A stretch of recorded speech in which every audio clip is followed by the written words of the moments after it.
Hello guys, welcome to Fiction Quest. So in this video, we will see, what if Harry was raised by Nicolas Flamel and became an immortal alchemist at age 11. If you enjoy these kinds of stories, don't forget to show us some love by hitting the like button and subscribing to the channel.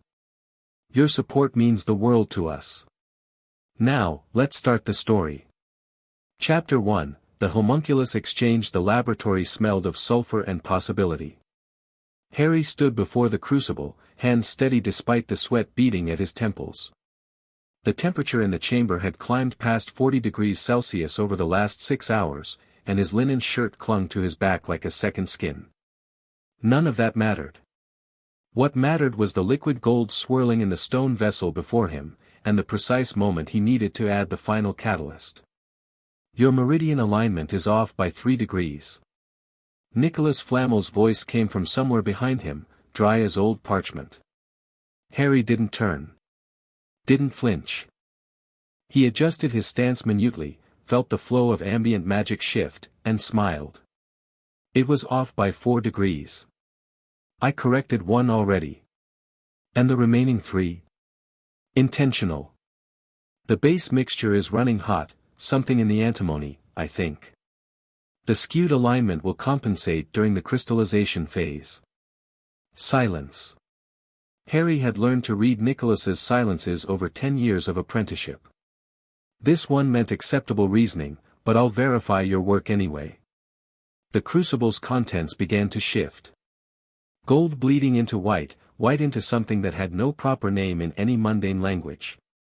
Harry's hands moved without conscious thought, tracing geometric patterns in the air that left faint trails of blue-white light.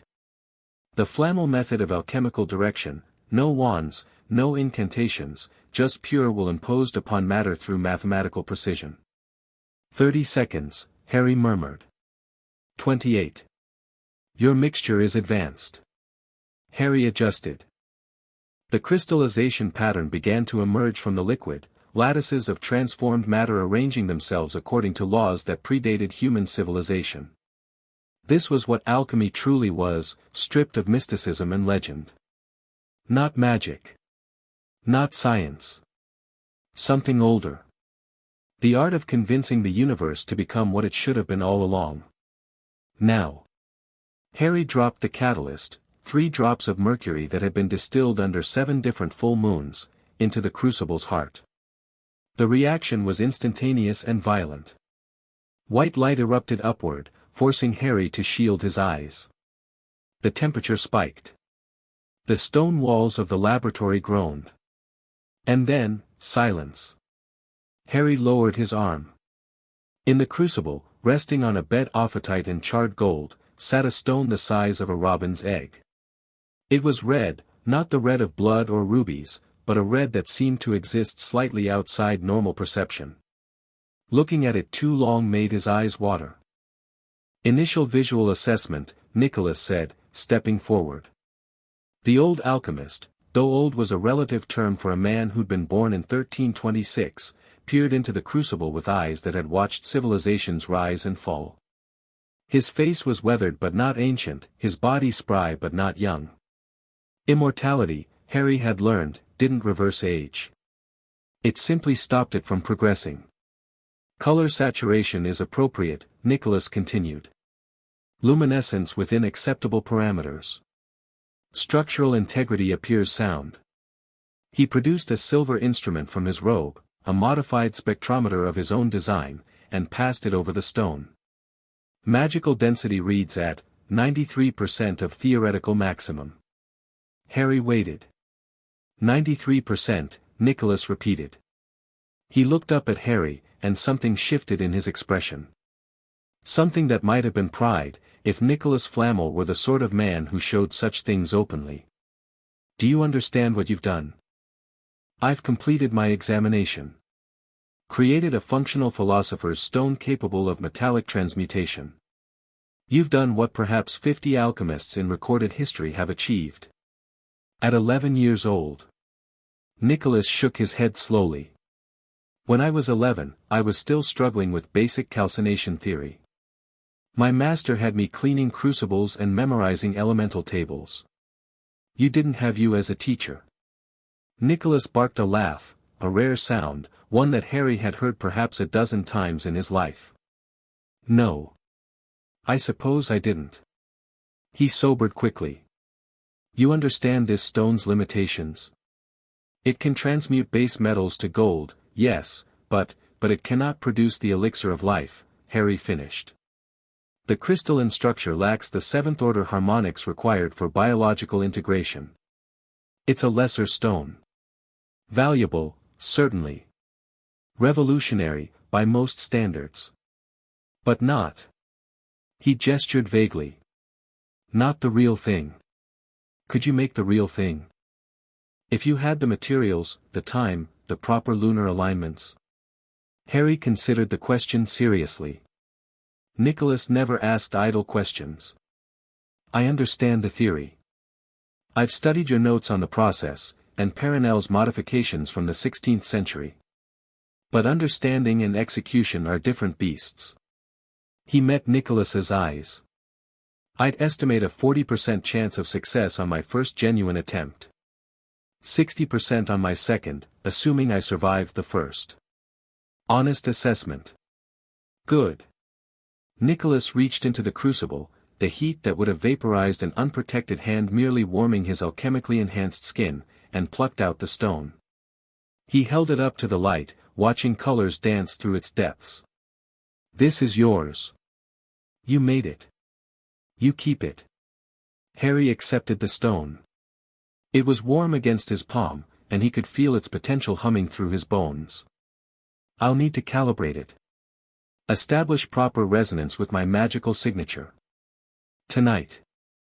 There's something we need to discuss first. Nicholas turned away, moving toward the laboratory's heavy oak door. Clean up. Meet us in the study in 1 hour.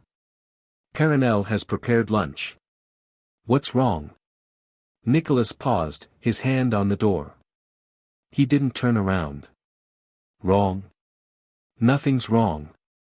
Something has simply arrived. Something we've been expecting for a very long time. The door closed behind him, and Harry was left alone with the crucible's dying heat and a sudden, inexplicable sense of dread. The Flamel estate existed in the space between spaces. Harry had spent years studying its construction, understanding how Nicholas and Paranel had woven together 17 different concealment enchantments, for pocket dimensions, and one very illegal temporal displacement field to create a home that existed everywhere and nowhere simultaneously. The main structure occupied a physical location in the Swiss Alps, a modest chateau that appeared on no maps and could only be reached by those who already knew it was there. But the interior was vast, spanning rooms that opened onto Renaissance Italy, chambers with windows looking out over ancient Alexandria, and one peculiar bathroom that Harry was fairly certain existed during the Cretaceous period, based on the occasionally visible pterodactyls. He cleaned the laboratory with practiced efficiency, returning tools to their proper places, disposing of alchemical waste in the designated containment vessels, and running the standard decontamination routines that prevented stray magical residue from accumulating. Nicholas was fastidious about laboratory maintenance. A cluttered workspace, he often said, produces cluttered thinking. And cluttered thinking produces explosions. Harry had witnessed exactly one such explosion, when he was 7. A visiting alchemist, one of the handful of practitioners Nicholas deemed worthy of correspondence, had grown careless with a reactive compound. The resulting detonation had vaporized the man instantly and would have killed Harry too, if Paranel's shield hadn't manifested in the fraction of a second between ignition and impact. He still dreamed about it sometimes. Not the death, that had been too fast to properly register, but the sound. The way reality itself had screamed as matter converted directly to energy without any intervening steps. Alchemy was beautiful. Alchemy was powerful. Alchemy could unmake you between one heartbeat and the next if you forgot, even for a moment, that you were playing with forces that predated human consciousness. Harry pocketed his new stone and left the laboratory, climbing the worn spiral staircase that connected the underground workspaces to the main house. The transition was always slightly jarring, from the cool, clinical environment below to the warm, lived-in chaos above. Nicolas and Flamel had accumulated 6 centuries of possessions, and while they periodically culled their collection, the house remained a maze of artifacts, artwork, and alchemical curiosities. He passed through the gallery hall, where paintings by masters both famous and forgotten covered every inch of wall space. A Da Vinci sketch hung next to an anonymous medieval icon. A Vermeer shared space with something that might have been a Caravaggio, though Harry suspected it was actually a brilliant forgery that Flamel had commissioned during a feud with a particularly obnoxious art dealer in the 18th century. The study was at the heart of the house, a circular room with windows that currently looked out over a snow-covered alpine meadow.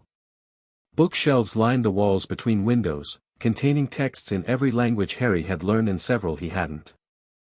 Nicolas sat in his usual chair, a worn leather monstrosity that had allegedly belonged to a Byzantine emperor. Flamel stood by the window, her silver hair catching the light, her expression carefully neutral. On the table between them lay a letter. Harry recognized the seal immediately. Every magical child in Europe would have recognized it. Green wax, pressed with the Hogwarts crest. 4 animals representing 4 houses, surrounding a central H. Ah, Harry said. Yes. Nicholas's voice was flat. Ah, indeed. Harry crossed to the table and picked up the letter. The envelope was addressed in emerald ink, Mr. H. Potter, the 3rd bedroom, Chateau Flamel. The space between, they found us, Harry said. It wasn't a question. The Hogwarts enrollment quill has found every magical child in Britain for over 1,000 years, Flamel said softly. We knew it would find you eventually. The concealment was never meant to be permanent, only to buy time. Time for what? Nicolas and Flamel exchanged a look. One of those looks that Harry had learned to recognize over the years. The look that said, we've been dreading this conversation. Sit down, Nicolas said. Please. Harry sat. There are things we haven't told you, Nicolas began. Things about your past. Your birth. The circumstances that brought you to us. He paused, seeming to gather himself. We had reasons for our secrecy. Good reasons, or so we believed. But you're 11 now. Old enough to understand. Old enough to decide what happens next. I know I'm adopted, Harry said carefully. I know my birth parents died when I was an infant. I know my surname is Potter, not Flamel, though I've never used it. Yes. But do you know how they died? Do you know why? Harry's hand drifted unconsciously to his forehead, to the thin scar that had been there as long as he could remember. A lightning bolt, pale against his skin. You told me it was a magical accident. Volatile spell work. We lied. The words hung in the air. Harry felt something cold settle in his stomach, not quite betrayal, but close. Nicolas and Flamel had many faults, but dishonesty had never seemed to be among them. They were blunt to the point of cruelty sometimes, preferring hard truths to comfortable fictions. Apparently, that had been a comfortable fiction too. Tell me, Harry said. Nicolas did. The story took hours. Flamel served lunch at some point, cold chicken, fresh bread, a salad of winter greens from their temporal greenhouse, but Harry barely tasted it. He listened as Nicolas laid out the history of the British Wizarding War, the rise of a dark wizard called Voldemort, and the prophecy that had marked Harry for death before he was even born. The one with the power to vanquish the Dark Lord approaches, Nicolas quoted, his voice heavy with an old anger. Born to those who have thrice defied him, born as the 7th month dies. There's more, but the critical point is that Voldemort believed you were destined to destroy him. He came to your parents' home on October 31st, 1981. He killed your father first. Then your mother, when she refused to step aside. And then he turned his wand on you. But I survived. You did more than survive. Nicolas leaned forward. What I'm about to tell you, Harry, very few people know this. Dumbledore suspects, I believe, but even he doesn't have confirmation. When Voldemort cast the killing curse at you, something unprecedented happened. The curse rebounded. It struck Voldemort instead, destroying his body. But that's not what makes the event significant. The scar, Harry said slowly. It's not just a scar, is it? No. When the curse rebounded, a fragment of Voldemort's soul, damaged already by his use of the darkest magics, broke away and latched onto the only living thing in the room. You. Nicholas's eyes were hard. You had a piece of the Dark Lord's essence embedded in your forehead, Harry. A parasitic attachment that would have grown stronger as you aged, influencing your thoughts, your emotions, your very sense of self. Harry's hand was on his scar again. He could feel it under his fingers, smooth, ordinary, nothing but slightly raised tissue. We removed it. Perenelle spoke for the first time in nearly an hour, her voice soft but firm. It took 3 years. 3 years of experimental procedures that had never been attempted before. 3 years of watching you suffer through extractions that would have killed most adults. But we did it. The fragment is gone, destroyed in the fires of the true stone. Harry processed this. 3 years. He had fragmentary memories of that time, pain, yes, but also warmth. Gentle hands. Voices telling him he was safe, that it would be over soon, that he was brave, so brave. He'd thought they were fever dreams. Why didn't you tell me? Because we wanted you to grow up without that shadow, Nicolas said. Knowing that a piece of history's most notorious dark wizard had lived inside your head. That knowledge would have shaped you, defined you, limited you. We wanted you to become yourself first. To develop your own identity, your own strengths, before confronting the legacy others tried to force upon you. And the Hogwarts letter changes that. The Hogwarts letter means the wizarding world is about to remember Harry Potter exists. Nicolas stood, moving to the window where Perenelle had been standing before. Outside, snow was beginning to fall. There were those who wanted to use you, Harry. To mold you into a weapon against Voldemort, who is not truly dead, merely diminished. To raise you as a symbol, a figurehead, a sacrifice waiting to happen. That's why I took you from them. Took me from who? Albus Dumbledore. Harry knew the name, of course. It appeared throughout Nicholas's correspondence, in historical texts, in discussions of modern magical theory. The headmaster of Hogwarts. The defeater of Grindelwald. Widely considered the most powerful wizard of the age. Dumbledore wanted to place you with your mother's relatives, Nicholas continued. Muggles. People who would have raised you in ignorance of your heritage, your abilities, your potential. His reasoning was sound, in its own way. There were blood protections that could be anchored through your mother's sacrifice, shields that would have kept you safe from Voldemort's followers as long as you called that house home. But I saw what those protections would cost. I examined the magical signatures the night I found you, Harry. The blood wards would have worked, yes. They also would have required you to be, unloved. Mistreated. The protections drew power from suffering, from the contrast between the safety of home and the hostility within it. Nicholas's hands clenched at his sides. Dumbledore was prepared to let you grow up abused for the sake of keeping you alive. I was not. Harry sat very still. The fire crackled. Snow fell silently outside. So you stole me. I replaced you. Nicholas turned back to face him. I created a homunculus. A perfect physical duplicate, right down to the scar. It had no soul, no true consciousness, just enough magical animation to mimic life. I left it in your place and brought you here. The homunculus, it lived. It suffered. It died. Nicholas's voice was flat, controlled, but Harry could hear the weight beneath it. 4 years ago, the thing that wore your face finally succumbed to the treatment it received from your relatives. Starvation. Neglect. A childhood of casual cruelty that would have been your childhood, had I left you there. He met Harry's eyes. I made a choice. I chose to save you by allowing something that looked like you to die in your place. I don't ask for forgiveness. I'm not certain forgiveness is warranted. But I want you to understand what was done and why.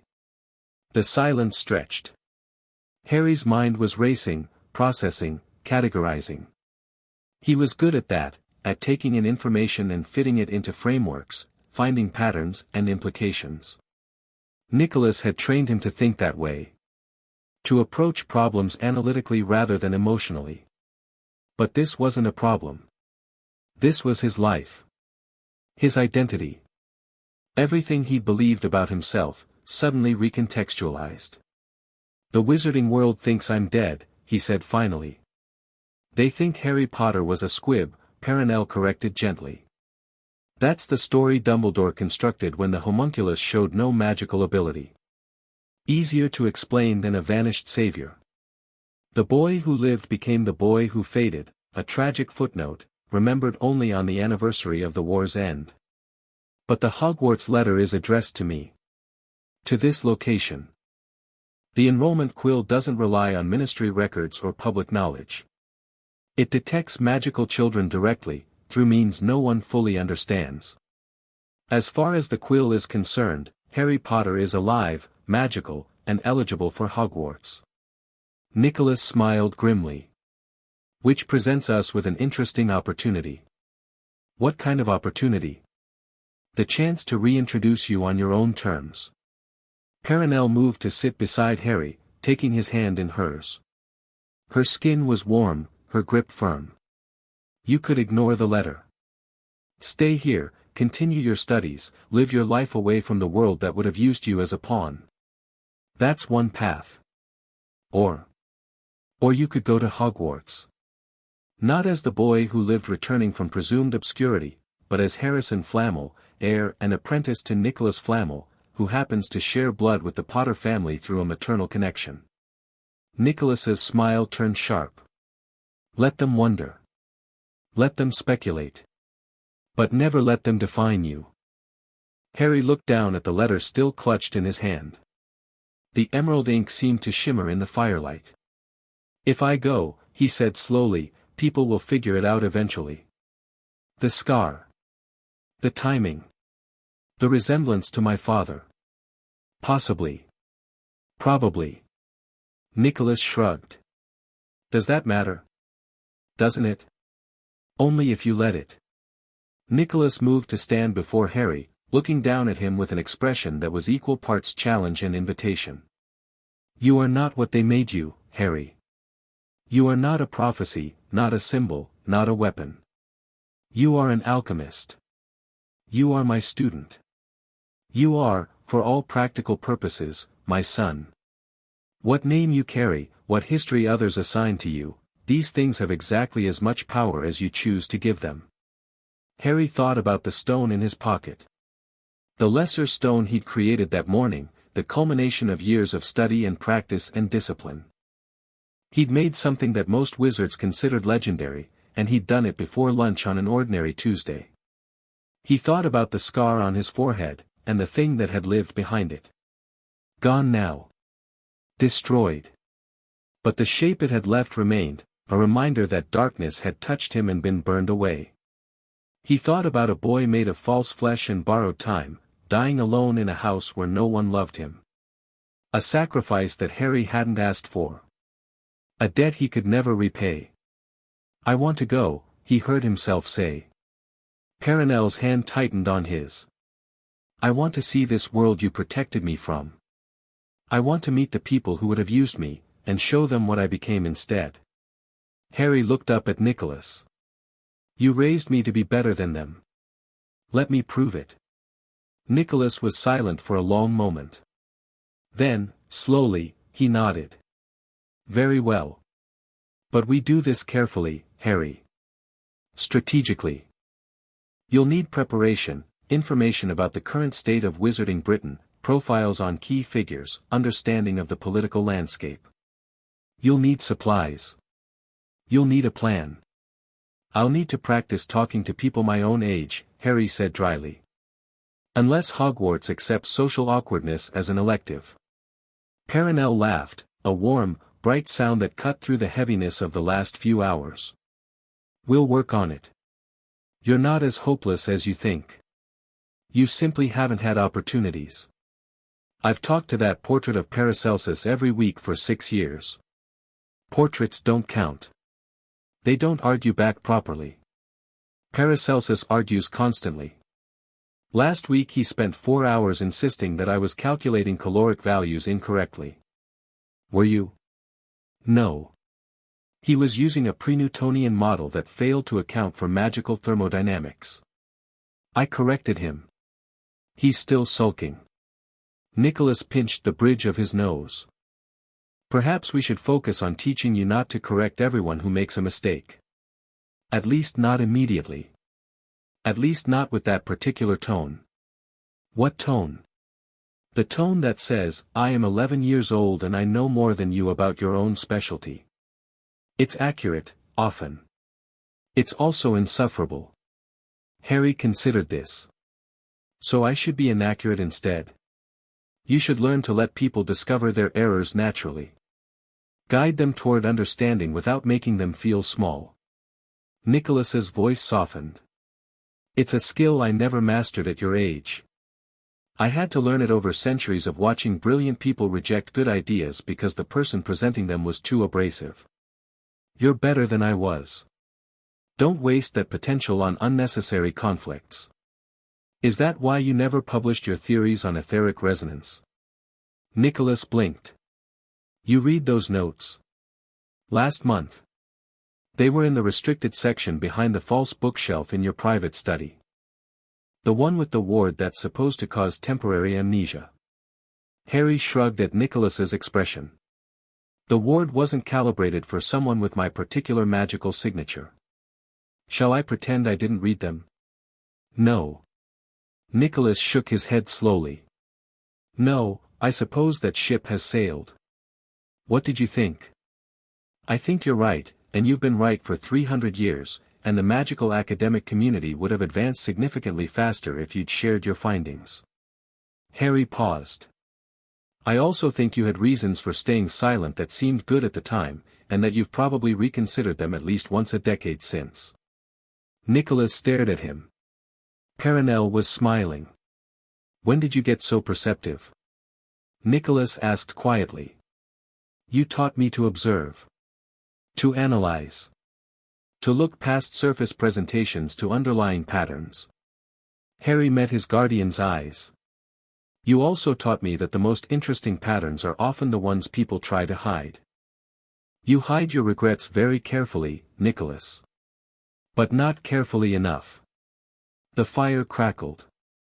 Outside, the snow was falling faster now, blanketing the world in white. Hogwarts will not know what to do with you, Nicholas said finally. Good, Harry replied. Then we'll have that in common. The week that followed was the most intensive of Harry's life, which was saying something considering the standards Nicholas and Perenelle set for their instruction.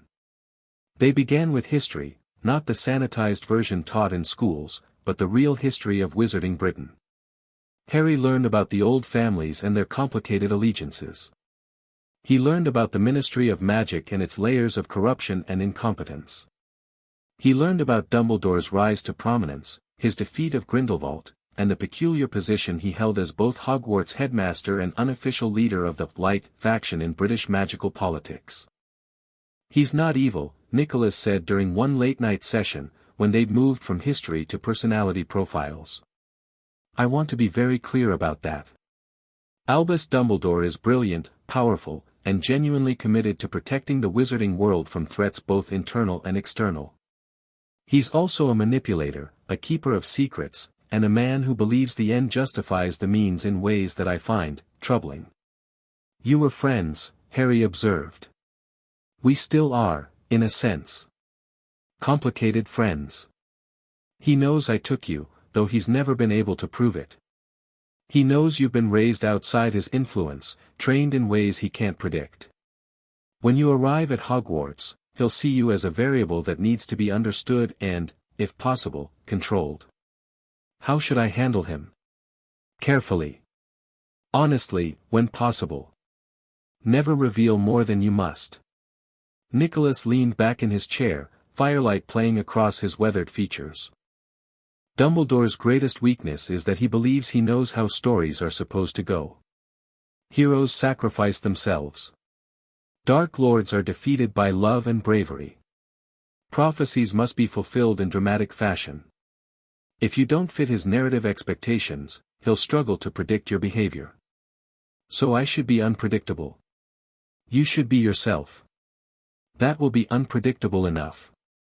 They moved on to other subjects. The Hogwarts professors, their backgrounds, their biases, their areas of expertise and ignorance. The student body, which families held power, which rivalries had persisted for generations, which alliances might be open to someone with Harry's unique position. The curriculum, standard material that Harry had already mastered in most cases, though presented with a different philosophical framework that might be worth understanding. The British approach to magic is very categorical, Flamel explained during their session on theoretical frameworks. They divide everything into neat subjects. Transfiguration here, charms there, potions in the dungeon, herbology in the greenhouse. As if magic respects human organizational systems. Whereas alchemy is integration. Everything connects. A transmutation is also a charm, is also a potion, is also a living process. The divisions are convenient for teaching beginners, but they limit advanced practitioners badly. She smiled. You'll find Hogwarts magic crude at times. Try not to say so out loud. Nicholas already gave me that lecture. Nicholas gives everyone that lecture. He once told the French Minister of Magic that her dueling technique was quaint. She didn't speak to him for 40 years. Did he apologize? He sent her a self-annotated manuscript detailing every flaw in her form, with suggested corrections. Flamel's smile turned wry. Nicholas's apologies need work. Harry also spent time reviewing his cover story. He was Harrison Flamel, raised in isolation due to Nicholas's eccentric preferences for privacy. His connection to the Potter family came through his mother, Lily, who had been a distant cousin of Nicholas's through a long-obscured bloodline. The Potters had asked Nicholas to take Harry in after their deaths, fearing what Voldemort's followers might do to the child of their enemies. Nicholas had agreed, kept the arrangement secret for Harry's protection, and was only now permitting him to attend Hogwarts at Flamel's insistence. It's mostly true, Nicholas pointed out. The best cover stories are. Lily Potter was genuinely connected to my line, though distantly. The protection angle is accurate. Your name is the only real fabrication, and even that is a matter of emphasis rather than outright lies. When people figure out who I really am, if they figure it out. And even then, you can simply acknowledge the connection without confirming their assumptions. You were raised as Harrison Flamel. That name is as true as any other. Harry, he said quietly. That's what she called me. My mother. Before. Nicholas was silent for a moment. I know. I was there, at the end. I arrived too late to save them, but I heard, he stopped. You may use whatever name feels right. Harry. I think I'd like to be Harry. Then Harry you are. The night before departure, Harry couldn't sleep. He wandered the chateau's endless hallways, passing through rooms he'd known his entire life. The music room, where Flamel had taught him to play piano and where a violin hung on the wall that had allegedly belonged to Mozart. The observatory, with its enchanted ceiling that showed the night sky from any point in history or geography. The portrait gallery, where the accumulated friends and enemies of 6 centuries watched him pass with painted eyes. He ended up in the laboratory, as he often did when restless. The space was cool and quiet, the crucibles empty, the instruments gleaming in the moonlight that filtered through the high windows.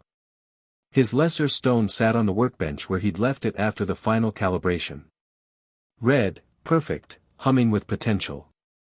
He'd made this. He'd taken base matter and transformed it into something else entirely. Could he do the same with himself? You're overthinking. Harry didn't startle. He'd heard Perenelle's footsteps on the stairs, soft, but not silent. She never tried to sneak up on him the way Nicolas sometimes did, testing his awareness. Probably, he admitted. She crossed to stand beside him, looking down at the stone. Her reflection appeared in its polished surface, silvery and distorted. "When I was your age," she said, "I lived in a village in the Languedoc. My father was a blacksmith. My mother died when I was 3. I knew nothing of magic, nothing of alchemy, nothing of the vast world that waited beyond the hills I could see from my bedroom window. I thought I would marry a local boy, bear his children, and die within a day's walk of the house where I was born. What changed? A traveler came through the village. A strange man with strange eyes, asking strange questions about the quality of the iron my father worked." She smiled softly. "Nicolas was 400 years old and had forgotten more about metallurgy than my father would ever learn. But he was patient. He was kind. And when he recognized the potential in me, the untrained magical ability that I'd always thought was just good luck or divine favor, he offered me a choice. He offered to teach you. He offered to show me what I could become." Perenelle turned to face Harry fully. "That's the gift, you see. Not the knowledge itself, though that has value. Not the power, though that opens doors. The gift is understanding that you are not limited to the life others assume you will live. That you can choose. That choice matters. Is that why you wanted me to go to Hogwarts? So I could choose?" "Partly. Also because I know what isolation does to a soul, even an immortal one." Her hand found his, her grip warm and steady. "Nicolas and I have each other. We have our work. We have you. But there have been centuries when that wasn't enough. When the loneliness became a weight that no amount of knowledge or power could lift. I didn't want that for you. I might not make friends. I'm not. I don't know how to, you'll learn. And you'll fail, and you'll try again. That's what humans do." She squeezed his hand. "What humans do. Not what alchemists do, or prodigies, or chosen ones. Being exceptional at something doesn't exempt you from the ordinary work of learning to connect with others." Harry looked down at their joined hands. At the stone glowing softly in the moonlight. At the laboratory that had been his world for as long as he could remember. "I'm scared," he admitted quietly. "Good. Fear means you understand the stakes."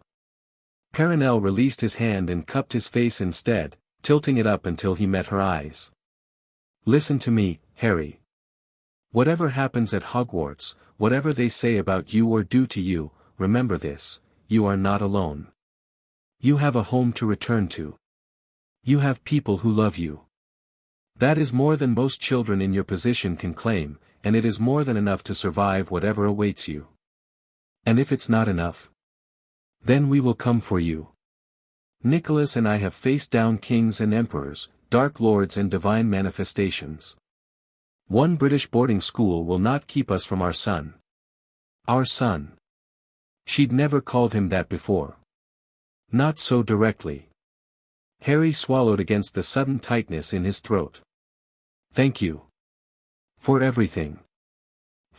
He couldn't find the words. "I know." Perenelle kissed his forehead, just beside the scar. "Now go to bed. Tomorrow will be complicated, and you'll need your rest. I could say the same to you. I'm 600 years old. I've learned to function on minimal sleep." She smiled. "You're 11. You haven't." Harry acknowledged the point with a nod and headed for the stairs. At the threshold, he paused. "Perenelle?" "Yes. If I meet people at Hogwarts, good people, people worth knowing, would you mind if I told them? About us. About the truth." Perenelle was quiet for a moment. When she spoke, her voice was thoughtful. "Use your judgment. Nicolas trusts too few people. I perhaps trust too many. Find the balance that works for you." That's not an answer. It's the only answer I can give. Some decisions can't be made in advance. Harry nodded slowly. Good night, Perenelle. Good night, Harry. Sweet dreams. He climbed the stairs to his bedroom, undressed in the moonlight, and lay down in the bed that had been his since he was small enough to need railings on the sides. Sleep came eventually. And if he dreamed of train whistles and castle spires and faces he hadn't met yet, he didn't remember in the morning. Departure day began with breakfast. This, in itself, was unremarkable. Every day began with breakfast in the Flamel household, a tradition Perenelle insisted upon even when Nicolas was elbow-deep in some experiment that he swore couldn't be interrupted. Alchemy can wait, she always said. Digestion operates on its own schedule. What made this breakfast different was the silence. They ate at the small table in the kitchen, crusty bread, soft cheese, sliced fruit, strong coffee for the adults and tea for Harry. Sunlight streamed through windows that currently looked out over a spring morning somewhere that definitely wasn't the Swiss Alps. Harry thought it might be the south of France, but he'd never been entirely sure how Perenelle chose the views. Your trunk is prepared, Nicolas said finally, breaking the quiet. I've included a supplementary library, shrunken, of course, but expandable when you need it. Reference texts primarily. Nothing that should raise eyebrows if inspected. What about the restricted materials? Hidden compartment. Blood keyed to you specifically. If anyone tries to force it, the contents will disintegrate. Harry nodded. And my stone? Wear it close. I've added a concealment charm to the chain that should mask its signature from standard detection methods. If someone with significant expertise examines you closely, they may notice something anomalous, but casual inspection should reveal nothing. What if someone asks directly? Then you deflect, redirect, or, if absolutely necessary, admit that you carry a minor alchemical focus created during your training. That's not even a lie. It's simply incomplete. Nicolas met his eyes. Never volunteer information, Harry. Let others assume. Assumptions are harder to disprove than lies. I remember. See that you do. Perenelle cleared her throat. On a slightly less paranoid note, Harry frowned. Longbottom. The other prophecy child. His parents were tortured into insanity by Death Eaters shortly after the war ended. He was raised by his grandmother, who is formidable in her own right. Perenelle slid an envelope across the table. Be kind to him, Harry. The wizarding world has failed that boy nearly as badly as it would have failed you. I will. I know you will. It's not a warning, it's a request. The Flamel name carries weight, but relationships carry more. Build allies, not just contacts. They finished breakfast in renewed silence. When the last of the coffee was drunk and the last of the fruit eaten, Nicolas stood. It's time. They traveled by Portkey, a small brass compass that Nicolas had enchanted decades ago. The sensation was as unpleasant as always, a hook behind the navel, a whirl of color and pressure, and then solid ground slamming into his feet with rather more force than seemed strictly necessary. Harry blinked, adjusting to the sudden change in light. They stood in a small, dusty room that smelled of old wood and older magic. A single window let in pale grey light. London light, Harry thought. He'd read about it. We're in the leaky cauldron, Nicolas said, adjusting his robes. He'd changed before departure, trading his usual laboratory garb for an outfit that struck a careful balance between archaic and authoritative. Upstairs, in a private room I keep reserved for occasions like this. The proprietor owes me several favors and asks no questions. Occasions like this? Harry raised an eyebrow. How often do you smuggle children into Wizarding London? More often than you might think. Though usually in the other direction. Nicolas moved to the door. We'll go down, pass through the main room, and access Diagon Alley directly. Keep your head up and your expression neutral. People will stare. Let them. Because I'm with you. Because you're new. The magical community is insular, strangers attract attention. My presence will raise questions, but it will also provide cover. They'll be so busy wondering why Nicolas Flamel has emerged from seclusion that they'll barely notice the boy beside him. Perenelle touched Harry's shoulder. I'll stay here. My appearance alongside Nicolas would draw too much scrutiny, they'll wonder what could possibly warrant both of us leaving the estate. Better that I remain invisible. She smiled. Besides, I detest crowds. Harry hugged her. It wasn't something they did often, physical affection had never been the primary language in their household, but it felt right in that moment. She held him tightly for a long second, then released him with a gentle push. Go. Make us proud. Send word when you can. I will. And then he was following Nicolas down the stairs, into a new world. The leaky cauldron was exactly as the books had described, dark, dingy, full of peculiar people nursing peculiar drinks at peculiar hours. A few patrons looked up as Nicolas and Harry descended, but most returned to their business after a cursory glance. The barman, a stooped figure with a long face and not enough teeth, nodded to Nicolas with something approaching deference. Monsieur Flamel. Your usual room is prepared for your return. Thank you, Tom. We're merely passing through today. Of course, of course. The wall's right where you left it. Harry followed Nicolas through a back door into a small courtyard. Brick walls surrounded them on all sides.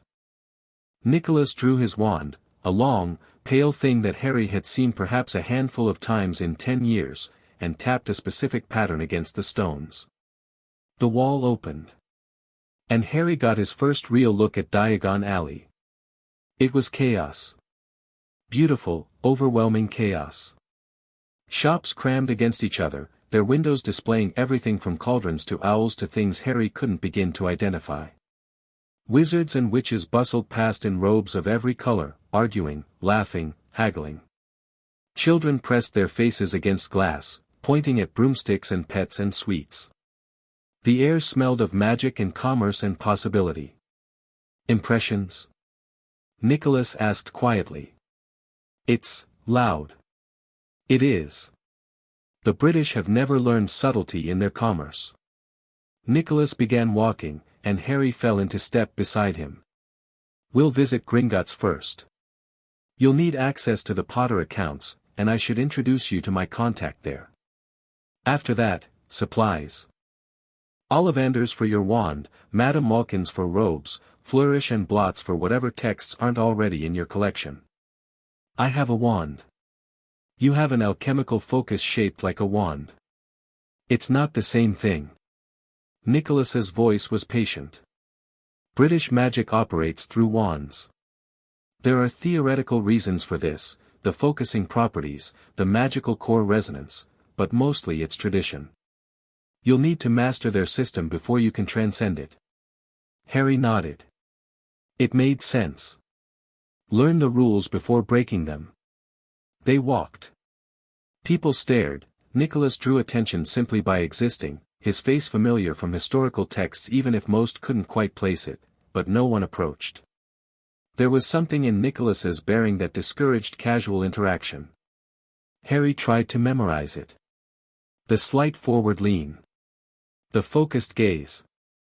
The absolute certainty of purpose. Gringotts was a white marble building that dominated the far end of the alley. Bronze doors gave way to silver ones, and then they were inside, surrounded by goblins at their high desks, gold glinting from every surface. Nicolas approached a teller without hesitation.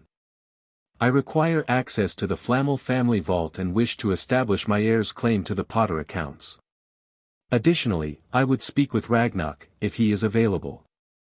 The goblin looked up. Looked at Nicolas. Looked at Harry. One moment. 5 minutes later, they were in a private office, seated across from a goblin whose bearing suggested significant authority. Ragnarok was old, even by goblin standards, Harry guessed, with silver-streaked hair and eyes that had seen centuries of human foolishness. Flamel, the goblin said. It's been 40 years.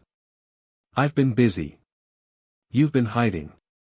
Ragnar's tone was neither accusatory nor sympathetic, merely factual. The Dumbledore creature came looking, you know. Twice. We told him nothing. I appreciate your discretion. We charge for discretion. It's in the contract. Ragnar's eyes shifted to Harry. This is the boy, then. The one the prophecy mentioned. Harry kept his expression neutral. You know about the prophecy. Goblins know many things. We've been managing wizard gold since before Hogwarts was a dream. Information flows through us like water through a river. Ragnar leaned back. You look like your father. The eyes are your mother's, though. She had kind eyes. Opened her vault to goblin-made artifacts more than once, even when others in her circle objected. I didn't know that. Why would you? The wizards who write your histories have little interest in goblin perspectives. Ragnar waved a hand. But you came for business, not reminiscence. The Potter accounts, you wish to claim them? I wish Harry to have access to them, Nicolas clarified. The claim itself can wait. For now, he needs operating funds and the political weight that comes with acknowledged Potter assets. Political weight. Ragnar snorted. The Potters were never politicians. Warriors. Scholars, occasionally. But they left the scheming to others. Perhaps that was their mistake. Perhaps. Ragnar turned to Harry fully. What do you know of your family's holdings, heir of Potter? Harry had done his research. The primary vault contains liquid assets estimated at 60,000 galleons, plus various heirlooms and documents accumulated over generations. There's a secondary vault, smaller, that my father established separately, containing his personal effects and whatever he set aside for my education. Both should have been inaccessible since the public presumption of my death, with interest accumulating under standard Gringotts protocols. Ragnar's expression flickered. Something like approval, perhaps. You've been educated. Good. Too many young wizards come here expecting the gold to explain itself. He produced a key from his desk drawer, ornate, silver, clearly old. This belonged to your father. It opens both vaults. We'll need a blood confirmation before transfer of custody. The confirmation took only a moment, a small blade, a drop of blood on enchanted parchment, a flash of light that confirmed his identity. Harry watched the results appear on the document. Harry James Potter, born July 31, 1980. Sole heir to the Potter estate. Verified. There, Ragnar said. You're official. Gringotts acknowledges your claim. Thank you. Don't thank us. Pay us. It's what we prefer. But there was a gleam in Ragnar's eyes that suggested the words were at least partly humorous. One more thing, heir of Potter. Your parents left a letter. To be delivered upon your claiming of the vaults. Harry's heart stuttered. A letter? Sealed. We've held it for 10 years, as instructed. Ragnar produced an envelope from another drawer, plain, unremarkable, addressed in handwriting Harry didn't recognize. Whatever it contains, it is yours now. Harry took the envelope. It was lighter than he expected. Just paper. Just ink. Just his parents' last words. I'll read it later, he said quietly. When I have time to give it proper attention. Nicolas placed a hand on his shoulder. That's wise. They visited the vaults afterward. The Potter vault was exactly as described, gold, heirlooms, generations of accumulated wealth. Harry took enough galleons for his immediate needs and left the rest. The Flamel vault was something else entirely, a vast chamber deep in the earth, containing treasures that defied easy categorization. Alchemical tools. Books that predated printing. Objects that hummed with contained power. Nicolas retrieved a small silver mirror from one shelf. Communication device. I modified it last century. It connects to its partner, which I'll keep. Use it if you need to reach me urgently. Thank you. Don't thank me. This is necessary preparation, not indulgence. But Nicolas's hand lingered on Harry's shoulder for a moment longer than necessary. From Gringotts, they proceeded to Ollivander's. The wand shop was small, dusty, and somehow felt larger on the inside than the outside. Shelves of narrow boxes lined every wall, reaching up into shadows that the pale light from the single window couldn't quite penetrate. The air smelled of old wood and something else, something that made Harry's skin tingle with ambient magic. Good afternoon. Harry didn't startle. He'd heard the man approaching, soft footsteps, careful breathing. Ollivander emerged from the shadows between shelves, his pale eyes catching the light. He was old, or seemed old, with a face that suggested more years than his body showed. Mr. Flamel, Ollivander said. It's been some time. 17 inches, black walnut, dragon heartstring. Excellent for precision work, as I recall. Your memory is as sharp as ever. One remembers every wand one has sold. Ollivander's gaze shifted to Harry. And you would be the heir. The one the letters have been asking about. Letters? Inquiries. From various interested parties. Wanting to know if a certain boy had purchased a wand yet. I've told them nothing, of course. Client confidentiality. Ollivander smiled, thin and knowing. Let's see what chooses you, shall we? What followed was an education in frustration. Holly and phoenix feather, the wand sparked and died. Cedar and unicorn hair, the wand shattered outright. Yew and thestral tail, nothing at all. Ollivander produced wand after wand, his expression cycling through interest, confusion, and something approaching delight. Tricky customer, he murmured, reaching for yet another box. Very tricky. Your magical signature is unusual. Layered. As though you've been working with fundamental forces for, he stopped. Looked at Nicolas. Ah. Your teaching. It's changed him. At the deepest levels. Ollivander set down the wand he'd been holding and disappeared into the back of the shop. When he returned, he carried a different box, older, dustier, with symbols carved into the wood that Harry recognized as alchemical notations. This was commissioned 10 years ago, Ollivander said. A special request, with specifications I'd never seen before. Holly and phoenix feather, yes, I was told those would be necessary, but stabilized with an alchemical core modification that required techniques I had to invent on the spot. He opened the box. I've been waiting for someone to claim it. Now I know who it was made for. The wand inside was beautiful. 11 inches of pale wood, perfectly balanced, with a faint shimmer along its surface that suggested hidden depths. Harry reached for it, and the world lit up. Not sparks. Not simple magical discharge. Light erupted from the wand's tip, spiraling upward in patterns that Harry recognized, transmutation circles, elemental alignments, the fundamental geometries that underpinned alchemical theory. The patterns held for a long moment, burning themselves into Harry's vision, and then faded. Extraordinary, Ollivander breathed. Truly extraordinary. That wand has been waiting for you, Mr. Potter. Or should I say Mr. Flamel? Harry looked at Nicolas. Nicolas's expression was carefully blank. The commission, Harry said slowly. You placed it. I had theories about what you would need. It seems they were correct. You might have mentioned it. I might have. I chose not to. Some things must be discovered rather than delivered. Nicolas turned to Ollivander. What do we owe you? For the wand? 7 galleons.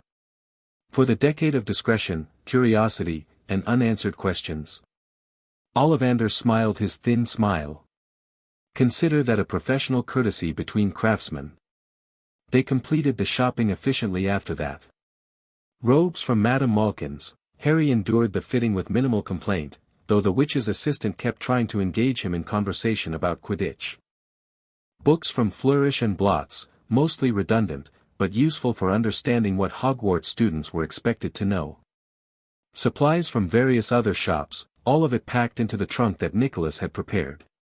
By late afternoon, they stood once again in the private room above the leaky cauldron. Perenelle waited, her face lighting up at their return. Success. Success enough. Nicolas set the shrunk packages on the table. He's equipped. As ready as we can make him. The wand? As predicted. Ollivander was impressed. Ollivander is always impressed. It's how he sells wands. Perenelle crossed to Harry. You look tired. It's been a long day. It has. But there's one more thing we need to discuss before tomorrow. She exchanged a glance with Nicolas. The train leaves from King's Cross Station at 11 o'clock. Platform 9 3/4, accessible through the barrier between platforms 9 and 10. I know. It was in the letter. Yes. But what the letter doesn't mention is who else will be on that platform. Parents. Siblings. Children who've grown up together, whose families have been intertwined for generations. You'll be walking into a social ecosystem that has been established for centuries. You need to be prepared for what that means. Harry nodded slowly. I'll be an outsider. You'll be a mystery. Which is worse, in some ways, and better in others. Perenelle sat down, gesturing for Harry to join her. The old families will want to categorize you. Son of Flamel, that gives you status, but also makes you foreign, suspect. The Potter connection, if it emerges, will complicate things further. You'll need to decide, quickly, how you want to present yourself. Nicolas suggested deflection. Partial truths. Never volunteer information. Nicolas's advice is excellent for surviving. I want you to do more than survive. Perenelle leaned forward. Find allies, Harry. Real ones. People who see you as a person rather than a puzzle or a prize. It won't be easy, trust must be earned slowly, but it's worth the effort. How will I know who to trust? You won't. Not immediately. But pay attention to how people treat those who can't help them.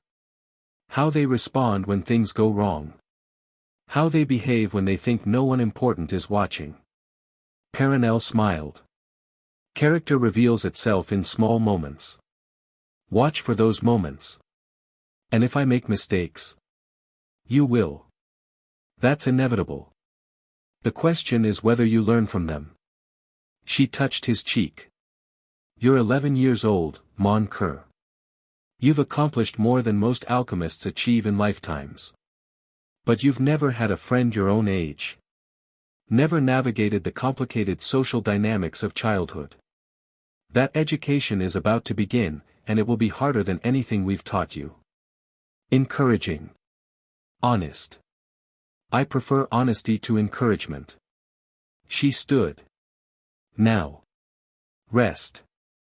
Eat. Tomorrow, you begin a new chapter. Harry looked at his two guardians, the man who had saved him, the woman who had raised him, the only family he'd ever known. Thank you, he said. For everything. For the teaching and the protection and the truth, even when it was hard. For giving me a home when I had none. Nicolas looked away. Perenelle's eyes glistened. Go to bed, Nicolas said roughly. You're getting maudlin, and I'm too old for emotional farewells. You're too old for everything. You're 665. And yet I still have more energy than you. Bed. Now. Harry went to bed. But he didn't sleep immediately. Instead, he lay in the darkness, the letter from his parents clutched in his hands, and thought about choices. About legacies. About the boy who should have died, and the one who had been made in his place. Tomorrow, he would walk into a world that had tried to claim him, tried to sacrifice him, and ultimately forgot him. He would show them what they'd lost. Morning came grey and misty. London weather, appropriately atmospheric. Harry dressed in Muggle clothes, jeans, a simple shirt, a jacket that had been enchanted for temperature regulation, and descended to find Nicolas and Perenelle already waiting. Breakfast was laid out, but none of them seemed hungry. "The portkey will take you directly to the platform," Nicolas said. "I've arranged for your trunk to be delivered separately. You'll arrive with only what's in your pockets, less conspicuous that way." "You're not coming." "My presence would raise too many questions. People would wonder why Nicolas Flamel was personally escorting a child to the Hogwarts Express. The speculation would overwhelm any narrative you're trying to establish." Nicolas pressed a small brass button into Harry's palm. "This activates in 15 minutes. Find a private spot when you arrive. Observe before engaging." "I understand." "I know you do." Nicolas hesitated, a rare thing, hesitation from him. "Harry. I'm not good at this. At the emotional component. Perenelle handles that, usually. But I want you to know," he stopped, seemed to struggle with words. "I know," Harry said quietly. "I've always known." Nicolas nodded once, sharply. "Good. Then go. Make us proud. Write when you can. And if anyone gives you trouble, handle it myself, preferably without starting international incidents." "Exactly." Harry turned to Perenelle. She opened her arms, and he stepped into them, breathing in the familiar scent of her, lavender and old books and something that had always meant safety. "Je t'aime," she whispered. "Mon petit philosophe. Je t'aime aussi, maman." It was the first time he'd called her that. It felt right. When they separated, her eyes were wet but her smile was steady. "Go," she said. "Become who you're meant to be." Harry clutched the portkey button. Felt the magic humming inside it, counting down. Looked at the two people who had given him everything. Then the magic took him, and he was gone. King's Cross Station was exactly as crowded and confusing as he'd anticipated. Harry materialized in a maintenance closet, apparently, which was a minor miracle of targeting given the complexity of London's magical transit network. He emerged into the main concourse and immediately understood why Muggleborns found the platform 9 3/4 concept so disorienting. The barriers between platforms were solid, unremarkable, and gave no indication that walking through one of them would transport you to an entirely different world. He found a spot near a pillar where he could observe the barrier without being obvious about it. Families were gathering, some clearly magical, based on their robes and the owls perched on their luggage trolleys, others Muggle, looking bewildered as their children tried to explain that yes, they really were supposed to walk into a brick wall. A red-headed family caught his attention. Large, loud, and obviously magical, the mother was fussing over what appeared to be several sons of varying ages, while a small girl clung to her skirt looking envious. Harry filed away the details. Weasleys, most likely, based on the hair and the comfortable shabbiness of their clothes. Old family, pure-blooded, but famously poor by wizarding standards. Allies of Dumbledore, according to Nicholas's briefings. Potentially useful. Potentially dangerous. Too early to tell. He watched them vanish through the barrier one by one, the wall accepting them like water accepting stones. Then he moved. The transition was strange, a moment of pressure, like passing through a membrane, and then he was somewhere else. Platform 9 3/4 spread before him, a slice of the magical world hidden inside the mundane. The Hogwarts Express dominated the space, scarlet and gleaming, already huffing steam in preparation for departure.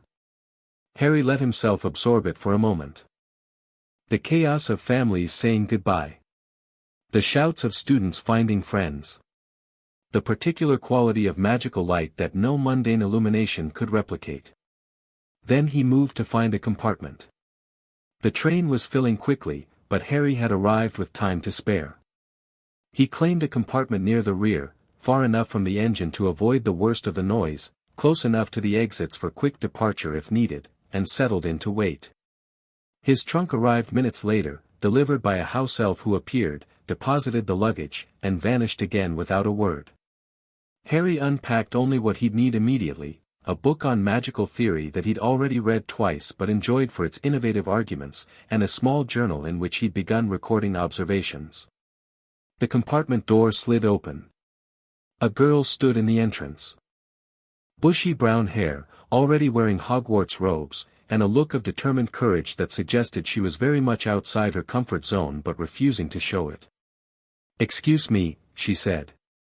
"Everywhere else is full. Do you mind if I sit here?" Harry gestured to the empty seats. "Help yourself." She settled across from him, arranging herself with nervous precision. Her eyes kept darting to his book, his journal, his face. Assessing. "I'm Hermione," she said after a moment. "Hermione Granger. First year." "Harry Flamel. Also first year." Her eyes widened. "Flamel?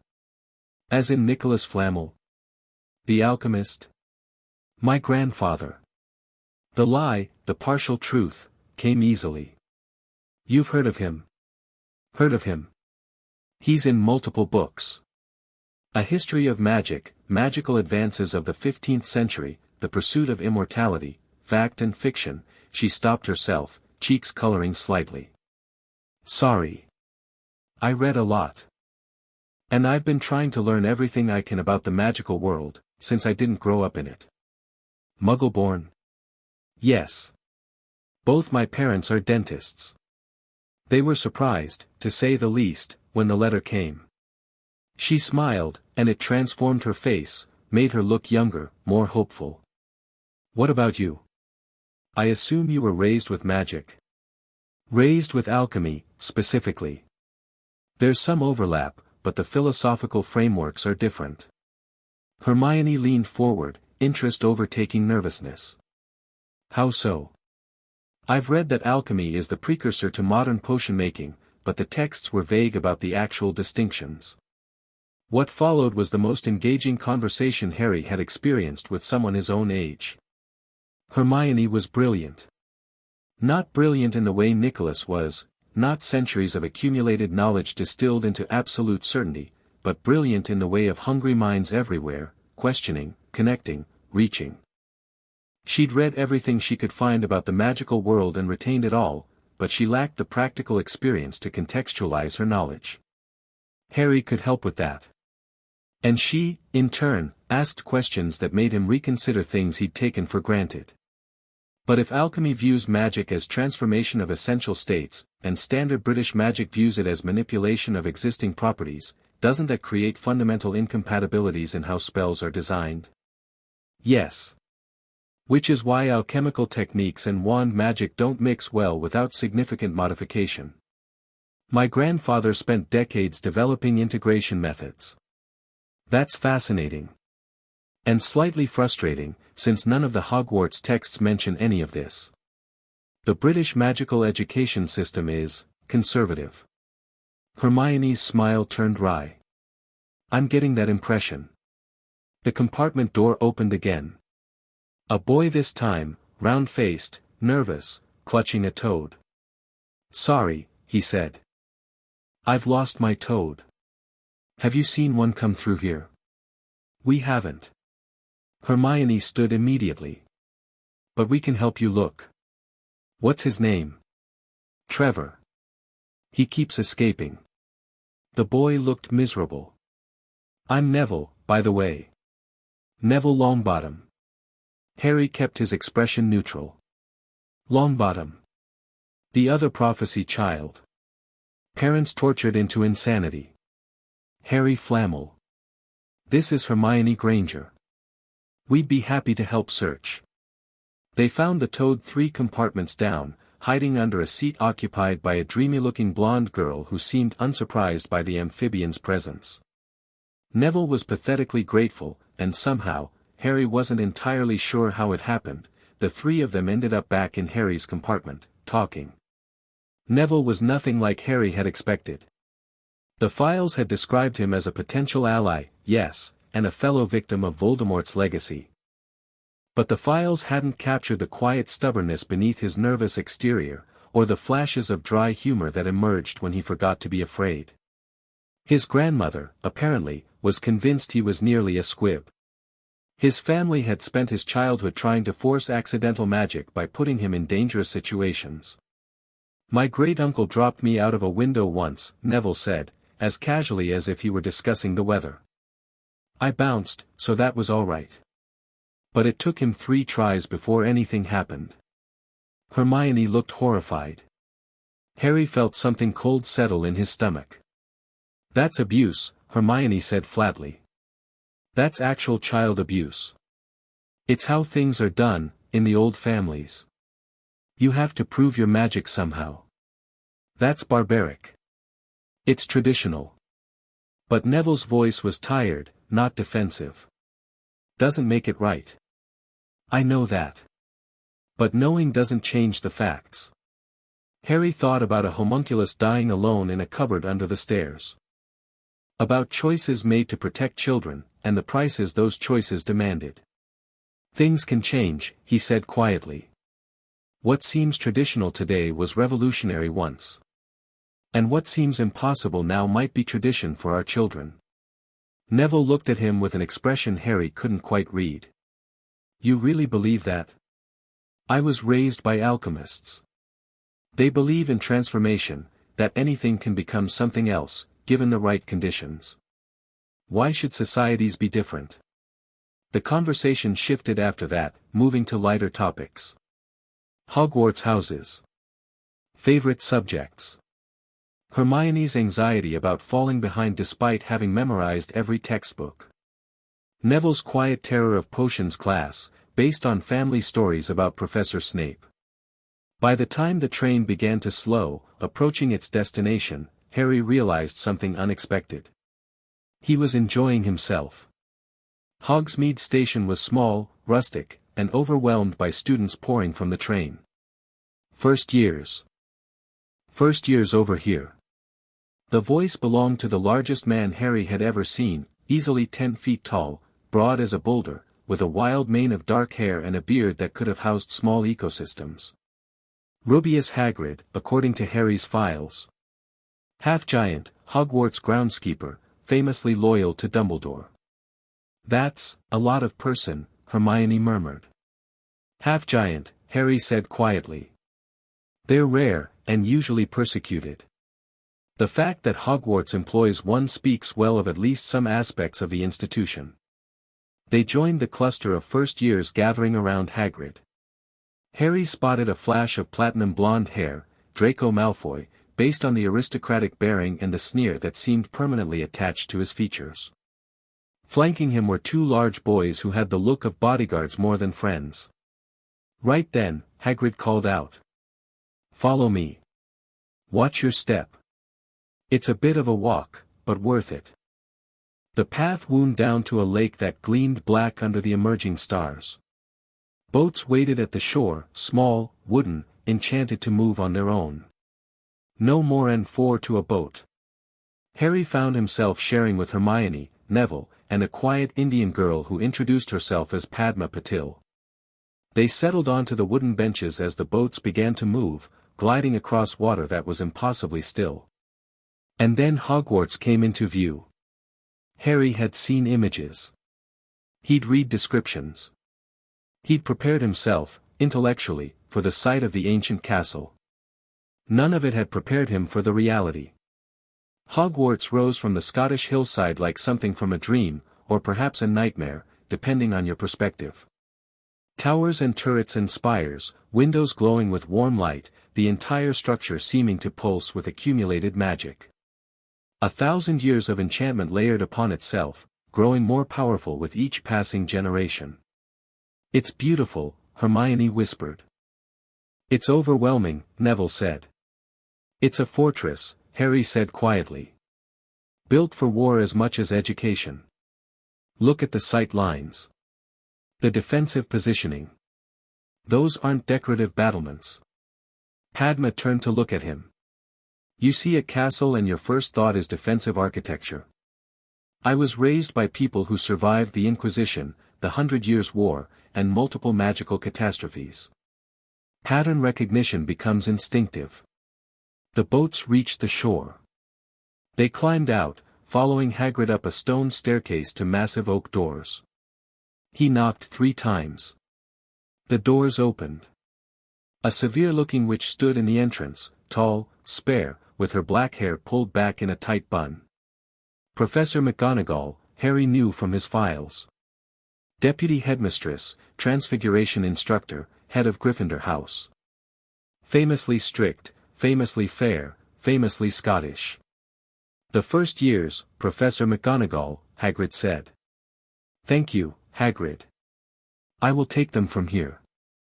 She led them through corridors that seemed designed to disorient. Staircases that moved. Portraits that whispered. Suits of armor that turned their heads to watch. By the time they reached a small chamber off the entrance hall, most of the first years looked appropriately intimidated. Welcome to Hogwarts, McGonagall said. The start of term banquet will begin shortly, but before you take your seats in the Great Hall, you will be sorted into your houses.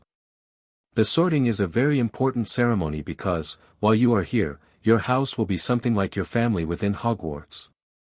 She explained the houses, Gryffindor, Hufflepuff, Ravenclaw, Slytherin, their traits and their histories. Harry listened with half an ear, already knowing the information but watching his classmates' reactions instead. Hermione looked excited and nervous in equal measure. Neville looked terrified. Draco Malfoy looked bored, as if the outcome were already determined. The sorting ceremony will take place in a few minutes in front of the rest of the school. I suggest you all smarten yourselves up as much as you can while you are waiting. She left. The room immediately erupted in whispers. How exactly do they sort us? Hermione was asking. The books weren't specific. My brothers said it's a test, offered a red-headed boy Harry recognized as the youngest Weasley son. But they might have been lying. They do that. There's no test, Draco drawled, loudly enough for everyone to hear. It's the sorting hat. Ancient artifact. Reads your mind and tells you where you belong. His eyes swept the room, landing briefly on Harry. Though for some of us, it's more obvious than others. Harry met his gaze calmly. I'm sure it is. Something flickered in Draco's expression, surprise, perhaps, at the lack of reaction to his implied insult. Before he could respond, Professor McGonagall returned. Form a line. The sorting is about to begin. The Great Hall was everything the entrance had promised and more. For long tables stretched the length of the room, packed with students in black robes, their faces lit by thousands of floating candles. Above, the ceiling showed the night sky, not a painting or an illusion, but the actual sky, enchanted to be visible through the stone. At the head of the room, a raised platform held the staff table. Harry's eyes moved automatically to the center chair, where a figure in elaborate purple robes sat watching the incoming first years with a serene smile. Albus Dumbledore. Harry had seen photographs, but they hadn't captured the sheer presence of the man.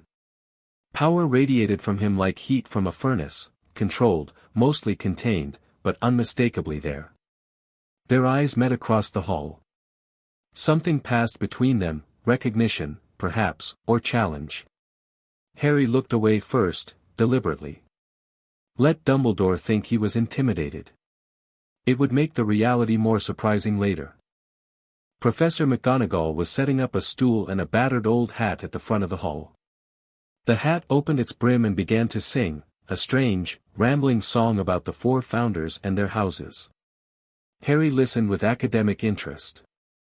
The hat was clearly sentient, clearly ancient, and clearly powerful. An artifact capable of reading minds and assessing character, created at Hogwarts' founding and still functional 1,000 years later. Nicolas would be fascinated by the enchantment structure. The song ended. McGonagall unrolled a scroll. When I call your name, you will sit on the stool and put on the hat to be sorted. Abbott, Hannah. A nervous blonde girl stumbled forward. The hat dropped onto her head, Hufflepuff. Cheers from one table. The girl looked relieved as she went to join her new house. Names were called. Students sorted. Harry watched the pattern, how long the hat took for each decision, what qualities seemed to lead to which houses. Some sortings were instant. Others took minutes. The uncertainty seemed random, or perhaps dependent on factors Harry couldn't observe. Flamel, Harrison. Whispers erupted throughout the hall. Flamel, the name carried weight, even here. Harry walked to the stool with measured steps, sat, and felt the hat descend over his eyes. Well, well. What have we here? The voice was inside his head, not a physical sound but a presence, probing gently at his thoughts. An alchemist's heir. How delightful. It's been centuries since I sorted one of Flamel's apprentices. You've met Nicolas. In a manner of speaking. He was 60 when he visited Hogwarts. Already brilliant, already dangerous, already certain of his own superiority. You're different. The hat's presence shifted, examining. Oh my. That scar. That residue. The fragment is gone, but the mark remains. You know what you were. I know what I carried. And what was removed. Yes. I see. 3 years of agony, and you came through stronger. Something like approval colored the hat's mental voice. Now. Where to put you? The mind says Ravenclaw, knowledge for its own sake, the joy of understanding. But the heart says Gryffindor, courage, certainly, but more than that, a desire to protect, to stand against darkness. And beneath both. The hat paused. Ambition. Carefully hidden, even from yourself. The drive to become something unprecedented. That's Slytherin territory. I want to learn. I want to grow. I want to be more than what others expect. Yes. But for what purpose? That's the question that matters. The hat was silent for a long moment. I could put you in Ravenclaw. You'd thrive there, academically. But you'd be safe, comfortable, unchallenged. I could put you in Slytherin, and make no mistake, you have the cunning for it, but you'd be surrounded by those who see blood and lineage before ability. Neither would force you to grow in the ways you need to grow. You think I need to be challenged. I think you've been protected your entire life. By Nicolas. By Perenelle. By the walls of that estate. You've faced academic challenges, yes. Alchemical ones. But you've never faced people. Never had to navigate relationships without the safety net of family. That's your education now. That's what you came here for, whether you admit it or not. So Gryffindor. Gryffindor values bravery and nerve. You have those. It also values recklessness and impulsivity, which you don't, but perhaps you need a little more recklessness. More importantly, Gryffindor will force you to interact with people who won't be impressed by your knowledge. Who will judge you by how you treat others, not what you can achieve alone. The hat's presence retreated slightly, as if considering final placement. One more thing, heir of Flamel. The man with 2 faces watches you from the staff table. He knows what you are. He's already planning. Be careful. Harry felt a chill that had nothing to do with the hat's magic.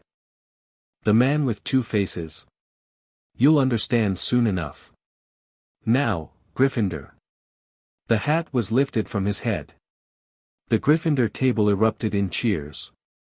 Harry stood, oriented himself, and walked toward his new house. As he sat down among the red and gold, he let his eyes drift to the staff table. Most of the professors were applauding politely. Dumbledore was watching him with renewed interest. And there, at the far end of the table, a man in a purple turban, his face pale, his hands trembling slightly. Professor Quirrell. Defense against the dark arts. Their eyes met. Harry's scar burned. It was faint, Nothing like what the files described for the original Scar connection, but unmistakable. An echo of something that should have been gone. A resonance that shouldn't exist. The man with two faces. Harry looked away, keeping his expression neutral. But his mind was racing. Voldemort. Or something of him. Here. In this castle. The game had already begun. The feast passed in a blur of food and conversation. Harry's new housemates were curious about him, the Flamel name drew questions, and his calm demeanor drew more. He answered what he could, deflected what he couldn't, and observed constantly.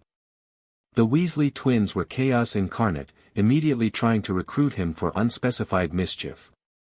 The older students assessed him with the particular intensity of those measuring potential rivals or allies. And through it all, Hermione sat nearby, occasionally catching his eye with expressions that said, "Can you believe this place?" Neville had been sorted into Gryffindor too, the hat taking nearly 4 minutes before making its decision.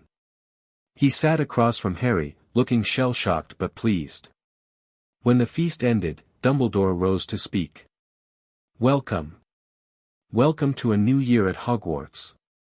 Before we begin our banquet, I would like to say a few words. And here they are, Nitwit. Blubber. Oddment. Tweak. Thank you." He sat back down. The hall erupted in cheers. Harry stared. This is the greatest wizard of the age. But beneath the eccentric surface, he caught something else. The way Dumbledore's eyes swept the room, cataloguing faces. The way his smile never quite reached those piercing blue eyes. The deliberate cultivation of a harmless facade. He's playing a role. The mad old wizard, beloved and underestimated. But the power is real. The calculation is real. More speeches followed. Warnings about forbidden corridors. Introductions of staff. And then, finally, they were being led to their dormitories. Gryffindor Tower was accessed through a portrait of a fat lady in a pink dress. The password was, Caput Draconis. The common room was round and comfortable, full of squashy armchairs and warm firelight. Harry found his dormitory, he'd be sharing with Neville, the Weasley boy, Ron, he'd learned, and 2 others named Seamus Finnegan and Dean Thomas. His trunk was already there, at the foot of his 4-poster bed. He unpacked only what was necessary. Changed into nightclothes. Lay down on the mattress, which was softer than what he was used to but not unpleasant. The letter from his parents sat in his pocket, still unopened. He pulled it out. Looked at it in the dim light filtering through the curtains. Tomorrow. He'd read it tomorrow, when he could give it proper attention. Tonight, he needed to process everything else. Hogwarts. Gryffindor. Dumbledore's watchful eyes. Quirrell's burning presence. The game had begun. And Harry was exactly where he needed to be. He slept. And if he dreamed of red eyes and shadows and a woman's voice screaming his name, he didn't remember in the morning. Chapter 1 and Chapter 2, Diagon Alley and the Art of First Impressions. Harry woke before dawn. It was habit more than necessity. Years of Nicolas's training had conditioned him to rise with the sun, and the Scottish September sun came early. The dormitory was dark, quiet except for Ron Weasley's impressive snoring and the occasional whimper from Neville's bed that suggested troubled dreams. Harry slipped out of bed without sound, dressed in the half-light, and descended to the common room. Empty. The fire had burned low during the night, leaving only embers that cast a faint orange glow across the worn furniture. Harry settled into a chair near the window, where the first grey hints of morning were beginning to touch the sky, and finally allowed himself to pull out his parents' letter. The envelope was plain. Unremarkable. Just parchment and ink and a seal that had waited 10 years to be broken. He broke it. Our dearest Harry, if you're reading this, then the worst has happened and we couldn't protect you ourselves. We're so sorry. Not for what we did, we'd make the same choices again, but for what you'll have to face without us. By now, Dumbledore has probably told you about the prophecy. About why Voldemort came for us. About the burden you'll carry. We want you to know that none of it was your fault. You didn't ask for this. Neither did we. Fate is rarely fair. But here's what the prophecy doesn't say: you are more than a weapon, more than a symbol, more than the sum of anyone's expectations. You are our son. You are loved. And whatever path you choose, whatever person you become, we will be proud of you. Your father wants to add that Quidditch is very important and you should definitely try out for your house team. I'm rolling my eyes as I write this, but he insists. He also wants you to know that the Marauders map is hidden in Filch's office, and that if you can't cause at least one good explosion per term, he'll be disappointed. I want you to know that love is the strongest magic there is. Not in some abstract, metaphorical sense, love is literally, demonstrably powerful. It's what protected you when Voldemort came. It's what will protect you still. Don't let fear or anger or the darkness of others dim that light inside you. We're enclosing this letter with instructions to be delivered when you claim your inheritance. We hope that means you're safe. We hope you've had a childhood, even if we couldn't be part of it. We hope you found people who love you. Find friends, Harry. Trust them. Let them trust you. That's more important than any prophecy. All our love, forever and always, Mum and Dad. P.S. If you ever meet Snape, give him a chance. He's complicated. LPPS, don't give Snape any chances. He's a git. Harry read the letter 3 times. Then he folded it carefully, returned it to its envelope, and tucked it into the inner pocket of his robes, close to his heart. His eyes were dry. His breathing was steady. But something had shifted inside him, some weight he hadn't known he was carrying, slightly lifted. They'd loved him. They'd wanted him to be happy. They'd hoped someone would raise him well. Thank you, Nicolas. Perenelle. You gave me what they wanted. The common room was growing lighter. Soon, other students would wake. The first day of classes would begin.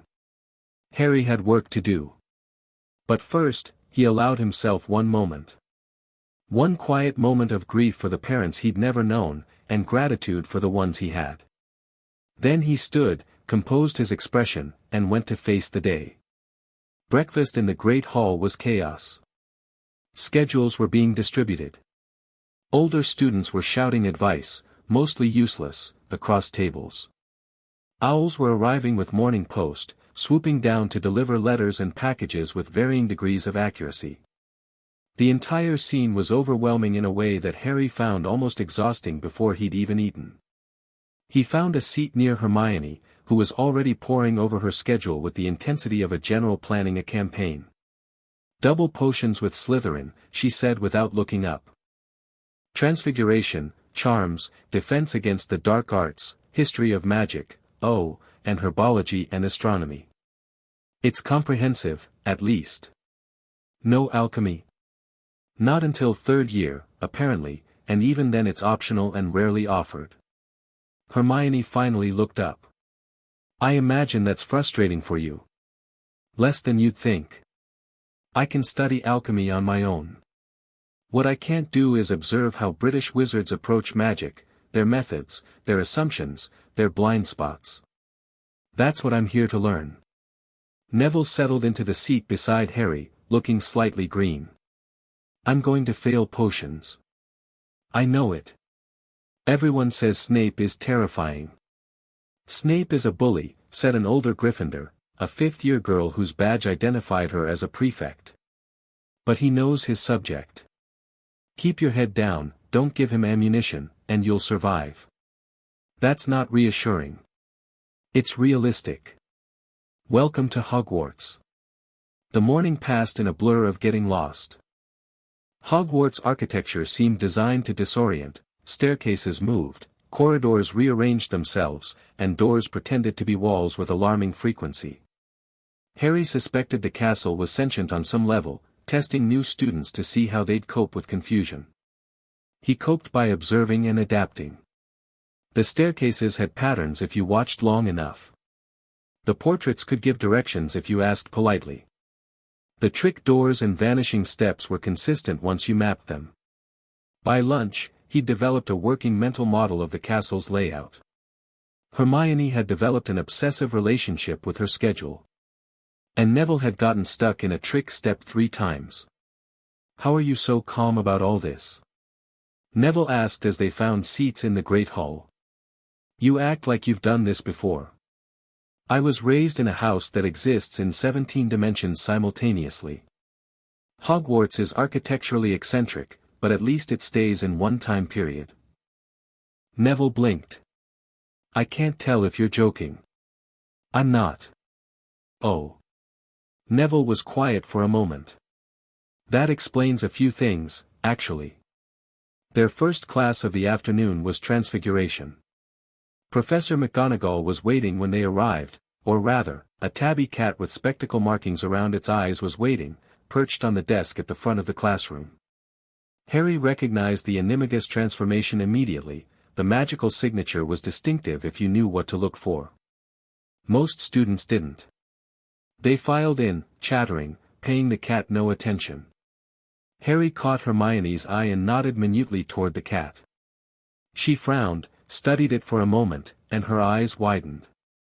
"Oh," she breathed. "Oh, that's," the cat transformed. One moment feline, the next human, Professor McGonagall standing at the front of the classroom with the faintest hint of approval in her severe expression.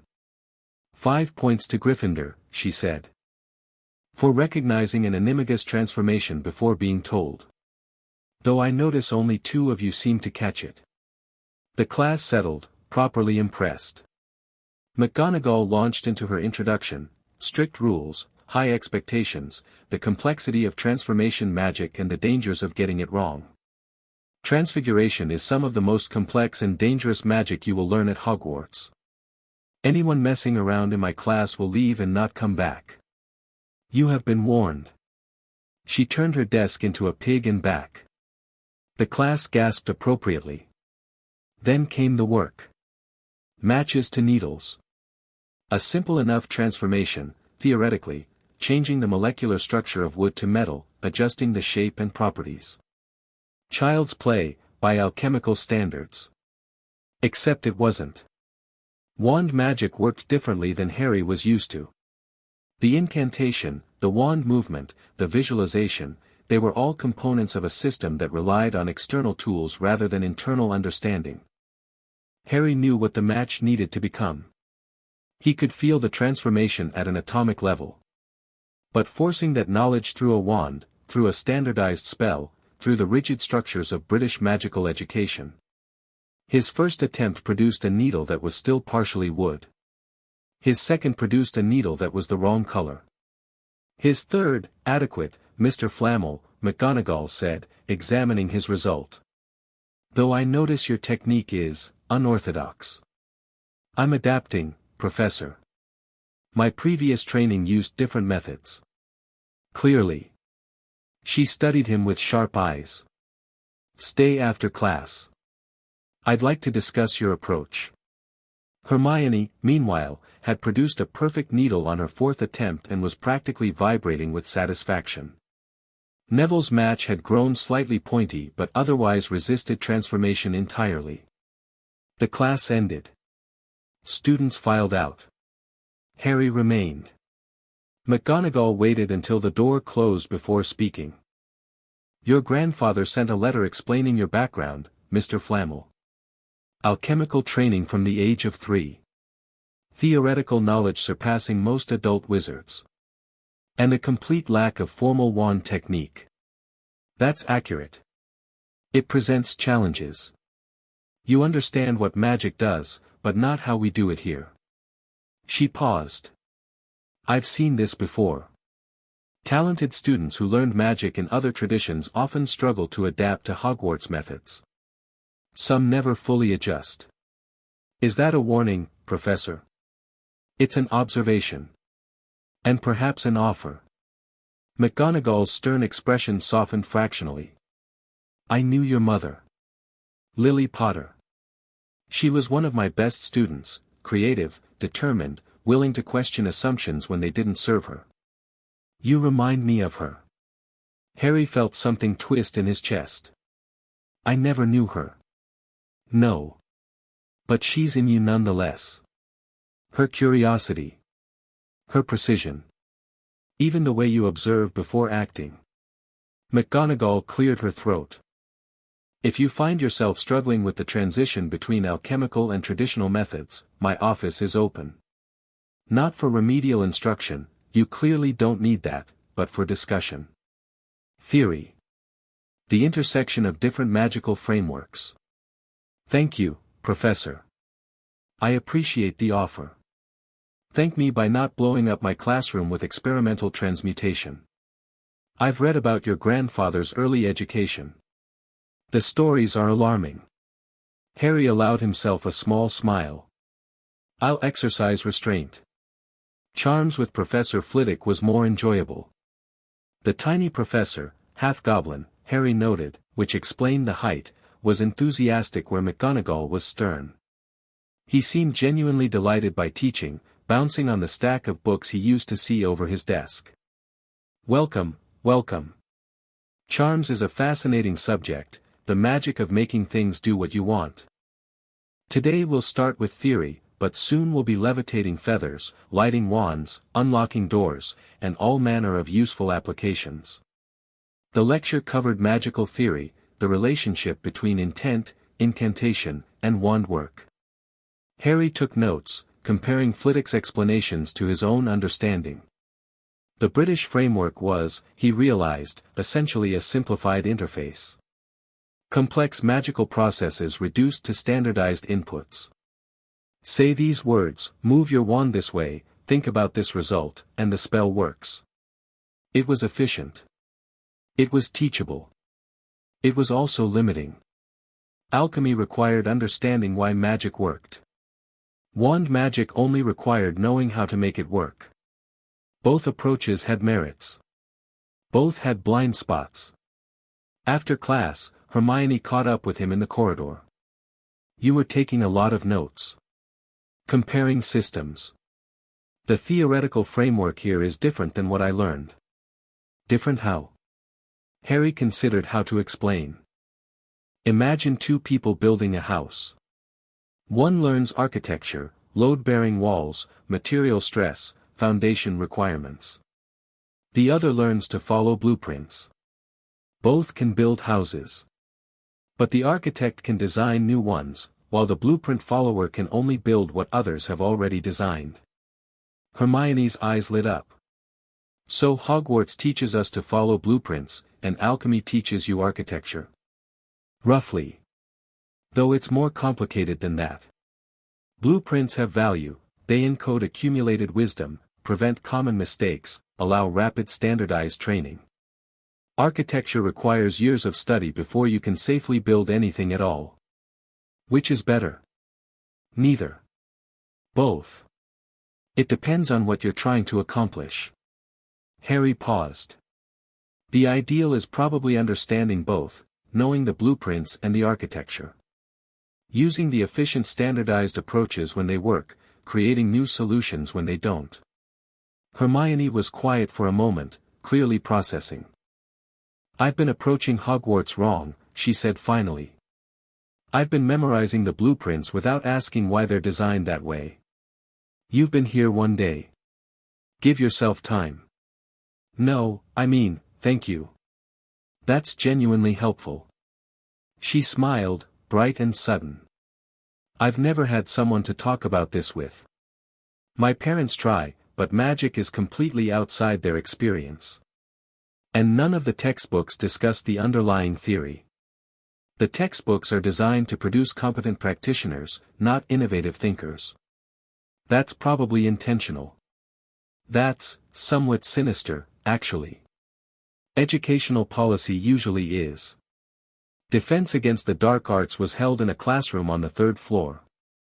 Harry entered already alert, his senses extended in ways that had nothing to do with sight or hearing.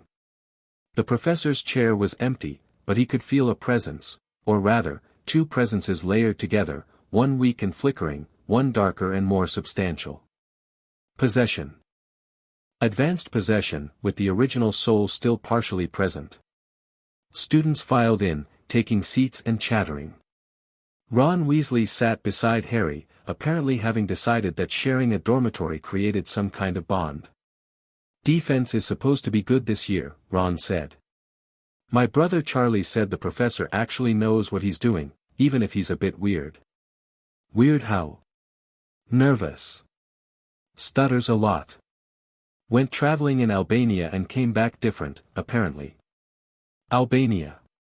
Harry filed that away. Nicolas had mentioned movement in Albania, dark wizards converging on something. Professor Quirrell entered. The man looked exactly like the files had described, pale, twitchy, wearing a large purple turban that seemed slightly too heavy for his head. His magical signature was wrong in ways that Harry couldn't quite articulate, like two songs playing simultaneously, neither quite drowning out the other. "Good afternoon, class," Quirrell said. "I am Professor Quirrell, your defense against the dark arts instructor. This year, we'll be covering B basic defensive theory, common curses, and P practical countermeasures." His eyes swept the room. They lingered on Harry for a fraction of a second longer than necessary. Harry's scar prickled. "So. You know what I am. The question is, what are you?" The lesson itself was disappointing.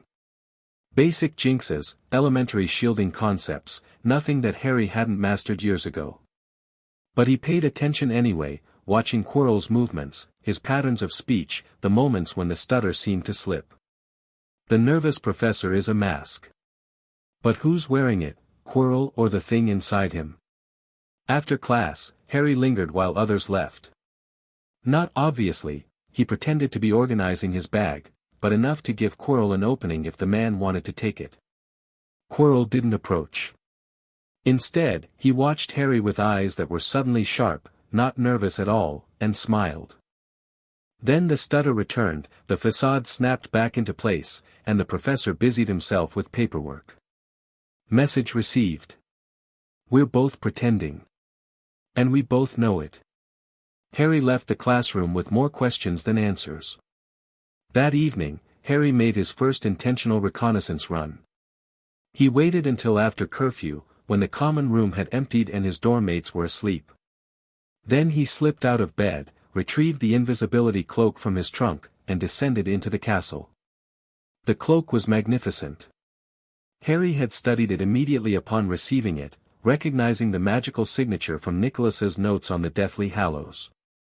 This was no ordinary invisibility cloak. Those degraded over time, lost their power, eventually failed entirely. This one was eternal, perfect, one of 3 artifacts supposedly created by death itself. Dumbledore had sent it to him. An offering? A test? A piece in some larger game? Harry didn't know yet.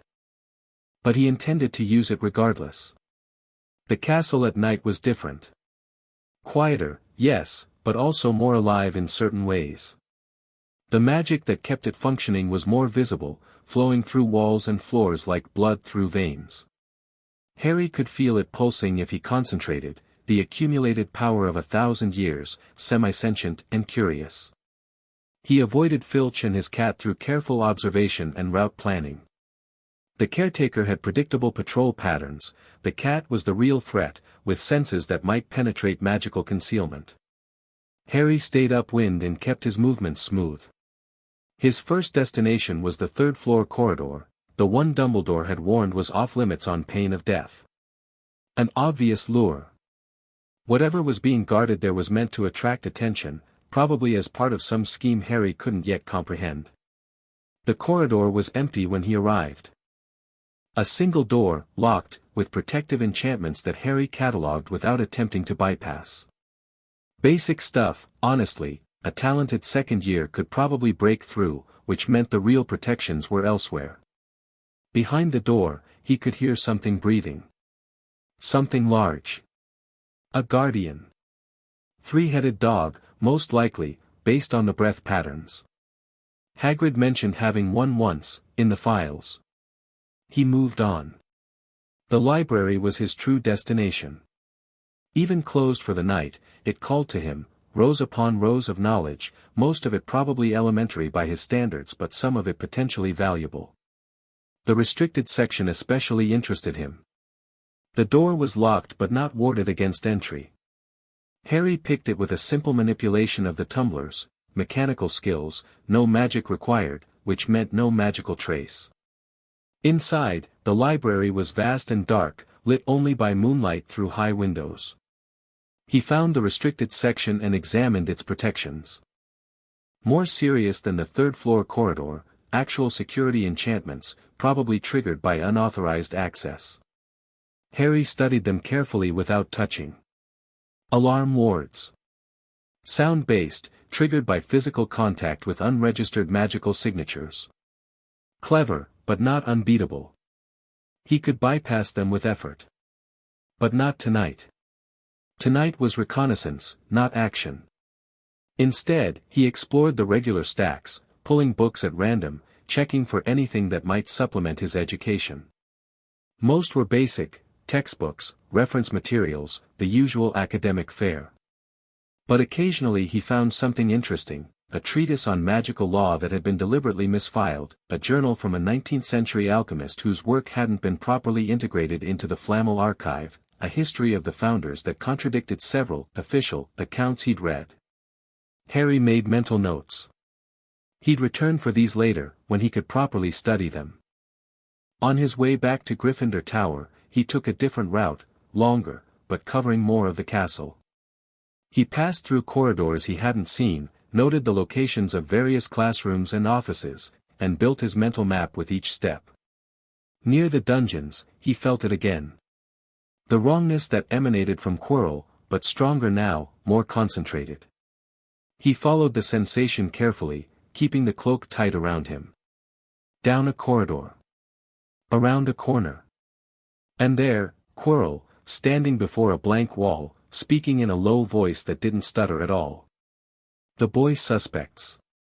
He recognized me in class. A second voice responded, and Harry's blood ran cold.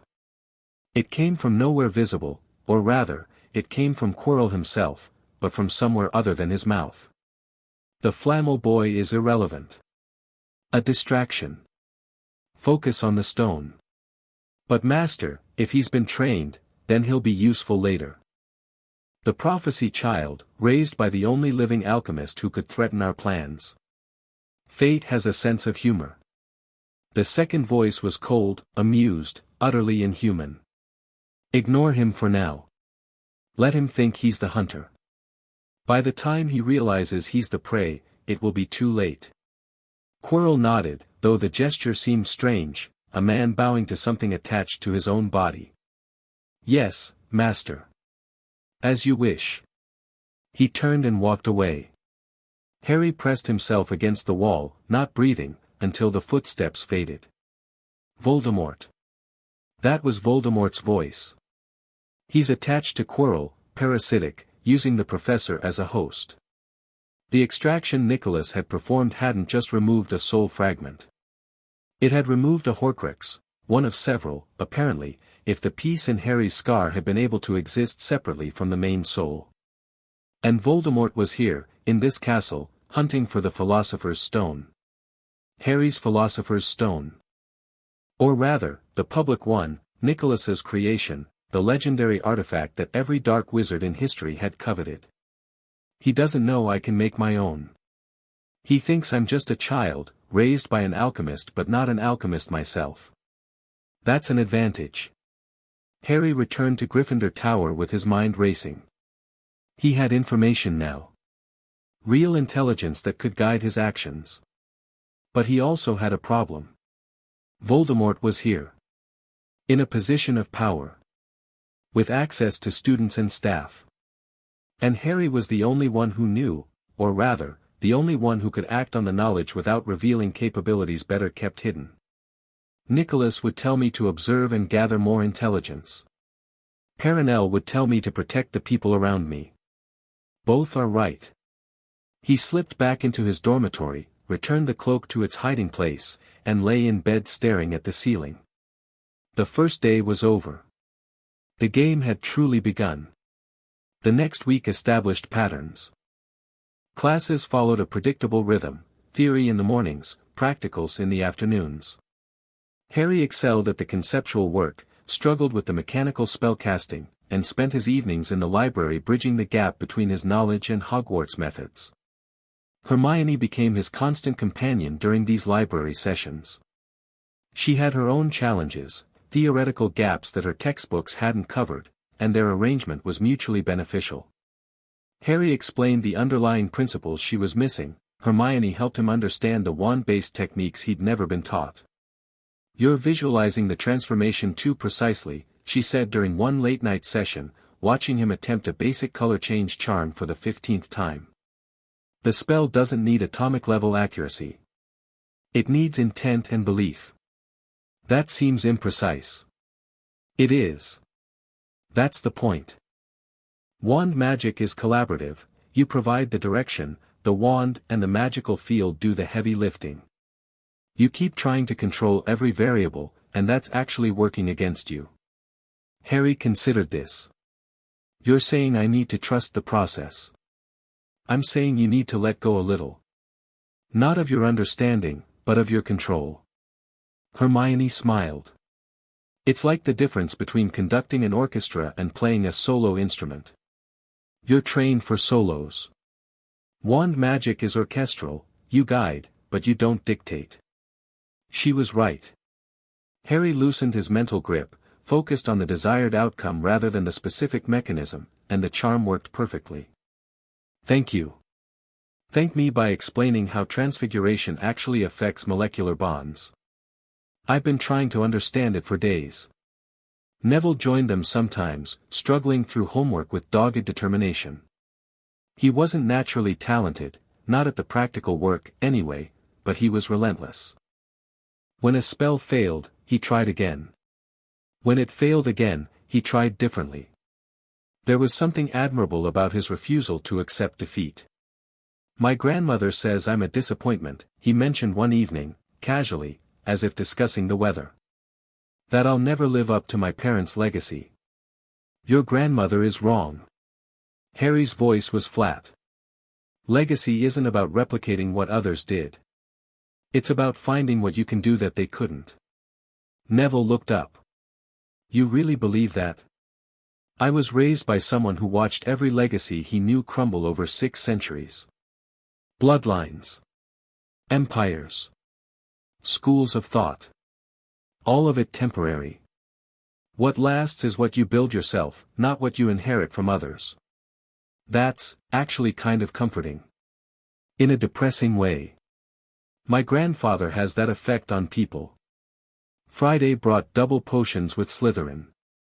The dungeons were cold, damp, and clearly designed to be uncomfortable.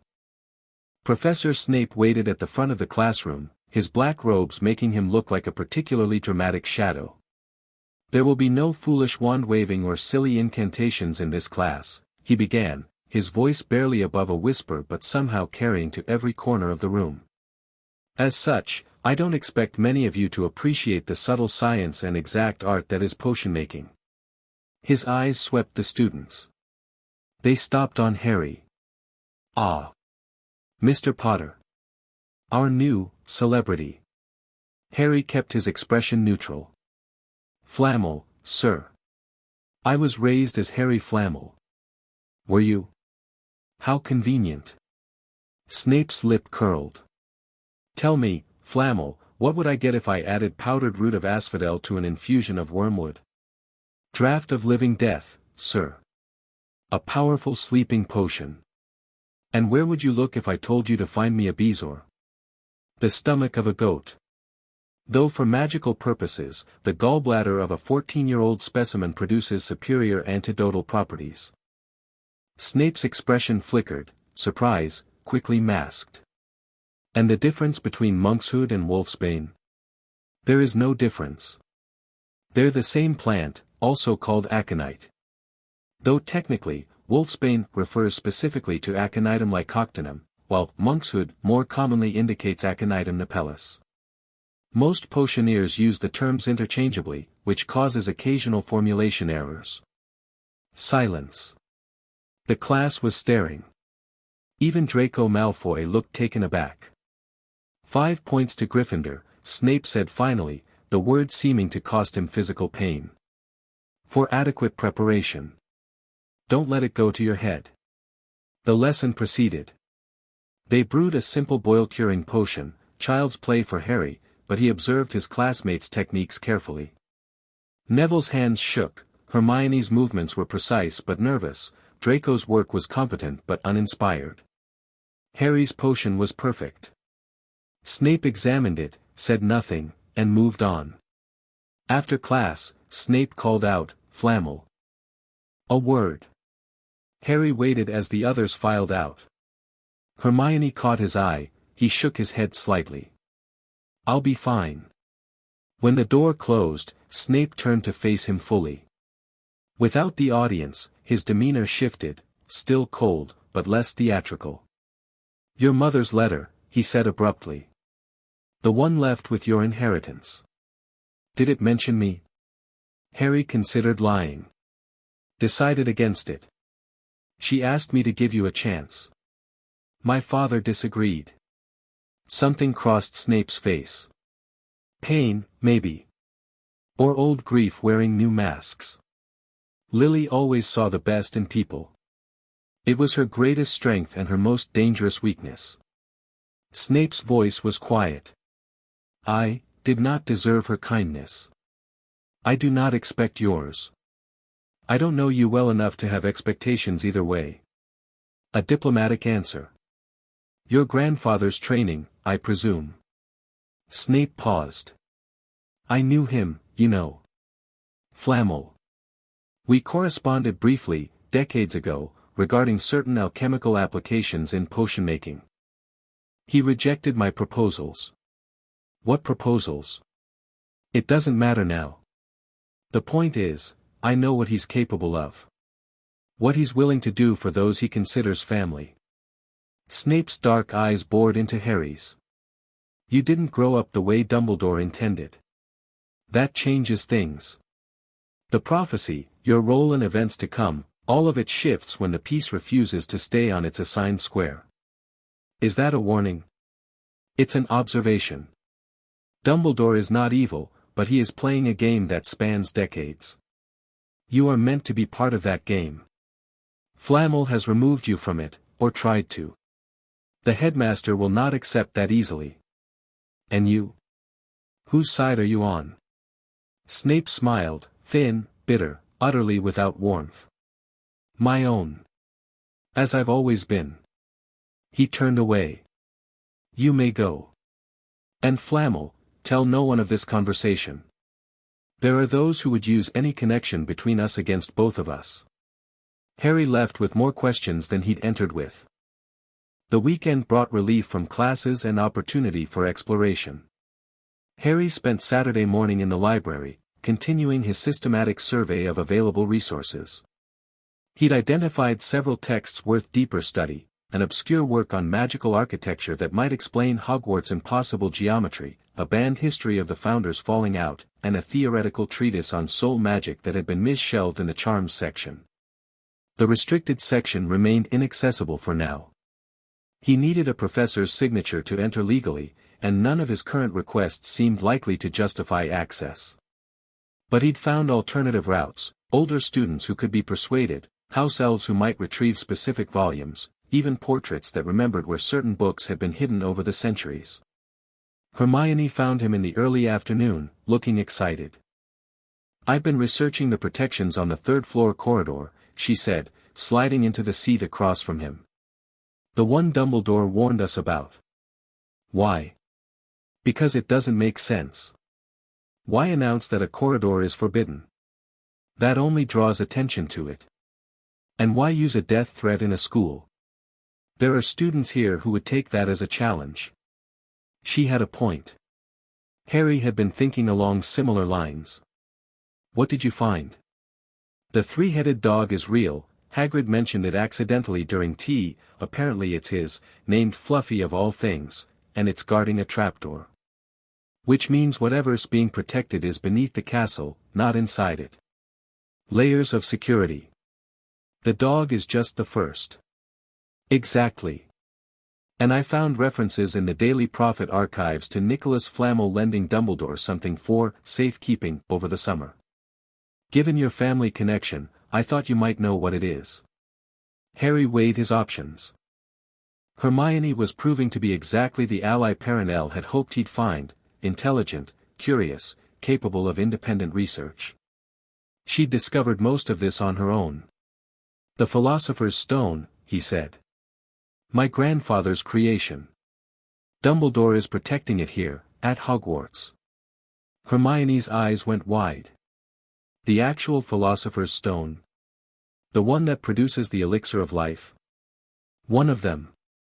Nicolas has created several over the centuries, though only 2 are currently active. Harry hesitated. This isn't widely known. The stone's location is meant to be secret. Then why is it so obviously protected?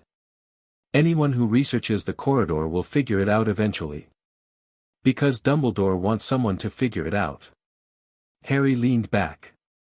Think about it. The warnings, the accessible research, the forbidden corridor that first years can reach. It's a trap. Or a test. Or both. For who? That's the question. They sat in silence for a moment. Harry could see Hermione processing, connecting dots, forming hypotheses. Someone's after the stone, she said finally. Someone inside the castle. And Dumbledore is using the protections as, what? A filter? A way to identify the threat? That's my working theory. Do you know who? Harry considered. He hadn't told anyone about Quirrell, about the possession, the conversation he'd overheard, Voldemort's voice issuing from beneath that purple turban. The information was dangerous, and sharing it would raise questions about how he'd acquired it. But Hermione was clever. She'd keep investigating regardless. Better to guide her research than let her stumble into something worse. Professor Quirrell, he said quietly. I don't have proof yet, but, watch him. Notice when his stutter disappears. Pay attention to where he goes, who he meets. The defense professor. But he seems so, nervous. Harmless. Harry shook his head. That's the mask. What's underneath is something else entirely. Hermione absorbed this. You're certain? 90%. I need more observation to be sure. Then we observe. She straightened. I'll adjust my research focus. Historical accounts of possession, methods of detection, known symptoms. If you're right, there should be patterns. There are. But be careful what you commit to writing. If someone else finds your notes, I'll use a cipher. My own invention, symbolic substitution with mathematical progressions. Even if someone finds it, they won't be able to read it without the key. Harry smiled despite himself. You really are remarkable, you know. Hermione flushed. I'm just thorough. Thoroughness is underrated. Most people accept the first explanation they encounter. You keep digging until you find the truth. Is that a compliment? It's an observation. I've found that when I make observations, people tend to interpret them however makes them most comfortable. That's either very wise or very cynical. Probably both. Sunday brought an unexpected development. Harry was practicing wand technique in an empty classroom, working on the basic charms he still struggled with, when the door opened and Draco Malfoy entered. The Slytherin heir looked around, noted the privacy wards Harry had erected, and raised an eyebrow. Practicing in secret? Worried about your reputation? Developing skills I lack. Some of us weren't raised with wands from infancy. Draco's expression flickered. Flamel uses wands. Everyone knows that. Flamel uses alchemical foci. The techniques are different. Harry lowered his wand. What do you want, Malfoy? Direct. I appreciate that. Draco entered fully, letting the door close behind him. I want to understand you. You don't fit any of the patterns I know. What patterns? Blood traders who reject pure blood values. Mudbloods who desperately try to prove themselves. Half-bloods caught between worlds. Draco's voice was analytical, not sneering, genuinely curious. You're none of those. You have ancient lineage through Flamel, but you don't care about blood purity.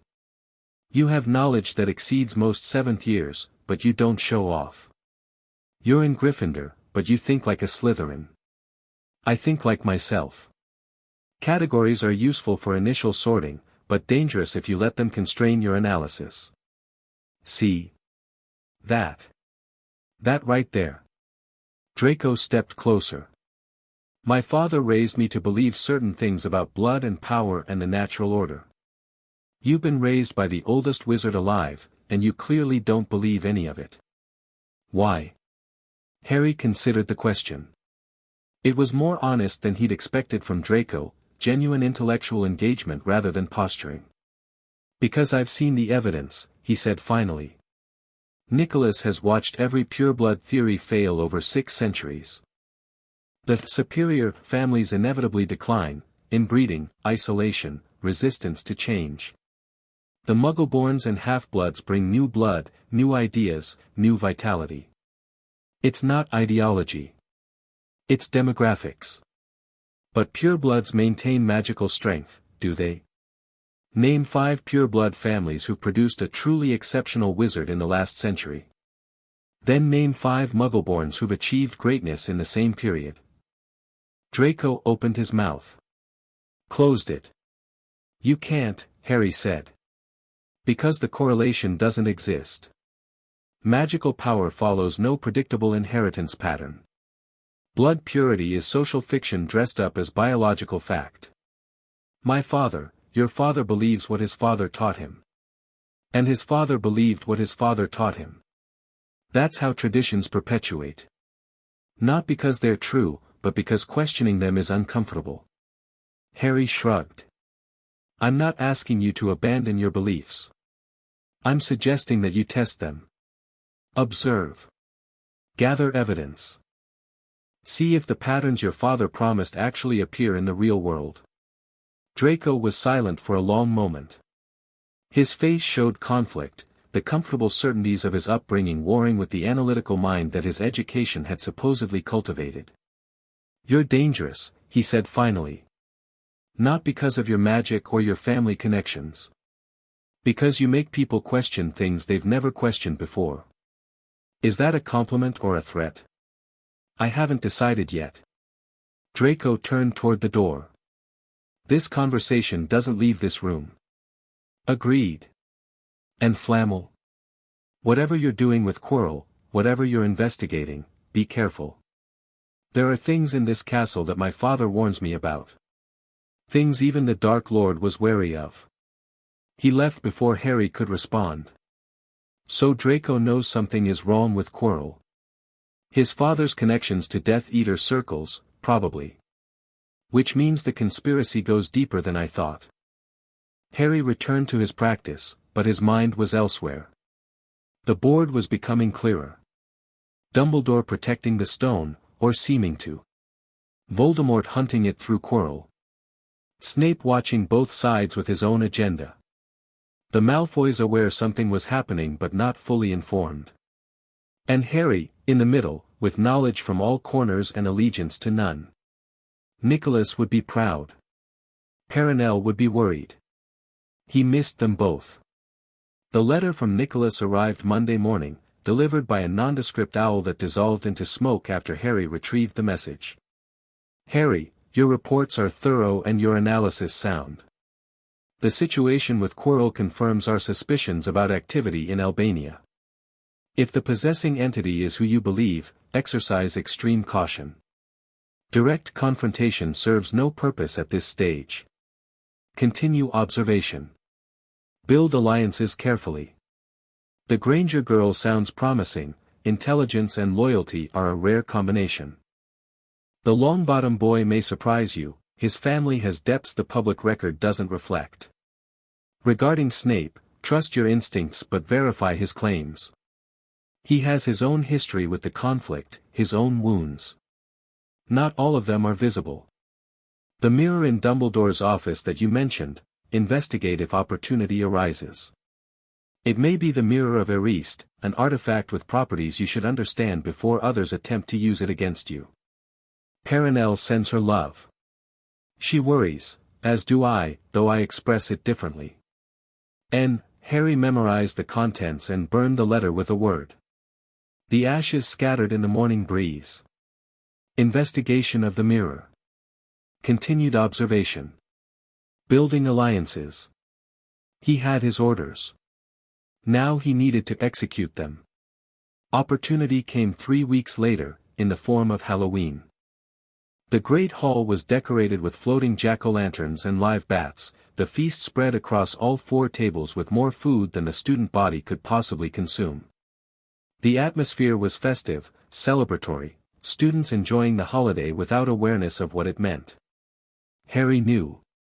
October 31st was the anniversary of his parents' deaths. 10 years ago tonight, Voldemort had come to Godric's Hollow and destroyed everything. He ate little. Spoke less. Hermione noticed, of course she did, but respected his silence. Then Quirrell burst through the doors. Troll. In the dungeons. He staggered forward, face pale, turban askew. Thought you ought to know. He collapsed. Pandemonium erupted. Students screaming, teachers shouting, Dumbledore's amplified voice cutting through the chaos. Prefects, lead your houses back to the dormitories immediately. Harry moved with the crowd, but his mind was racing. A troll. In the dungeons. Where the Slytherins live and the stone is protected. Coincidence? From a possessed professor who'd been hunting for access all term? No. Harry slipped away from the Gryffindor group as they climbed toward the tower. No one noticed, too much confusion, too many bodies moving at once. He descended. The castle was eerily quiet away from the evacuation routes. Harry moved fast, following his mental map toward the third-floor corridor. If Quirrell had released the troll as a distraction, this was his window. He reached the corridor and found the door ajar. Beyond, he could hear a scream. Female. Terrified. Harry sprinted. The bathroom was demolished. Sinks torn from walls, stalls collapsed, water flooding across the floor. And there, backed into a corner, was Hermione. The troll loomed over her, 12 feet of grey, lumpy muscle, wielding a club the size of a small tree. It raised the weapon overhead, ready to strike. Harry didn't think. He acted. His wand came up, but wand magic wasn't his strength. Not yet, not fast enough. Instead, he reached for what he knew. Alchemy. Transformation. The understanding of matter at its deepest levels. He slammed his palm against the flooded floor and pushed. The water responded. Not freezing, that would take too long, but densifying, becoming something other than water, something thick and adhesive. It surged up the troll's legs, hardening as it climbed, trapping the creature in a prison of transmuted liquid. The troll roared, struggling against restraints it couldn't understand. The club fell from its grip as it tried to free itself. Harry was already moving. He grabbed Hermione's arm, pulled her toward the door, shouted, "Run!" They ran. Behind them, the transmuted water was already destabilizing. Harry's control wasn't strong enough to maintain the transformation indefinitely. But it bought them time, precious seconds to put distance between themselves and the creature. They reached the corridor outside just as the roar behind them intensified. The troll had broken free. This way. Harry pulled Hermione toward a side passage. There's a, what do you think you're doing? Professor McGonagall materialized from shadows, her wand raised, her expression thunderous. Behind her came Snape, Quirrell, and, at the rear, Dumbledore himself. The troll emerged from the bathroom. McGonagall's wand slashed through the air, and the creature dropped, stunned, before it could take another step. "Explain," McGonagall demanded. "Why are you not with your house? Why is Miss Granger bleeding? And what in Merlin's name happened to that bathroom?" Harry's mind raced through options. The truth was complicated. He'd been investigating Quirrell, had heard the scream and responded, had used abilities he shouldn't reveal. Lies were dangerous, too many witnesses, too many variables. Hermione spoke first. "It was my fault, Professor. I went looking for the troll. I'd read about them and thought I could handle it. Harry came to find me when he realized I wasn't with the group." McGonagall stared. "You went looking for a troll? I was foolish. I'm sorry. 5 points from Gryffindor for your poor judgment, Miss Granger. And 5 points to Gryffindor for Mr. Flamel's attempt to save a fellow student." McGonagall's gaze swept over both of them. "Hospital wing. Now. Both of you." They went. The hospital wing was quiet at this hour. Most students were still in their common rooms, waiting for the all-clear. Madame Pomfrey examined Hermione's cuts, declared them superficial, and applied healing salve with brisk efficiency. "And you?" She turned to Harry. "Any injuries?" "None, ma'am." "Then why do you look like you've run a marathon?" "Adrenaline. It's exhausting once it wears off." Pomfrey harumphed but didn't push further. "Rest. Both of you. The excitement is over." She withdrew to her office. Harry waited until the door closed before turning to Hermione. "You lied for me. You saved my life." A lie seemed like reasonable repayment. Hermione's voice was shaky but controlled. "What you did, with the water, that wasn't wand magic." "No. Will you teach me?" Harry blinked. Of all the questions he'd expected, "What was that? How did you do it? Are you dangerous?" this wasn't among them. "It takes years of study.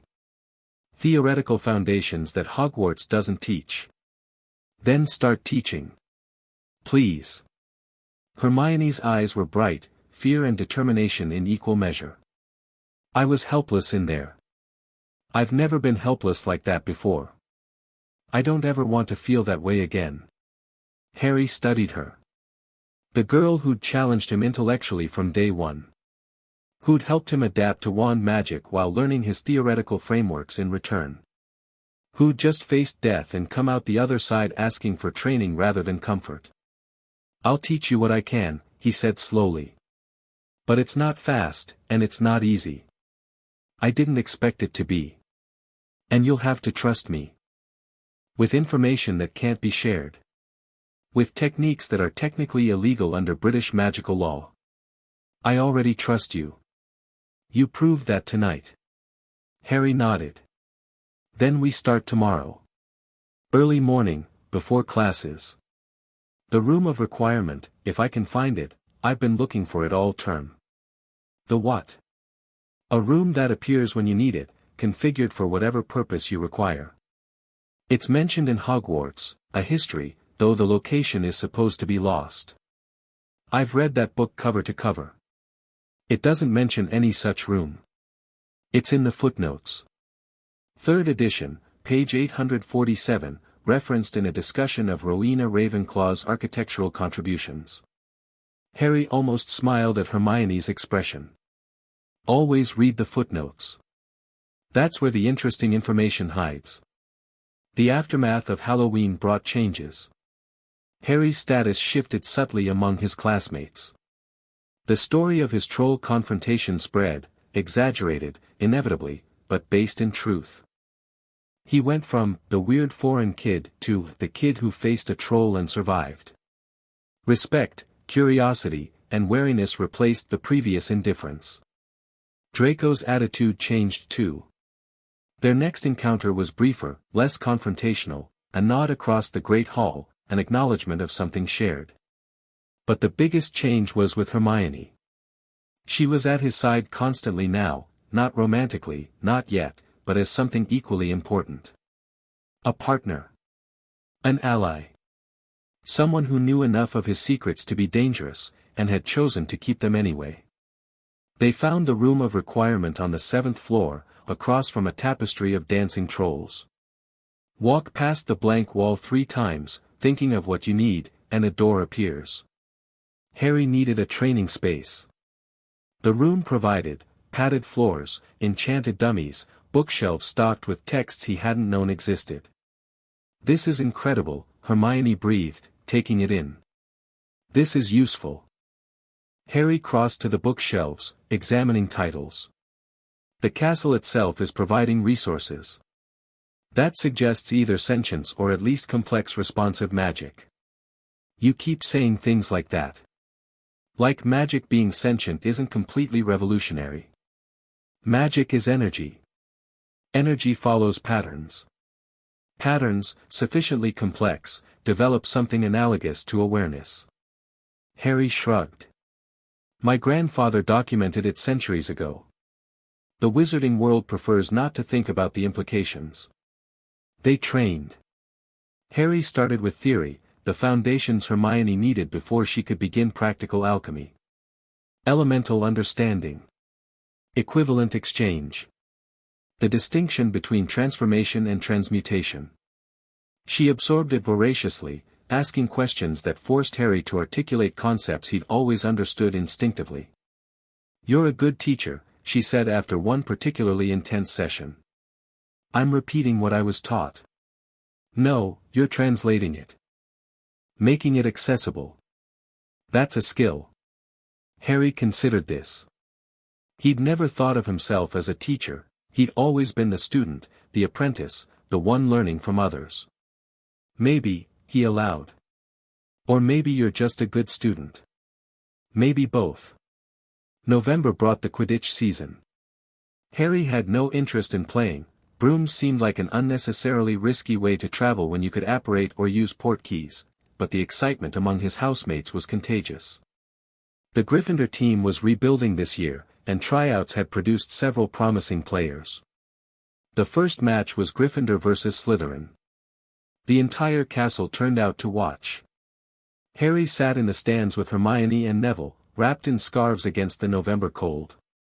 The game itself was chaotic, players zooming in all directions, balls flying, the commentary barely keeping up with the action. "This is incredibly dangerous," Hermione observed. "The injury statistics must be horrifying." "Madame Pomfrey says she treats at least 3 serious injuries per match," Neville said. "Broken bones mostly, but sometimes worse. And people do this for fun. It's tradition." Harry was watching Quirrell. The defense professor sat in the stands opposite, his eyes fixed on something Harry couldn't identify. His lips were moving, not obviously, but visibly if you knew to look. "He's casting something." "But what?" On the pitch, one of the Gryffindor chasers suddenly lost control of her broom. It bucked, twisted, nearly threw her before she regained control. Coincidence? Or, someone's jinxing the brooms, Harry said quietly. "Look at Quirrell." Hermione and Neville turned. By the time they looked, Quirrell had stopped. "I don't see anything," Hermione said. "He's done for now. But watch him. If anyone else has trouble." The match continued. No further incidents occurred. Gryffindor won by 30 points, and the celebration in the common room lasted until McGonagall came to restore order. But Harry had seen enough. Quirrell was escalating. Testing boundaries. Probing for weaknesses in the castle's defenses. And sooner or later, he would make his move. The weeks before Christmas passed quickly. Harry continued his dual education, Hogwarts classes during the day, private training with Hermione in the evenings. She was progressing faster than he'd expected, her analytical mind took to alchemical theory naturally, and her wand technique was already advanced enough to begin integrating the two approaches. "The trick is holding both frameworks simultaneously," she said during one session, demonstrating a levitation charm that incorporated subtle transmutation elements. Not choosing between them but letting them complement each other. That's exactly right. Most wizards learn one system and stick with it. The truly powerful ones integrate everything they encounter. Is that what your grandfather does? Nicolas has been integrating for 6 centuries. He's absorbed techniques from every magical tradition on Earth. Harry paused. I'm trying to do it faster. We don't have 6 centuries. Because of Voldemort? Harry had told her, not everything, but enough. The soul fragment. The possession. The inevitable confrontation. Because of many things. Voldemort is one threat. There will be others. Hermione was quiet for a moment. You're preparing for war. I'm preparing for survival. The two aren't always the same, but they often overlap. The Christmas holidays approached. Most students would be going home. Harry had decided to stay. You should come visit, Hermione said, the week before departure. My parents would love to meet you. And I could show you Muggle London. It's quite different from the magical parts. Maybe next year. This year, I have things to investigate. The stone. Among other things. Harry hesitated. Be careful, Hermione. Away from Hogwarts, you won't have the castle's protections. Or mine. I can protect myself now. You've made sure of that. The beginning of protection. There's much more to learn. She hugged him, brief, fierce, unexpected. Happy Christmas, Harry. Try not to die while I'm gone. I'll do my best. Christmas at Hogwarts was quieter than Harry expected. Most of the castle emptied, leaving only a handful of students and the permanent staff. The Weasleys stayed, their parents were visiting a son abroad, which meant Ron was around, along with the twins and their younger sister Ginny, who stared at Harry with wide eyes whenever he passed. Harry used the solitude productively. Without classes or obligations, he had time to explore properly. The restricted section finally yielded its secrets, not through official permission, but through careful manipulation of the security enchantments. He spent hours among the forbidden texts, reading about subjects Hogwarts didn't teach, soul magic, blood rituals, the theory of Horcruxes. The Horcrux information was scarce, deliberately so, as the books that discussed them had been censored or destroyed. But Harry found fragments, a mention in a dark arts encyclopedia, a tangential reference in a biography of medieval dark wizards, a theoretical discussion in a treatise on immortality. Split souls. Anchors to prevent true death. The darkest of dark magic. Voldemort had made at least 6, based on what Harry had heard beneath the dungeons.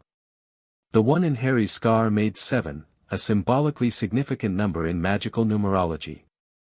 If they were destroyed, Voldemort could be killed permanently. If they weren't, he would keep returning. Nicolas and Perenelle destroyed 1. That leaves 6, if the count was accurate. Finding them would be difficult. Destroying them would be harder. But at least now Harry understood what he was facing. Christmas morning brought presents. From Nicolas and Perenelle, a set of alchemical instruments, miniaturized for portability, each one worth more than most wizards would earn in a lifetime. From Hermione, a hand-knitted scarf in Gryffindor colors, with a note that said for warmth and loyalty. From Ron, a box of chocolate frogs, with a card that read Mum made me. Happy Christmas. And from an anonymous sender, a package containing only a note and a folded piece of cloth. Your father left this in my possession before he died. It is time it was returned to you. Use it well. Harry recognized the handwriting. Dumbledore's. The cloth was the invisibility cloak, his father's cloak, given to Dumbledore for safekeeping and now returned. Harry examined it carefully, confirming what he'd suspected since receiving it months ago. A Hallow. 1 of 3. And Dumbledore had it for years. He wrote a thank you note to Dumbledore, deliberately bland, giving nothing away. Then he added the cloak to his arsenal and went to breakfast. That evening, Harry found the mirror. He'd been looking for it since Nicholas's letter, a magical artifact that showed the viewer their deepest desires. In Dumbledore's hands, it could be a tool for understanding enemies or allies. In the wrong hands, it could drive people mad. In Harry's hands. He found it in an unused classroom on the 4th floor. An ornate frame surrounding a surface that rippled like water. Carved into the frame were words, Erist stra eru oit ube kafru oit onwosi. I show not your face but your heart's desire. Harry stood before it. Looked into its depths. And saw, himself. Older, but not much. Surrounded by people, Hermione, Neville, others he didn't recognize. Laughing. Happy. Connected. Behind them, Nicolas and Perenelle, watching with pride.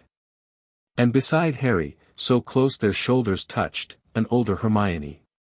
Her hair was longer. Her eyes were the same. She was holding his hand.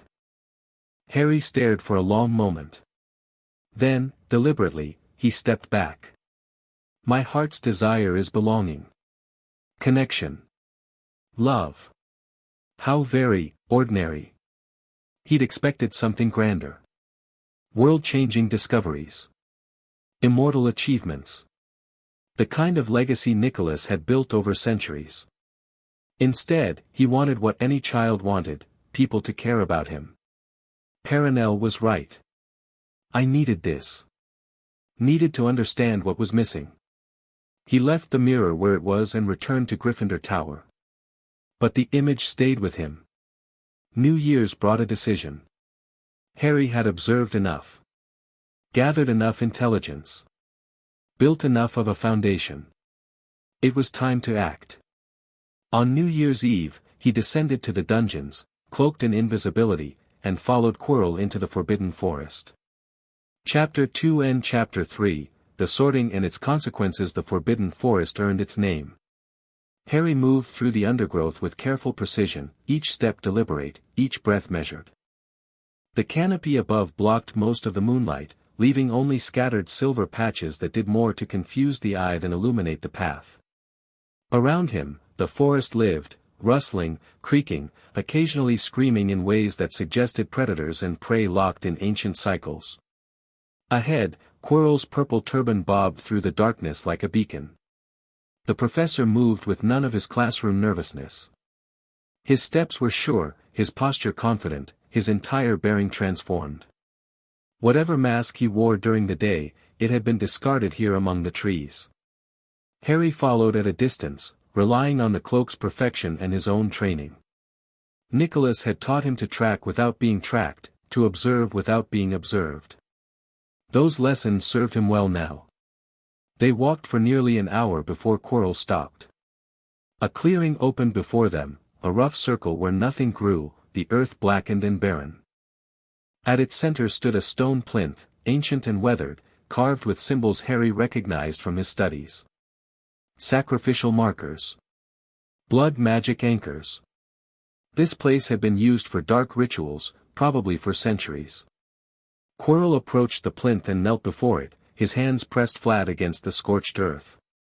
Master, he whispered. I've come as instructed. The voice that answered came from beneath Quirrell's turban, that same cold, inhuman voice Harry had heard in the dungeon corridor. Report. The protections on the stone, have you learned anything useful? The first chamber contains a Cerberus. Hagrid's creature. Music puts it to sleep. Predictable. The oath never could keep secrets. Continue.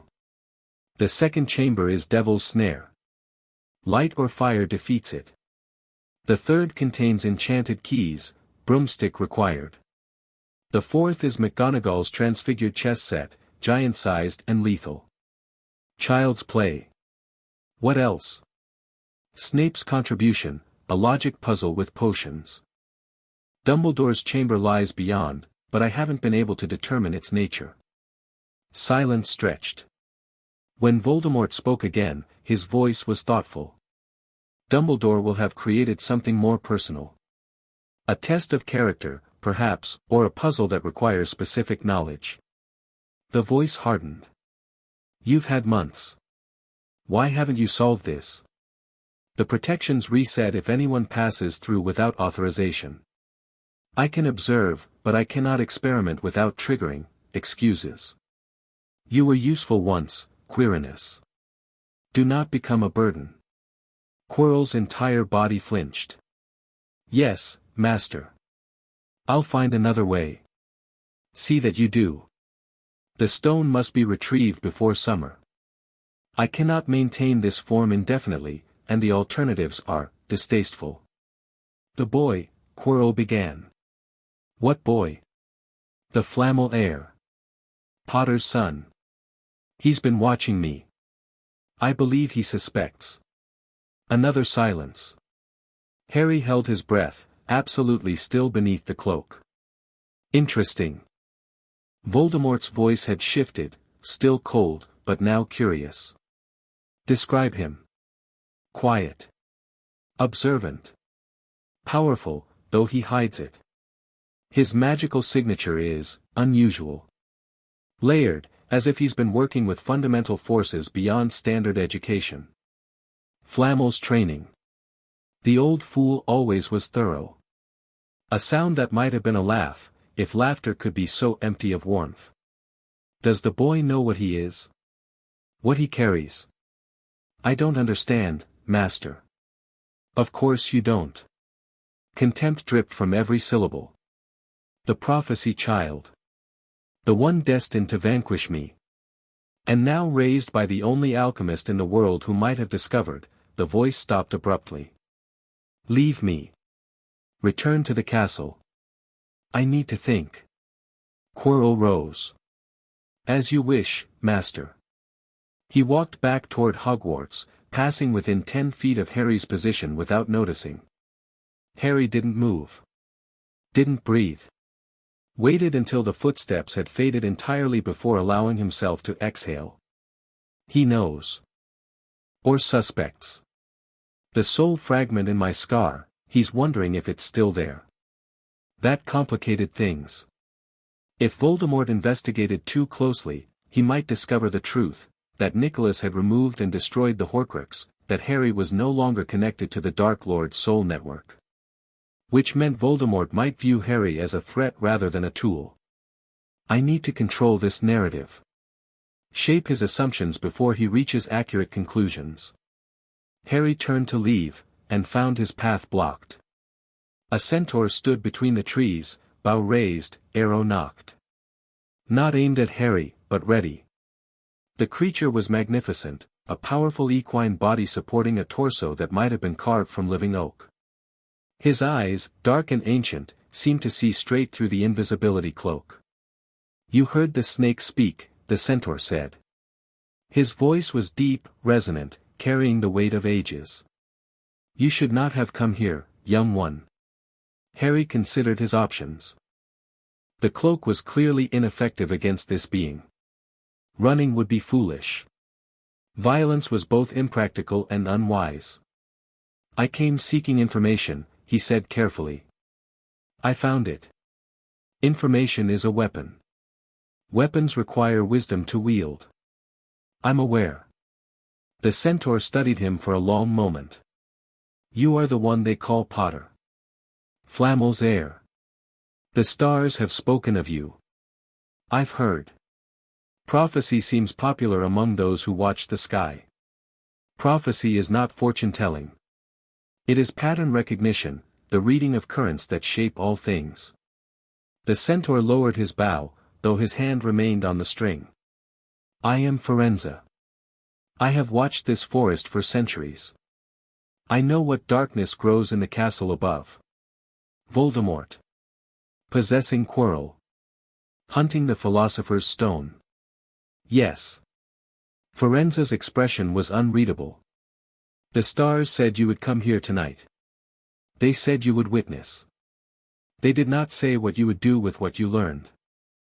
I haven't decided yet. Then decide wisely. The snake is weakened, but not helpless. Forcing confrontation before you are ready would be inadvisable. You're warning me? I am offering perspective. Firenze stepped aside, clearing the path. Your path leads back to the castle.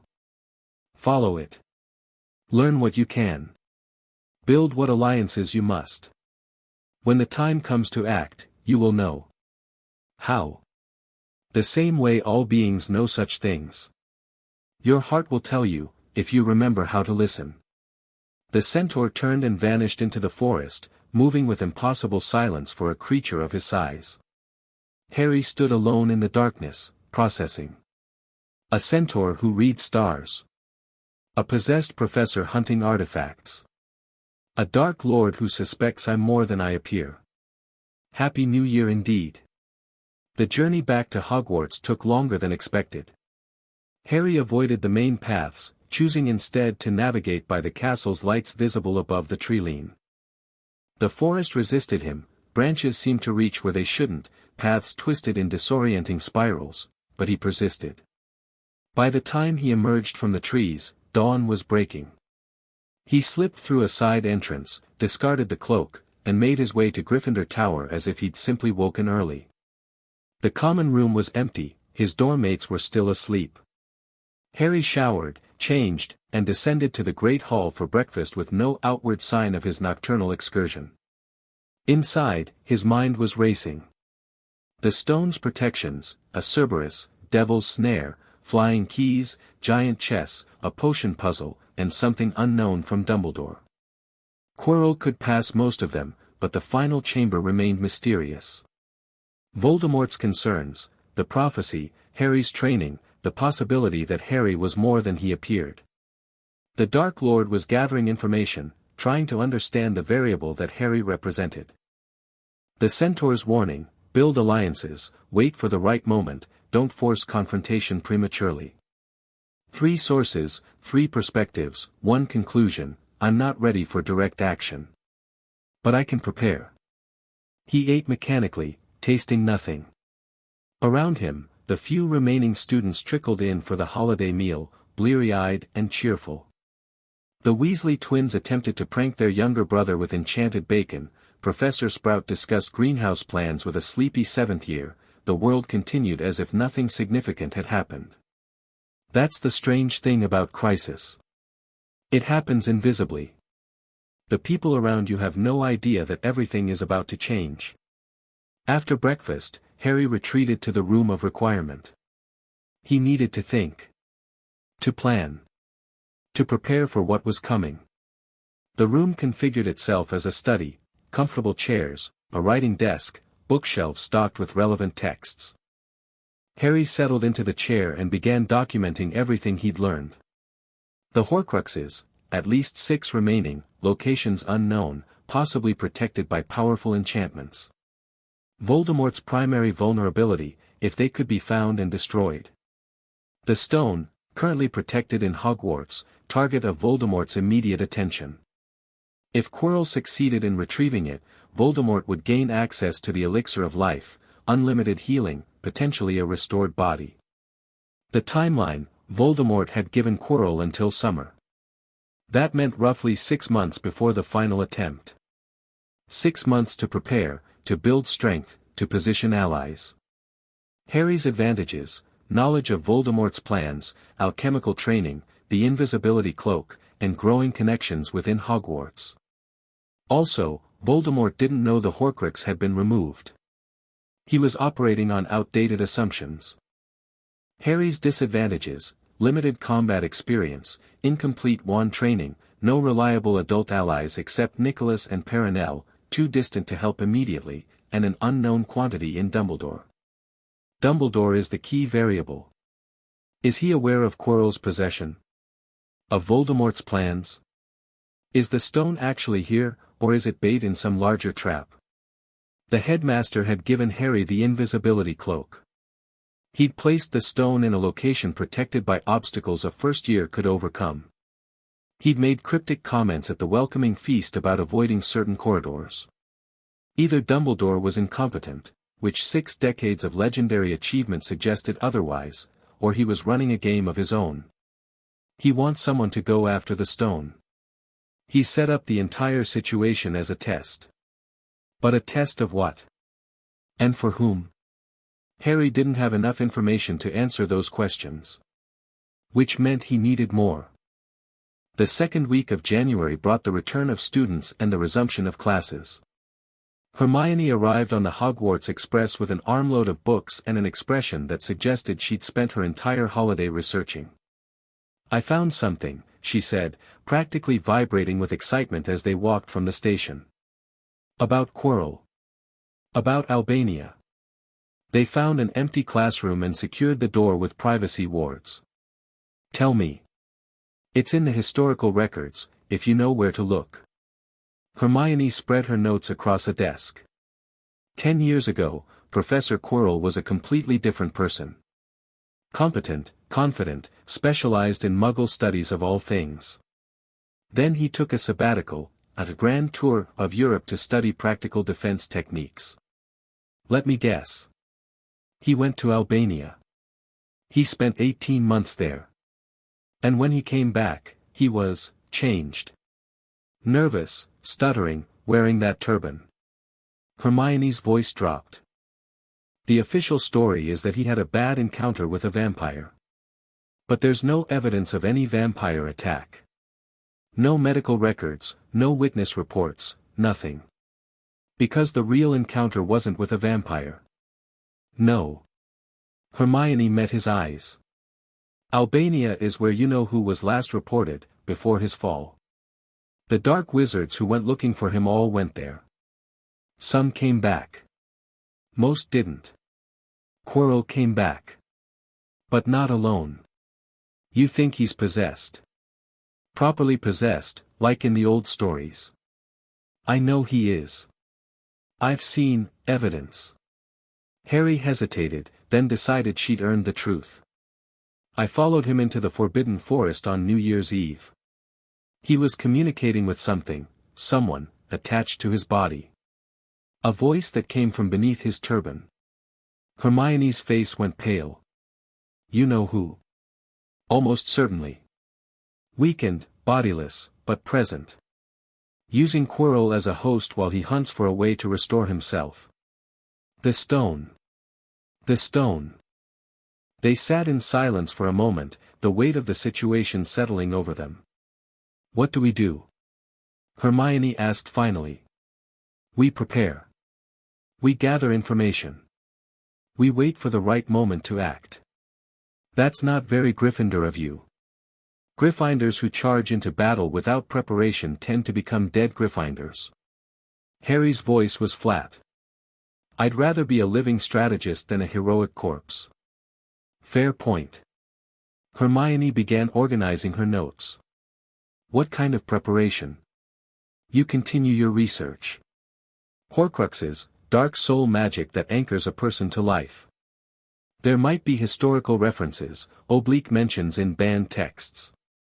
Find whatever you can. And you? I'm going to have a conversation with Professor Snape. Finding Snape alone was easier than expected. The potions master kept evening office hours, theoretically for students who needed academic assistance but practically as a deterrent. Few students were brave enough to seek help from Severus Snape. Harry simply walked into the dungeons at 8 o'clock, knocked on the appropriate door, and waited. Enter. The office was dark, cluttered with preserved specimens and simmering cauldrons. Snape sat behind his desk like a spider in its web, papers spread before him, quill in hand. Flamel. His voice carried neither welcome nor rejection. Office hours are for students with academic questions. I have questions. Not all of them are academic. Then perhaps you should take them elsewhere. Perhaps. But you said your door was open, after that first class. For matters that went beyond potions. Harry closed the door behind him, settled into the chair across from Snape without being invited. I'd like to take you up on that offer. Snape set down his quill. His dark eyes studied Harry with an intensity that might have been unsettling under other circumstances. What matters? Professor Quirrell. His sabbatical in Albania. What came back with him? The silence stretched. Harry watched Snape's face, looking for tells, finding only a carefully maintained blankness. "You're remarkably well informed for a first year," Snape said finally. "I was raised by remarkable people." "Indeed." Snape leaned back. "What, precisely, do you think you know about Professor Quirrell?" "I know he's possessed. I know the possessing entity is what remains of Voldemort. I know they're hunting the Philosopher's Stone, currently hidden beneath the school." Harry paused.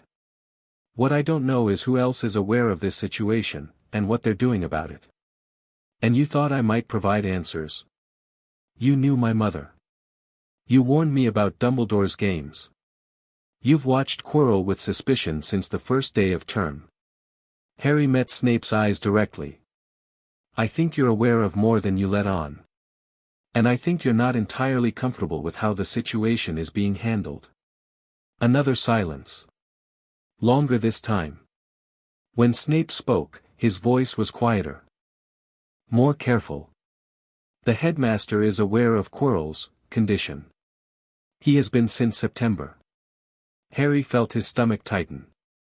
"He knows there's a possessed professor teaching students, and he's done nothing." "He has done many things. Just not the obvious thing." Snape's lip curled. "Dumbledore plays long games, Flamel. He believes in letting situations develop, testing people, arranging circumstances that force desired outcomes. The stone's presence here is not an accident. It's bait. Bait for Voldemort. Bait for everyone. For Quirrell, certainly. Perhaps for you as well." Snape's eyes narrowed.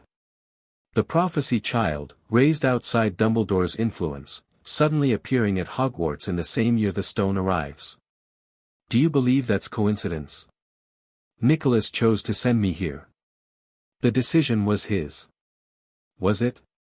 Or was it guided by information carefully placed, circumstances subtly arranged?" Snape shook his head. "I've known Dumbledore for 20 years. Nothing around him is truly accidental.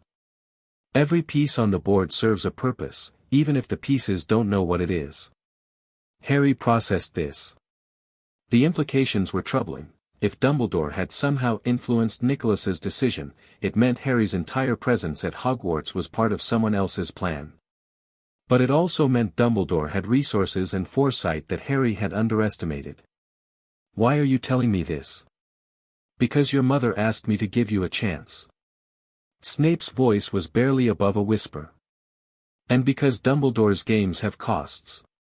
He's willing to accept casualties in service of his greater good. I am less sanguine about sacrifice. You're warning me. I'm providing information. What you do with it is your choice." Snape stood abruptly. "This conversation never happened. If you mention it to anyone, I understand discretion, Professor. See that you do." Snape moved to the door and opened it. "Your potion's work has been adequate. I expect continued excellence." "Of course." Harry left, his mind churning with new information and new questions. Dumbledore knows. He's letting it happen. Which means either he has a plan I can't see, or his plan requires me to face Voldemort directly. Neither option was comforting. February brought snow, exams, and unexpected developments. Harry's integration into Hogwarts life had progressed steadily. He'd mastered the basic wand techniques that had eluded him initially, learned to navigate the castle's eccentric architecture, and built a network of casual acquaintances beyond his core allies. The library had become his second home. He spent hours there each day, systematically working through texts that might provide useful knowledge. Hermione joined him often, their parallel research creating a comfortable routine. Neville's progress had been slower but real. His wand work remained mediocre, but his herbology was exceptional. Professor Sprout had already started mentioning advanced greenhouses and independent study. More importantly, his confidence had grown. The boy who flinched at loud noises now participated in class discussions, challenged bullies who targeted younger students, and occasionally even made jokes. "You're changing," Harry observed one evening, as they walked back from the greenhouses. Neville shrugged. "I had a conversation with my grandmother over Christmas. Told her I wasn't going to keep pretending to be my father. That I was going to be myself, whatever that turned out to be." "How did she take it?" "Badly, at first. Then she cried. Then she hugged me for what felt like an hour." Neville's voice was soft. "She's been so focused on making me into my dad that she forgot I might become something else entirely. Someone he'd still be proud of, just different. That's mature thinking. I had help. You and Hermione, you don't expect me to be anyone but myself. That's rare. Most people want me to fit their categories." Harry thought about categories. About the boxes people tried to force him into. The boy who lived. The Flamel heir. The prophecy child. Categories are convenient. But they're not truth. You're the only one who gets to decide what you are. You really believe that? I have to. The alternative is letting others define my existence. They walked in companionable silence. The castle rose before them, golden light spilling from its windows, beautiful and treacherous. Allies, Harry thought. Real ones. Not tools or pawns, but people who've chosen to stand beside me. He wondered if Dumbledore had accounted for that in his calculations. The Valentine's Day incident, as it came to be known, started as a prank and ended as a revelation. Lockhart wasn't at Hogwarts yet, so the holiday passed without the cartoonish romance that would later define it. Instead, someone, the Weasley twins were suspected but never proven, had enchanted suits of armor throughout the castle to sing love ballads whenever students passed. The effect was mostly comedic. Except for one particular suit of armor, outside the third-floor corridor, which had been enchanted with additional surveillance spells. Harry discovered this while checking the corridor's protections on his weekly reconnaissance. The armor was recording conversations, storing them in a modified memory crystal concealed in its helmet. Someone else is watching. Someone besides Dumbledore. He examined the spell work carefully without touching it. The enchantments were sophisticated, beyond student level, probably beyond most professors. The recording function was keyed to specific vocal patterns, though Harry couldn't determine whose without triggering the detection wards. Snape. Another professor. Someone from outside the castle entirely. He left the armor undisturbed and retreated to think. The situation was becoming more complex. Multiple factions were clearly operating within Hogwarts, each with their own agendas. Dumbledore and his long games. Voldemort and Quirrell hunting the stone. Snape playing some angle Harry couldn't fully determine. And now an unknown observer, collecting intelligence for unknown purposes. I need more information. I need to know who all the players are. That night, Harry used the mirror Nicolas had given him. Harry. Nicholas's face appeared in the silver surface, lined and tired but alert. You haven't used this in weeks. What's happened? Harry explained, everything he'd learned, everything he suspected, the growing complexity of the situation. Nicholas listened without interrupting. When Harry finished, the old alchemist was silent for a long moment. You're in the middle of a multi-sided chess game, he said finally. Dumbledore, Voldemort, and at least one unknown faction. Each treating Hogwarts as a battleground. I know. I need guidance. You need to identify the unknown. The surveillance on that armor, can you determine when it was placed? Not without more examination. I was worried about triggering detection. Reasonable caution, but insufficient data. Tomorrow, examine the enchantment more closely. Use the spectral analysis technique I taught you, it should reveal the caster's magical signature without activating any wards. And if I recognize the signature, then you'll know who else is playing. That knowledge alone is valuable. Nicholas paused. Harry. Be careful. Multiple factions mean multiple dangers, but also multiple opportunities. You don't have to choose a side. You can let them play against each other while you pursue your own goals. What if their games put people at risk? Hermione, Neville, the other students, they're not pieces. They're real. No. They're not pieces. Nicholas's voice was soft. That's what separates you from Dumbledore, perhaps. He's learned to see people as positions on a board. You haven't. Don't let this place teach you to. The mirror went dark. Harry sat in the darkness of his dormitory, listening to his classmates breathe, and wondered if he could navigate the coming storm without losing himself in the process. The spectral analysis revealed more than Harry expected. The surveillance enchantments bore two distinct magical signatures. The first was Dumbledore's, a warm, golden resonance that Harry had learned to recognize from observing the headmaster's other works.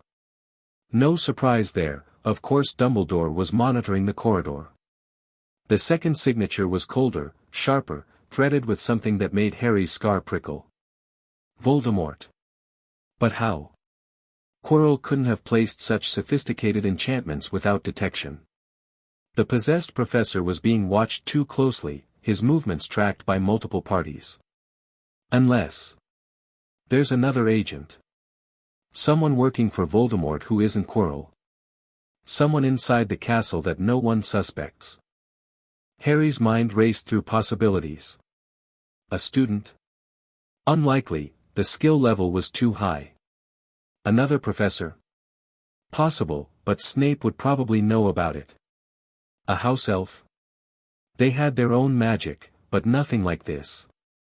Or someone using an artifact.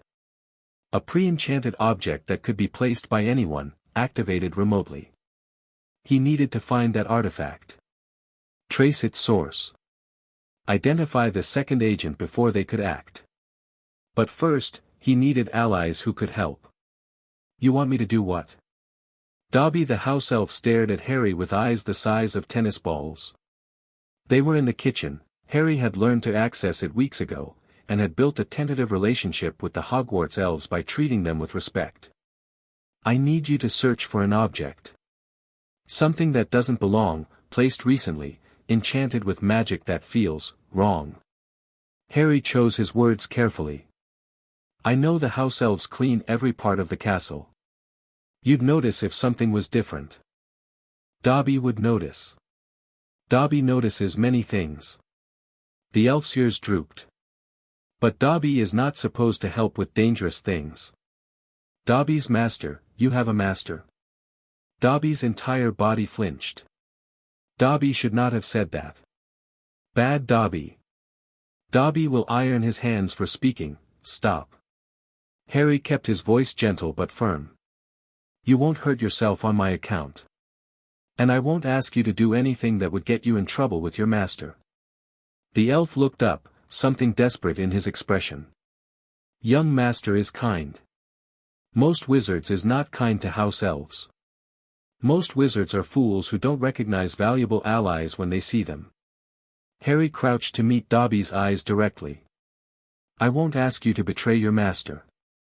But if you notice anything strange, anything that seems wrong or dangerous, I'd appreciate knowing about it.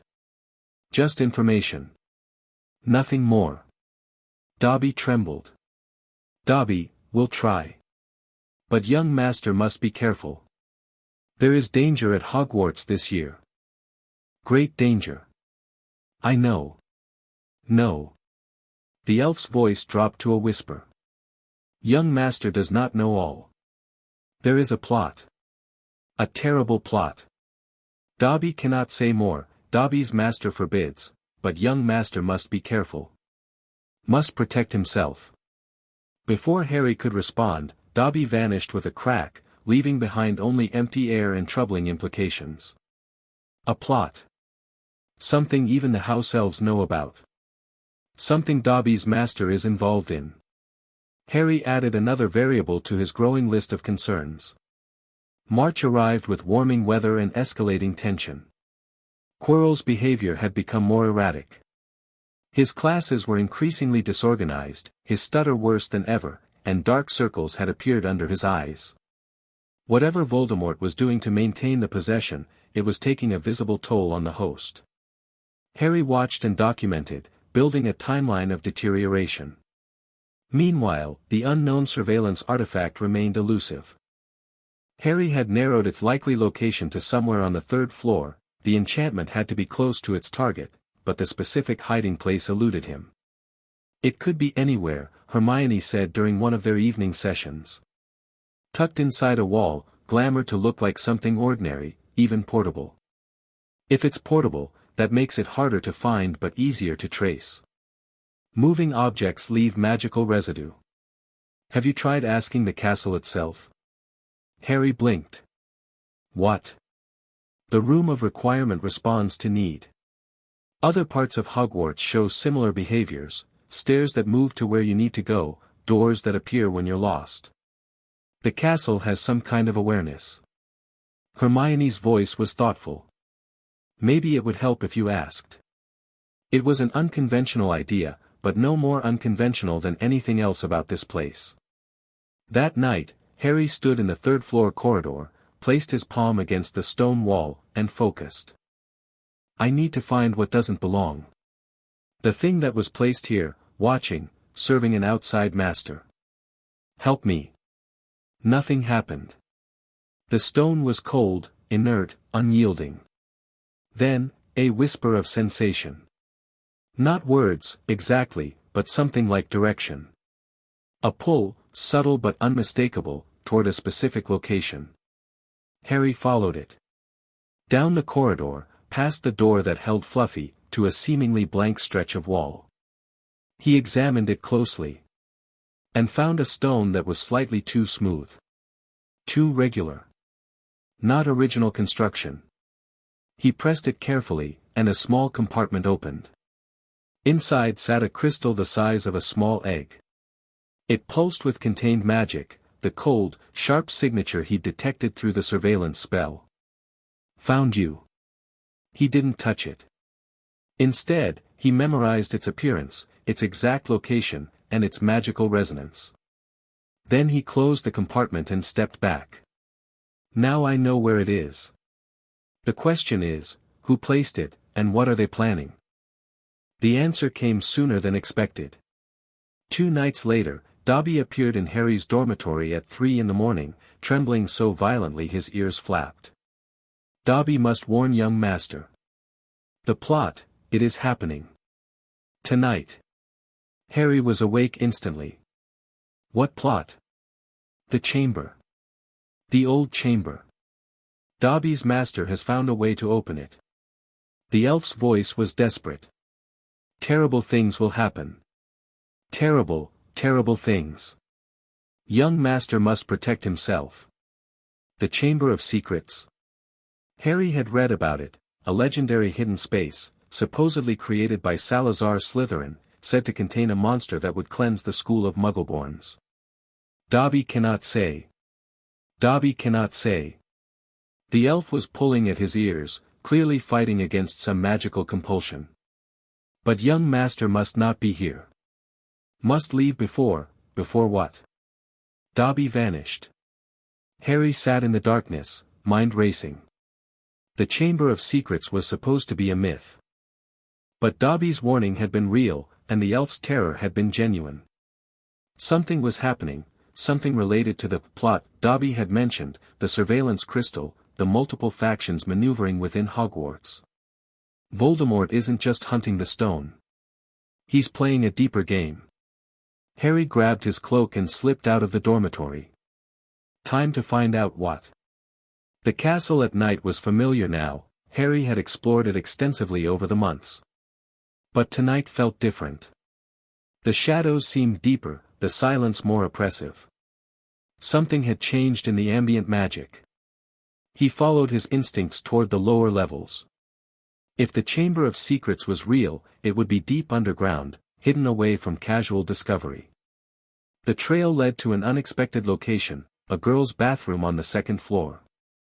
Moaning Myrtle's bathroom. Haunted, avoided, the last place anyone would look. Harry entered cautiously. The ghost wasn't visible, but he could feel her presence, a cold spot near the windows, watching him. "What are you doing here?" Myrtle's voice echoed from the walls. "Boys aren't supposed to be in here."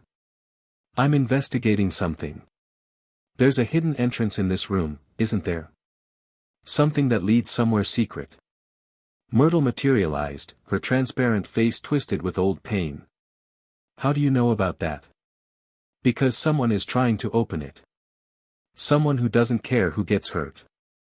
The ghost stared at him for a long moment. "I died here, you know. 50 years ago. I opened a door I shouldn't have, and something killed me." Harry's blood ran cold. "What kind of something?"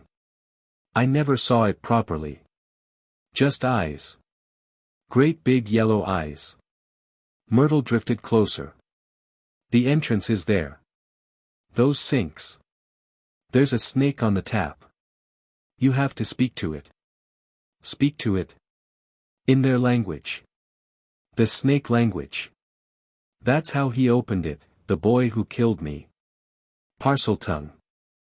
The language of snakes. A hereditary gift associated with Slytherin's bloodline." Harry didn't have Parseltongue. Or did he? The Horcrux had been removed, but the soul fragment had lived in his head for over a year. Some of its abilities might have left traces. He approached the sink Myrtle had indicated. Examined the tap with its tiny carved snake. Focused on it, trying to feel what it would be like to speak to something serpentine. "Open," he thought. The word came out strange, hissing, sibilant, something other than English. The sink shuddered. Then it began to move, splitting apart to reveal a wide pipe descending into darkness. "You can do it too," Myrtle whispered. "Just like him." Harry stared into the abyss. "I shouldn't go down there alone. It's exactly the kind of reckless action Nicolas warned me against. But Dobby had said something was happening tonight. And if that something involved the monster that had killed Myrtle, every minute Harry waited might be a minute closer to tragedy. He thought of Hermione, sleeping peacefully in Gryffindor Tower. Neville, finally growing into himself. All the students who had no idea what was lurking beneath their feet. Preparation has value. But so does action. Harry jumped into the pipe. The descent was long and unpleasant. The pipe twisted and turned, carrying Harry deeper into the earth than he'd expected. He tried to slow his fall with magical friction, but the surface was slick with something he preferred not to identify. Finally, he tumbled out into a stone chamber. Bones crunched beneath him as he landed, small animal skeletons, mostly, though some were disturbingly larger. The air smelled of damp stone and decay. Ahead, a tunnel stretched into darkness. Harry lit his wand and advanced. The passage was ancient, clearly predating the current castle. Serpent motifs decorated the walls, carvings that seemed to writhe in the flickering light. The magic here was old and dark, the accumulated weight of centuries pressing against his senses. He emerged into a cathedral-sized chamber. Stone pillars carved like serpents reached toward a ceiling lost in shadow. At the far end, a massive face dominated the wall, Salazar Slytherin himself, rendered in granite, his expression frozen in eternal severity. And between the pillars, lying motionless on the damp floor. No. No, no, no, Ginny Weasley lay face down, red hair spread around her like a pool of blood. She wasn't moving. Harry ran to her, checked for pulse, found one, thready and weak, but present. She won't wake. The voice came from behind him. Harry spun, wand raised. A teenage boy stood among the pillars. Dark-haired, handsome, wearing Hogwarts robes with a Slytherin crest. He looked solid, real, but something about him was wrong, a translucence at the edges, a glow that had nothing to do with the chamber's limited light. Tom Riddle, Harry said. The name came from somewhere deep in his memory, files he'd read, histories Nicolas had compiled. Very good. The boy smiled, charming and cold. You know me. But I don't believe we've met. We haven't. Though I know your other name well enough. Do you? Riddle stepped closer. And what name would that be? Voldemort. The smile widened. Clever child. Flamel's training, I assume. The old fool always was thorough. This is a Horcrux. Harry kept his wand trained on the apparition. A memory preserved in an object. You've been draining Ginny to give yourself form. Again, very good. The diary absorbed her life force, her magic, her secrets. Enough to make me almost real. Riddle glanced at the unconscious girl. She's been useful. All year, writing in her new diary, pouring out her heart to someone who understood her. Someone who cared. You've been controlling her. Guiding her. Toward the chamber. Toward the monster within. Riddle's voice dropped. She opened the chamber under my influence. Released my pet. Soon it will hunt, and the school will face its great cleansing once more. The monster. What is it? A basilisk, of course. The king of serpents. Slytherin's guardian, waiting 1,000 years for a worthy heir to command it. Riddle's eyes glittered. Though I suppose, heir, is a flexible term. The important thing is Parseltongue, and you clearly have that. Harry's mind raced. A basilisk, deadly gaze that killed instantly, venomous fangs, impervious to most magic. He couldn't fight something like that directly. Why are you telling me this? Why not just have your pet kill me? Because I'm curious. Riddle circled him slowly. You shouldn't be here. Shouldn't know what you know. The Harry Potter I expected was a helpless orphan raised by muggles, easy prey for my servants. Instead I find, this. An alchemist's apprentice, trained in forgotten arts, with Parseltongue abilities that should have died with my fragment. Your fragment? The piece of my soul that lived in your scar. You removed it somehow. Destroyed it, perhaps. That changes the prophecy's meaning considerably. You know about the prophecy. I made the prophecy's fulfillment my primary goal for a decade. Of course I know about it. Riddle stopped circling, facing Harry directly. You were supposed to be my vessel, eventually. The perfect host for my return, connected to me through the soul fragment, raised to worship me through careful manipulation. Instead, you're free. Independent. Dangerous. Dangerous to you? Potentially. Which is why I need to understand you before deciding what to do. Riddle's form flickered, growing slightly more solid. Tell me, Harry Potter. What do you want? What drives you?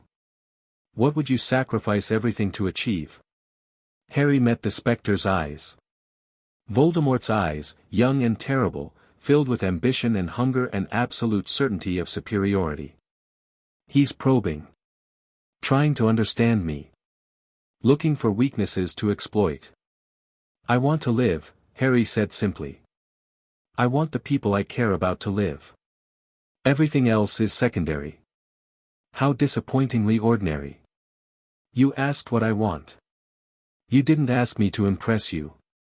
Something shifted in Riddle's expression, surprise, perhaps, or reassessment. No, he said slowly. I suppose I didn't. His form flickered again, stronger now. It doesn't matter. You can't stop what's coming. The basilisk will wake fully within the hour. Then it will hunt. Mudbloods first, then blood traitors, then anyone else who stands in the way. Hogwarts will be cleansed, and I will be restored. Through Ginny's life. Through everything she has left. And perhaps. Riddle smiled that cold smile again. Perhaps through you as well.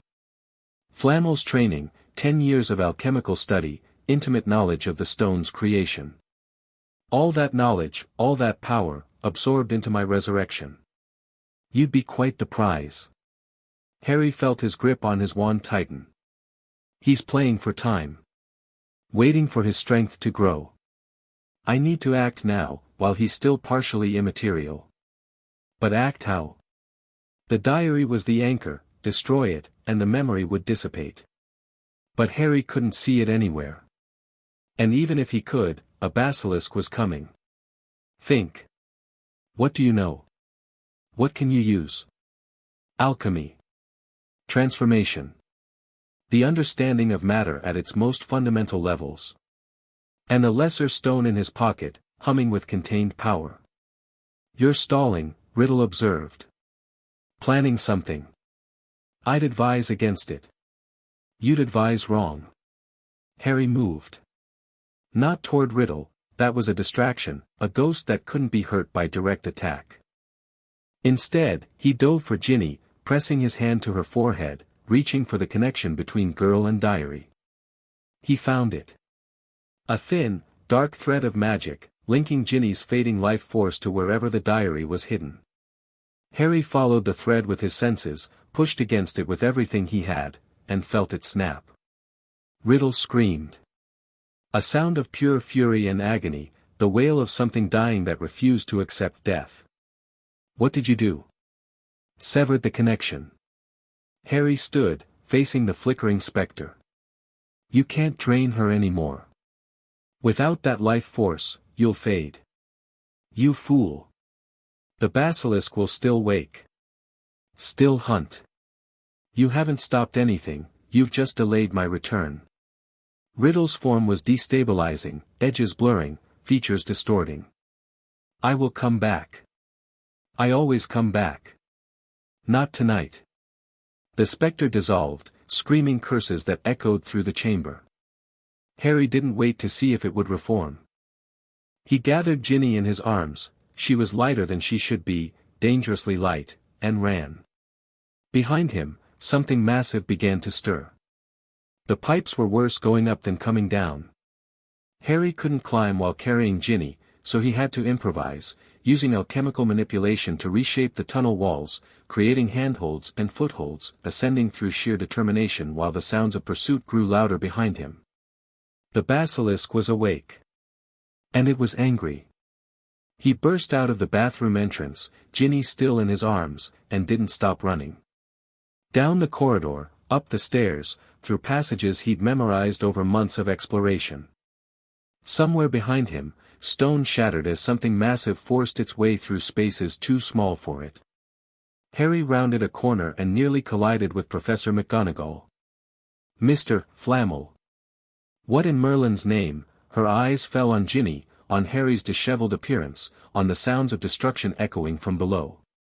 What's happening? Basilisk. In the pipes. Chamber of Secrets was real. Ginny was being possessed. I severed the connection. Harry thrust the unconscious girl toward her.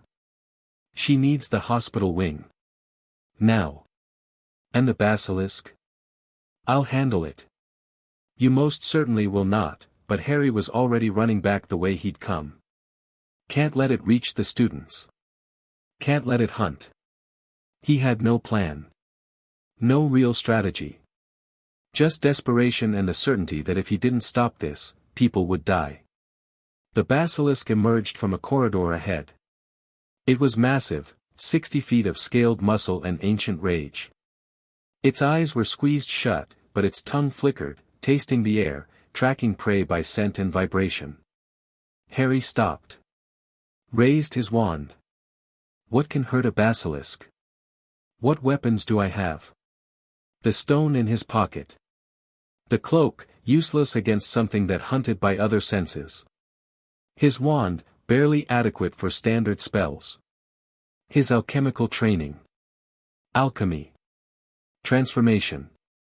Equivalent exchange. To transform something, you must understand it. To destroy something, you must understand it even better. The basilisk's scales were magically resistant. Its venom was lethal.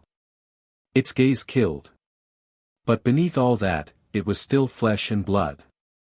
Still a living creature, subject to the same fundamental laws as everything else. Harry reached for his stone, felt its power humming in response to his will. Transform. Not the creature, too complex, too powerful. But the ground beneath it. He slammed his palm against the floor. The stone responded. Transmutation circles flared to life around him, invisible to normal sight but blazing bright to magical perception. The floor beneath the basilisk rippled, shifted, became something other than stone. Acid. The basilisk screamed, a sound that would haunt Harry's nightmares for years. Its lower body was dissolving, the transmuted ground eating through scales that had resisted magical assault for a millennium. But it wasn't enough. The creature was too large, too vital. It was thrashing toward him, dragging itself with its upper body, jaws gaping wide, a blur of red and gold shot past Harry's head. Fawkes the Phoenix, Dumbledore's familiar, descending like a burning comet. Its talons raked across the basilisk's face, and the creature screamed again, a different note this time. Its eyes. The Phoenix is targeting its eyes. Harry didn't waste the opportunity. He pushed more power through the stone, extended the transmutation, widened the pool of acid. The basilisk thrashed, blinded and burning, its screams shaking the very walls. And then a sword appeared in Harry's hand. Silver, rubies in the hilt, appearing from nowhere, a gift from the universe or Hogwarts or something else entirely. Harry didn't question it. He just moved. The basilisk's jaw was open, roaring its agony. Harry ran toward it, ducked under a wild swing, and drove the sword upward through the roof of its mouth. Into its brain. The creature convulsed once, twice, and went still. Harry fell to his knees, gasping for breath, the sword dissolving from his grip as mysteriously as it had appeared.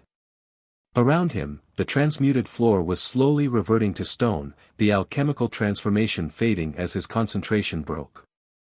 Footsteps. Running. Voices shouting. He looked up to see Dumbledore striding toward him, McGonagall behind, and what seemed like half the staff sprinting to catch up. Harry. Dumbledore's voice was calm, but his eyes were blazing with something Harry couldn't identify. What have you done? Harry looked at the basilisk's corpse. At the destruction around them.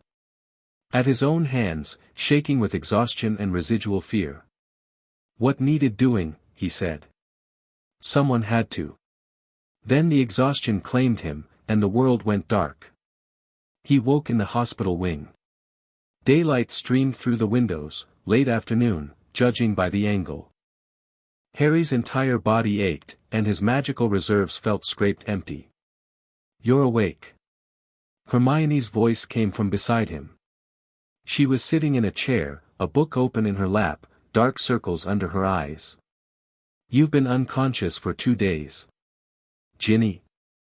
Recovering. Professor Snape says the possession did lasting damage to her magical core, but she'll survive. Hermione's voice was tight. Harry. What were you thinking? Going into the chamber alone, facing a basilisk without backup, I didn't have time to get backup. The thing was already waking. You could have died. People would have died if I hadn't acted. Harry pushed himself up, wincing at the protest from his muscles. Riddle, the diary, did they find it? In Ginny's trunk. McGonagall confiscated it. Hermione's expression shifted. Harry. They know. About the diary being a Horcrux. About Voldemort's possession. Dumbledore had a very long meeting with the Ministry, and there are rumors that Lucius Malfoy is facing charges. Malfoy? The diary was his. He slipped it to Ginny at the beginning of the year, apparently. Dobby, the house elf that warned you, he was the Malfoy family's elf. He's been trying to protect you all year. Harry absorbed this.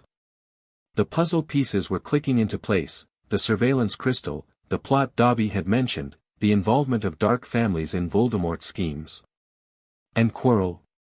The stone? Still protected.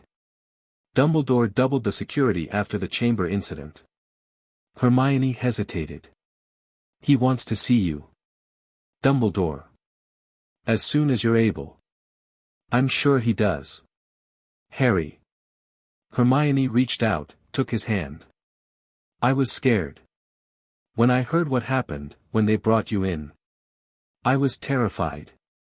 He looked at her, really looked, seeing the fear beneath the composure, the depth of feeling she was trying to contain. I'm sorry, he said. I should have found a way to contact you. To bring backup. Yes. You should have. Her grip tightened. Don't do that again. Please. We can't, lose you. I'll try. But I can't promise. Not when people are in danger. Then take me with you. Next time something like this happens. Don't go alone. Harry met her eyes. Saw the determination there, the absolute refusal to be left behind. All right, he said. Partners. Whatever comes. She smiled, watery, but real. Partners. Dumbledore's office was exactly as Harry remembered from his brief glimpses during the year, cluttered with instruments, decorated with portraits of former headmasters, dominated by the presence of the man himself. Dumbledore sat behind his desk, Fawkes perched nearby. The phoenix crooned softly when Harry entered. Ah, Harry. Please, sit. Lemon drop? No, thank you. Harry sat. The chair was comfortable in a way that felt deliberate, designed to put visitors at ease, lower their defenses. He kept his up. You've had quite the adventure, Dumbledore said. Discovering the Chamber of Secrets, severing a Horcrux's connection, slaying a basilisk. Impressive accomplishments for anyone, let alone an 11-year-old. I had help. Fawkes. The sword, wherever that came from. The sword of Gryffindor.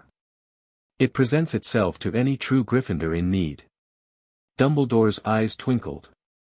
Apparently, the hat sorted you correctly after all. Apparently. Silence stretched between them. Harry waited. This was Dumbledore's game, let him make the moves. I find myself curious, the headmaster said finally. How did you know about the chamber? How did you discover Ginny's possession? How did you sever the Horcrux's connection without destroying the vessel? I investigated. I observed. I acted on the information I gathered. And your sources? My own. Another silence. Dumbledore's expression remained pleasant, but something harder lurked beneath. Harry. I am responsible for every student in this castle. Including you. When dangers emerge, I need to know about them. I need to understand what threats exist and how to counter them. With respect, Headmaster, you knew about Quirrell's possession since September. You knew Voldemort was inside your school, teaching students, hunting for the stone. And you did nothing. The twinkle vanished. Who told you that? Does it matter? The point is, you had information and chose not to act. You let the situation develop, waiting for, what? The perfect moment? The ideal test? You presume much about my motivations. I presume nothing. I observe and draw conclusions. Harry leaned forward. You placed the stone here as bait. You arranged the protections so that a clever first year could pass them. You gave me my father's cloak, the one artifact that would let me investigate freely. Everything about this year has been engineered. And if it was? Do you object to being tested? I object to being used as a piece in someone else's game. I object to students being endangered for the sake of your long-term plans. I object. Harry stopped himself, regaining control. I object to the assumption that you have the right to manipulate people's lives without their consent or knowledge. Dumbledore was quiet for a long moment. You're very like your mother, he said finally. She had the same fierce independence. The same refusal to be managed. You manipulated her too. I tried. She refused. A ghost of a smile crossed the old wizard's face. She was quite vocal about it, actually. Called me a meddling old goat to my face in the middle of an order meeting. Despite himself, Harry felt his lips twitch. That sounds like what I've heard of her. She was remarkable. They both were, your parents. I had such hopes for what they might accomplish. The smile faded. And then Voldemort came, and all those possibilities were lost. Because of a prophecy. One you could have kept secret. Could have. Should have. The question of what I ought to have done differently haunts me still. Dumbledore's voice was old, suddenly. Old and tired and heavy with regret. I have made many mistakes, Harry. More than I can count. More than I can ever atone for. Then stop making them. Stop treating people as pieces. Stop engineering situations that put children at risk. And if I told you that everything I do because I believe it's necessary. That the threats we face require unconventional responses. I'd say that every tyrant in history justified their actions the same way. Harry stood. I'm not your weapon, headmaster. I'm not your tool or your piece or your prophecy fulfillment machine. I'm a person with my own goals and my own methods. You can work with me, or you can get out of my way. But you will not control me. He turned to leave. Harry. He paused at the door. The sword. The Phoenix's intervention. Those weren't my doing. Dumbledore's voice was thoughtful. Something in Hogwarts responded to you. Recognized you. Provided what you needed at the moment you needed it. What's your point? My point is that you may be part of a larger story whether you wish it or not. Prophecies, artifacts, ancient magics, they have their own logic, their own momentum. You can't escape destiny simply by refusing to acknowledge it. Watch me. Harry walked out, leaving the old wizard alone with his phoenix and his regrets. The end of the school year came quickly after that. Exams were written. Final projects were submitted. The point standings were tallied, and Gryffindor won the House Cup, largely due to the extraordinary points awarded for services to the school in connection with the chamber incident. Harry didn't care about the cup. He cared about what he'd learned. Voldemort was working on multiple fronts. The stone, the diary, probably other schemes Harry hadn't discovered. The Dark Lord was patient, persistent, and far more dangerous than his current weakness suggested. The Horcruxes were key. Destroying them would make Voldemort truly mortal. But finding them would require resources and time that Harry didn't yet have. Dumbledore was compromised, not evil, but too caught up in his own plans to be fully trusted. A useful ally, perhaps, but never a commander. And Harry had friends. Real ones. People who'd stood beside him when it mattered, who'd earned his trust through action rather than words. On the last day, he found Hermione and Neville on the train platform. So, Hermione said. Same time next year. Same time next year. Harry smiled. Try not to research anything too dangerous over the summer. I make no promises. She hugged him, longer this time, less desperate. Right. Often. I want to hear about everything. I will. Neville offered his hand. Thanks. For everything. I'm not sure I'd have survived this year without you. You would have. You're stronger than you know, Neville. Maybe. But I'm glad I didn't have to find out alone. The train whistled. Students began boarding. Harry watched his friends go, watched the platform empty, and turned to face the summer ahead. Nicolas and Perenelle would want full debriefings. Plans would need to be made. Training would need to continue. But first, Harry thought, he might take a few days just to rest. He'd earned that much. Chapter 3 and Chapter 4, First Blood. The summer sun blazed over the Swiss Alps, but inside the Flamel estate, the temperature remained a constant, comfortable coolness. Enchantments older than most nations regulated the air, the light, the very feel of the place, a reminder that Harry had returned to a home built by centuries of accumulated knowledge. He'd been back for 3 days. 3 days of debriefings, analysis, and the particular brand of intense questioning that Nicolas called conversation and anyone else would call interrogation. The basilisk, Nicolas said, pacing before the study's massive fireplace. Walk me through it again. Every detail. Harry suppressed a sigh. This was the 4th iteration. I entered the chamber through the bathroom entrance. Riddle, the diary Horcrux, had manifested using Ginny's life force. I severed the connection using a combination of magical sensitivity and brute force. The basilisk woke. I transmuted the floor to acid, Fawkes blinded it, and the sword of Gryffindor appeared. I killed it. The sword appeared. From nowhere. Into my hand. When I needed it. Nicolas stopped pacing. His expression was troubled, more troubled than Harry had seen it since the conversation about his origins. Hogwarts responded to you, Nicolas said slowly. The castle itself provided a weapon. That's not supposed to happen. Dumbledore said something similar. He seemed surprised by it too. He should be.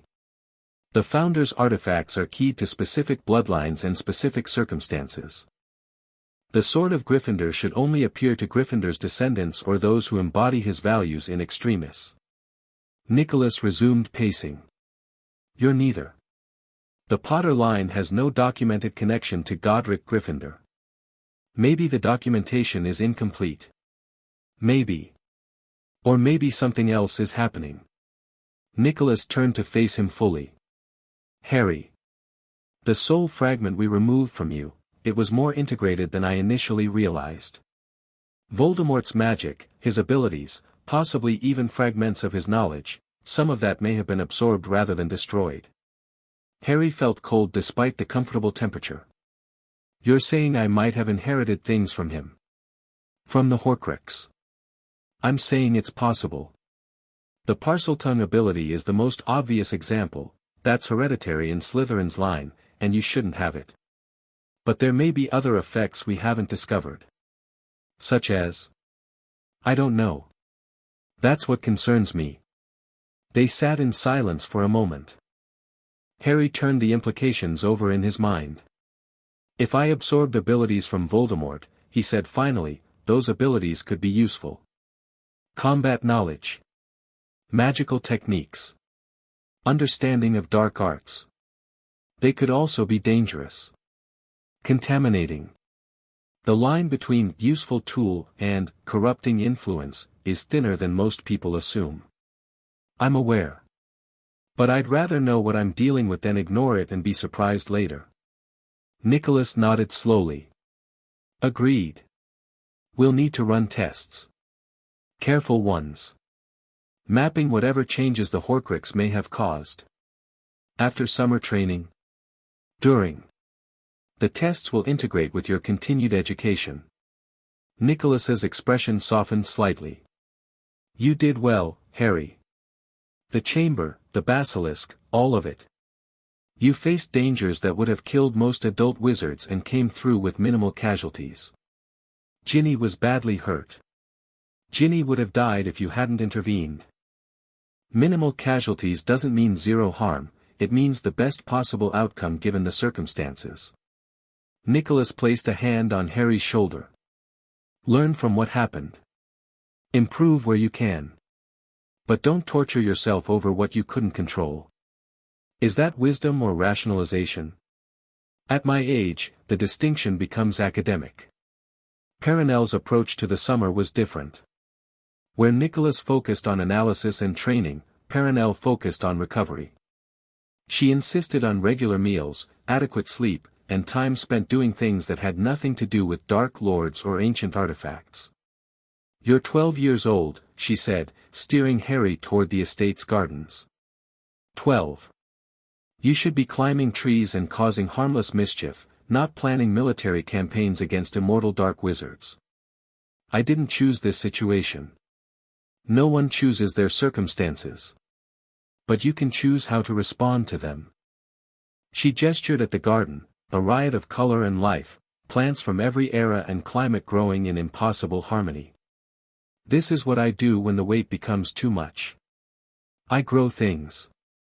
I create beauty. I remind myself that destruction isn't the only power that matters. Harry looked at the flowers, the trees, the intricate topiary that Perenelle had been shaping for centuries. It's impressive, he admitted. It's therapy. Very expensive, very long-term therapy. She smiled. Find your own version, mon cœur. Something that feeds your soul rather than depleting it. Otherwise, you'll burn out before you're 20. What if I don't have time for that? What if the threats don't wait while I tend gardens? Then you make time.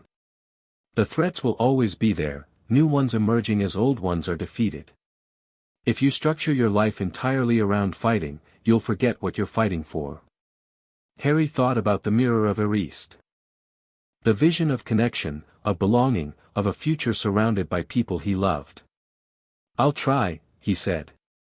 I'm not sure what my version of gardening is, but I'll try to find it. That's all I ask. The training regimen that summer was brutal by any standard. Mornings began with physical conditioning, running, climbing, combat drills. Nicolas believed strongly that magical power meant nothing if your body failed at the critical moment.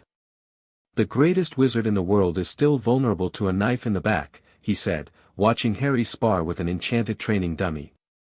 Physical awareness, spatial orientation, the ability to move when moving is the only option, these skills save lives. After physical training came magical practice. Wand work in the morning, alchemy in the afternoon. Harry's Hogwarts education had filled gaps in his standard spellcasting, now Nicolas worked to integrate those skills with his existing alchemical framework. The British approach has value, Nicolas admitted, watching Harry combine a levitation charm with subtle transmutation to create a floating platform of solidified air. It's fast, efficient, well suited for combat. The key is knowing when to use their methods and when to use ours. And when to combine them. Exactly. Integration, not replacement. You're building a toolkit, not choosing a religion. The afternoons were dedicated to theory. Advanced alchemy, yes, but also magical history, political analysis, strategic planning. Nicolas believed that understanding context was as important as mastering technique. Voldemort didn't rise in a vacuum, he explained during one such session.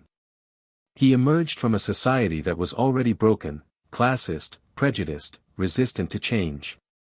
His followers weren't monsters, they were people who felt marginalized, afraid, desperate for someone to blame. Understanding that doesn't excuse their choices, but it does explain them.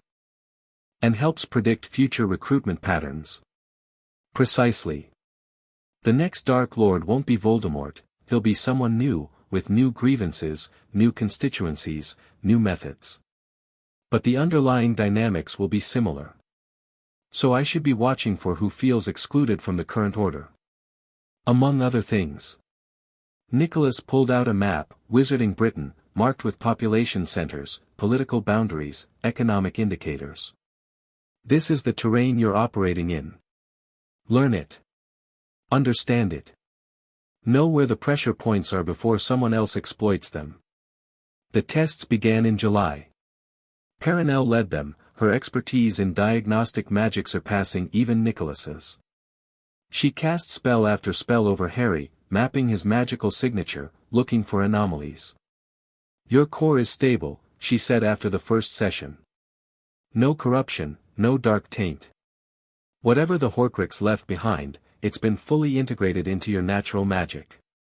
That's good. It's unusual. Typically, foreign magical influences create conflicts, competing frequencies, unstable resonances. Yours are harmonized. She paused. It's almost as if the Horcrux's power was absorbed. Digested. Made your own. Is that the alchemy? The training? Possibly.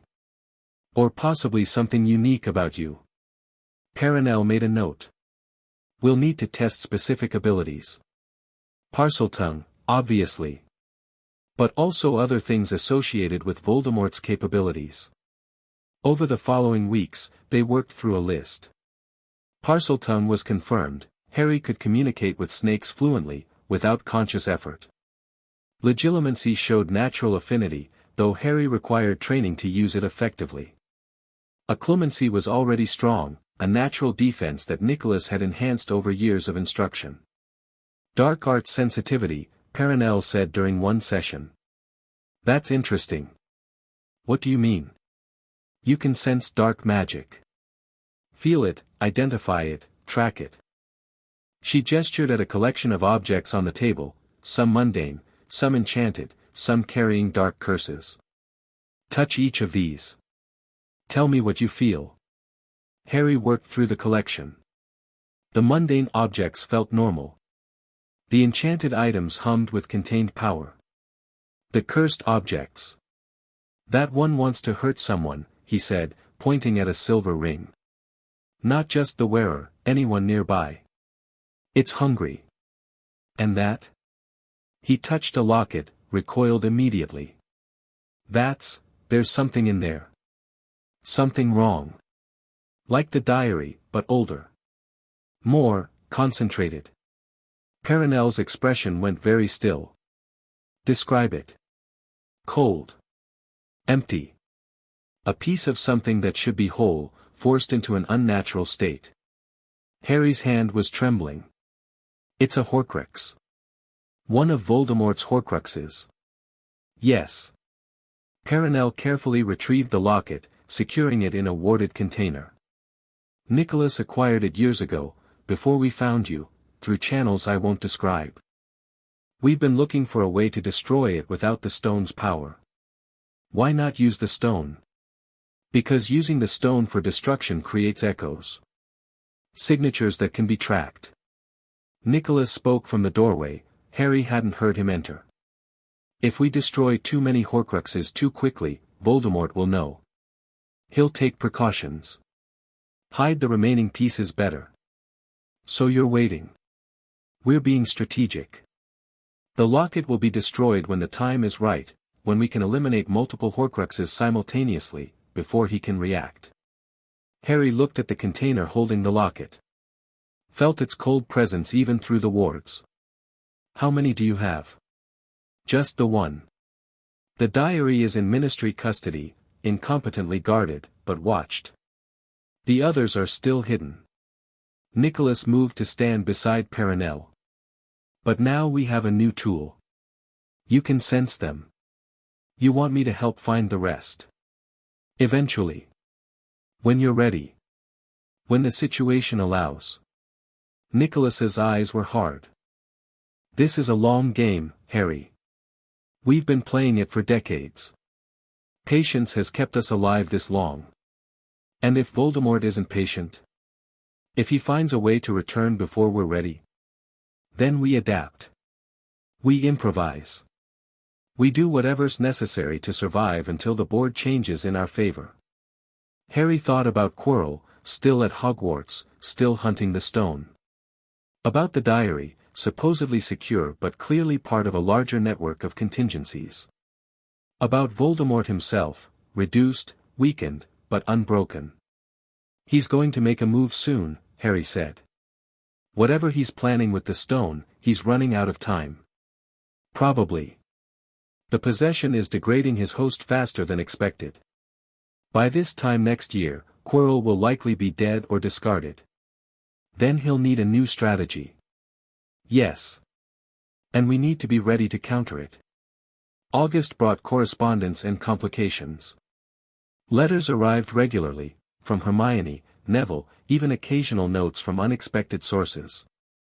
The wizarding world, it seemed, had not forgotten Harry Potter's dramatic first year.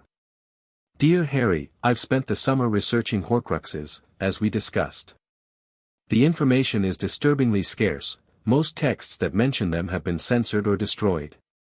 But I found a few references in obscure alchemical journals. Apparently, the concept predates the modern understanding of soul magic by centuries. Your grandfather's colleagues may have studied them before the knowledge became taboo. Also, I've been practicing the techniques you taught me. My mother caught me transmuting a teacup and nearly had hysterics. I managed to convince her it was a standard charm, but I'll need to be more careful. Write back soon. The summer is long, and I miss our conversations. Hermione. Harry smiled at that.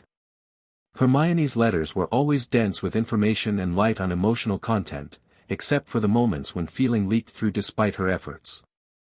Dear Hermione, I'll ask Nicolas about those alchemical journals. He may have copies in the archive. On the practice, find a space that's truly private before attempting anything significant. The techniques I taught you aren't illegal, strictly speaking, but they attract attention from people who would prefer to keep magical education standardized and controlled. I miss our conversations too. This summer has been intense, useful, but exhausting. I find myself looking forward to September more than I expected. Stay safe. Stay curious. Harry. Neville's letters were simpler but equally welcome. Harry, my grandmother is driving me mental. She's finally accepted that I'm not going to be my father, but now she's decided I should be the best possible Neville, her words. This apparently involves remedial tutoring in 6 subjects, dancing lessons, and something she calls deportment training. I told her about the basilisk. About what you did. She went very quiet, and then she said that my father would have been proud to know you. I think that might be the highest compliment she's ever paid anyone. The greenhouse is amazing this summer. I've started crossbreeding some of the magical plants Professor Sprout gave me. One of them might actually be carnivorous. I'm not sure if that's a success or a problem. See you in September. Neville. The unexpected correspondence came from Draco Malfoy. Flamel, my father has been arrested. You probably know that, everyone knows it, by now. The charges relate to the diary and other artifacts that were found during the investigation. I'm not writing to ask for sympathy. My father made his choices, and those choices have consequences. I'm writing because I've been thinking about what you said last year, about testing beliefs against evidence, about observing patterns instead of assuming them. My father's beliefs led him to this. His certainties about blood purity and the Dark Lord's return and the superiority of certain families, they've destroyed everything he built. I watched him get dragged away by Aurors, and I thought, this is where those beliefs led. I don't know what I believe anymore.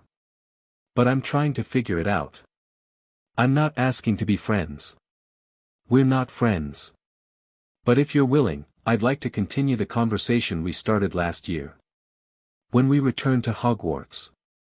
Draco Malfoy. Harry read the letter twice, then set it aside. Interesting. The Malfoy heir, questioning his upbringing.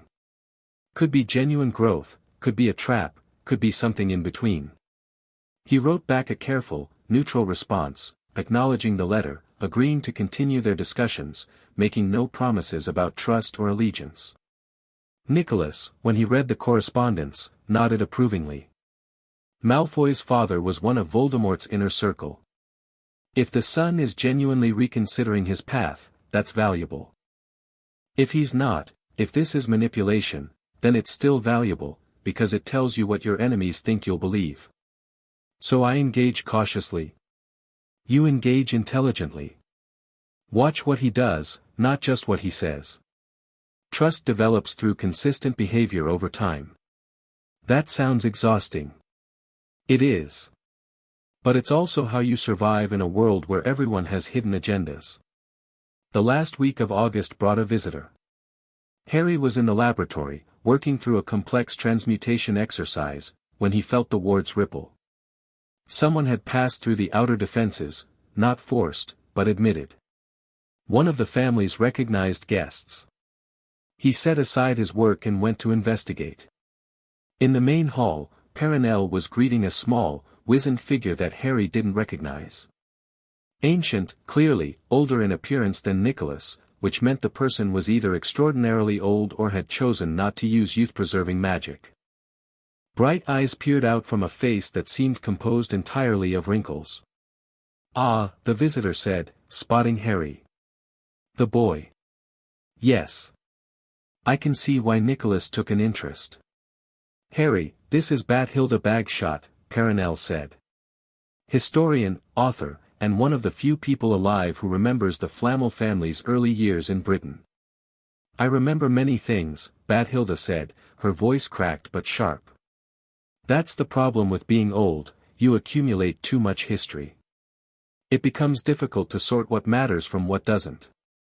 What brings you here? Harry asked. News. Information. Things that couldn't be trusted to letters. Bathilda moved toward the sitting room, not waiting for an invitation. Nicholas will want to hear this. Where is he? In his study. No need. Nicholas emerged from a side passage, his expression wary. Bathilda. It's been decades. 37 years. You've aged well. I've aged not at all. That's rather the point. Nicholas gestured toward the sitting room. You said you have information. I have warnings. Which is different. Bathilda settled into a chair with the air of someone who intended to stay a while. The situation in Britain is deteriorating. The ministry is in chaos after the Malfoy arrests. Fudge is making increasingly poor decisions, influenced by whoever speaks loudest. And there are rumors. What kind of rumors? About Dumbledore. About his past. Things that haven't been discussed publicly in 50 years. Bathilda's eyes met Nicholas's. Someone is digging, Nicholas. Someone who wants to understand what Albus was like before he became the Light's champion. Grindelwald-era information. And earlier. His family. His youth. The things he'd rather the world forgot. Bathilda paused. I've been approached by a journalist, Rita Skeeter, of all people, asking questions about Godric's Hollow. About the summer of 1899. Nicholas's expression went very still. What did you tell her? Nothing of substance. But she's persistent, and she's not the only one asking. Bathilda turned to look at Harry. This affects you, boy. Your family is tied to Dumbledore's history more than you might realize. How? Your grandparents were involved in the Grindelwald War. Your mother's family had connections to certain circles that opposed Albus's early positions. Bathilda's voice was careful. And there are documents, letters, diaries, that suggest Dumbledore's plans for you began long before you were born. Harry felt something cold settle in his stomach. What kind of plans? The kind that involve prophecies, bloodlines, and the long-term defeat of Dark Lords. Bathilda glanced at Nicholas. You've trained him well. But he needs to understand the full picture. Including the parts you've kept hidden. I've kept nothing hidden that wasn't necessary for his protection. Protection through ignorance is still ignorance. Bathilda's voice sharpened. The boy is going back to Hogwarts in a week. Dumbledore will be there. If Harry doesn't understand what he's walking into, he understands enough. Does he? Does he know about the Hallows? About Dumbledore's real interest in them? Bathilda leaned forward. Does he know that his cloak, the one Dumbledore so generously returned, is one of the 3 Deathly Hallows? That Dumbledore has spent his entire life trying to unite them? Silence fell. Harry looked at Nicholas. Is that true? Nicholas was quiet for a long moment. The cloak is genuine. One of the legendary 3. Dumbledore possessed it for years, he gave it to your father for safekeeping before the war, and returned it to you after. And the other Hallows? The Elder Wand is in Dumbledore's possession. Has been since he defeated Grindelwald in 1945. Nicholas's voice was heavy. The Resurrection Stone is lost. Or hidden. Dumbledore has searched for it for decades without success. The Deathly Hallows, Harry said slowly. The artifacts from the fairy tale. They're real. They're real. And Dumbledore believes that uniting them would make the wielder the Master of Death, able to overcome mortality, defeat any enemy, reshape reality itself. Nicolas shook his head. He's wrong, of course. The Hallows are powerful artifacts, but they're not what the legend claims. I've studied them. Their power is significant but limited. But Dumbledore believes it. Dumbledore wants to believe it. He's afraid of death, has been since he was young. The Hallows represent hope to him. A way to transcend his greatest fear. Harry absorbed this. Another layer of complexity to Dumbledore's motivations. Another reason the old wizard might see Harry as useful rather than valuable. Is that why he gave me the cloak? To keep track of one of the Hallows? Partially. Also to test you, to see how you'd use it, what you'd discover. Nicholas's expression was grim. Dumbledore never does only one thing. Every action serves multiple purposes. Bathilda nodded. Which is why you need to be careful, Harry. Very careful. Dumbledore will try to guide you toward his goals. He'll be subtle about it, he always is, but the pressure will be constant. I've already told him I won't be controlled. Telling and enforcing are different things. Bathilda stood, suddenly looking every one of her considerable years. I've said what I came to say. The rest is up to you. She departed as abruptly as she'd arrived, leaving Harry with more questions than answers. The final days of summer passed too quickly. Harry trained. He researched. He wrote letters and prepared supplies and tried to process everything he'd learned. The Deathly Hallows. Dumbledore's obsession. The possibility that Harry had inherited more from Voldemort than anyone realized. You're overthinking, Perenelle said, finding him in the garden at midnight. I can see it in your shoulders. There's a lot to think about. There always is. But thought without action is just anxiety with extra steps. She sat beside him on the stone bench. What's really bothering you? I don't know who to trust. The words came out before Harry could stop them. Everyone has agendas. Nicholas, Dumbledore, even the people who seem like allies. How do I know who's genuine? You don't. Not with certainty. Perenelle's voice was gentle. But you can make reasonable judgments based on behavior over time. Look for consistency. Look for people who sacrifice their own interests for others. Look for those who could manipulate you but choose not to. That's a short list. It should be. Trust is precious precisely because it's rare. She paused. Do you trust Hermione? Harry considered. Yes. More than almost anyone outside this house. Why? Because she challenges me. Calls me out when I'm wrong.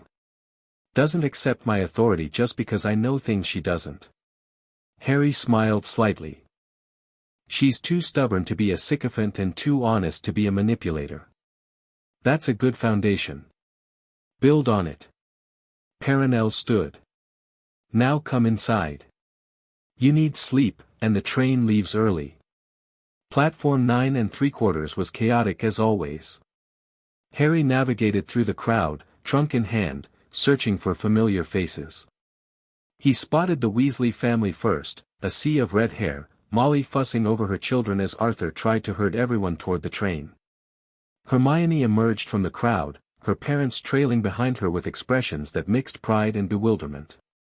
Harry. She threw her arms around him before apparently remembering they were in public. Sorry. It's good to see you. It's good to see you too. He meant it. The summer had been long, and he'd missed her more than he'd expected. Neville appeared next, looking healthier than Harry had ever seen him. The deportment training had apparently included proper nutrition and exercise. Harry. Hermione. He grinned. Ready for another year of almost dying? I'd prefer a year of not almost dying, Hermione said. But I'm realistic about our chances. They boarded together, found a compartment, and settled in for the journey north. So, Hermione said, once the train was moving. Anything interesting happen over the summer? Harry considered all the things he'd learned. The Horcruxes. The Hallows. Dumbledore's obsessions. Voldemort's possible influence on his own abilities. A few things, he said. I'll fill you in properly once we're somewhere more secure. That sounds ominous. It is ominous. But manageable. Harry looked out the window at the passing countryside. Everything's manageable if you have the right people beside you. Hermione's hand found his. Squeezed once. Partners, she said. Partners. Hogwarts rose against the evening sky, beautiful and treacherous. Harry felt the castle's magic wash over him as the carriages approached, that same semi-sentient awareness that had provided him with a sword the previous year. It recognized him. Welcomed him, even. A complicated greeting from a complicated ally. The welcoming feast was standard fare, Dumbledore's eccentric speeches, the sorting of new students, more food than any reasonable institution should provide. Harry ate mechanically, his attention on other things. Quirrell was at the staff table. Still pale, still wearing the turban, still hosting a fragment of the darkest wizard in history. But he looked worse than before, thinner, more hollowed out. The possession was accelerating. Snape watched Quirrell from his seat, his expression carefully blank but his posture tense. He knew. Of course he knew. Dumbledore sat in the center seat, serene and twinkling, playing his role of eccentric headmaster. But his eyes moved constantly, tracking students, assessing, calculating. Everyone's playing games, Harry thought. The question is which game matters most. After the feast, Harry slipped away from the crowd heading to the dormitories. He had somewhere else to be. The room of requirement configured itself as a meeting space, comfortable chairs, good lighting, privacy wards automatically engaged. Harry waited. Hermione arrived first. Then Neville, looking nervous but determined. They'd agreed to this meeting during the train ride, a chance to share information, coordinate plans, prepare for whatever was coming. All right, Hermione said. What did you learn over the summer? Harry told them. The Horcruxes, what they were, how many existed, that he could sense them. The Hallows and Dumbledore's obsession with them. The possibility that Harry had absorbed some of Voldemort's abilities through the soul fragment. Neville looked increasingly pale as the explanation continued. Hermione took notes, her expression focused. So, she said when he finished. Voldemort split his soul into at least 7 pieces. Dumbledore is hunting for legendary artifacts that might make him immortal. You can sense dark magic because you absorbed part of a Dark Lord's soul.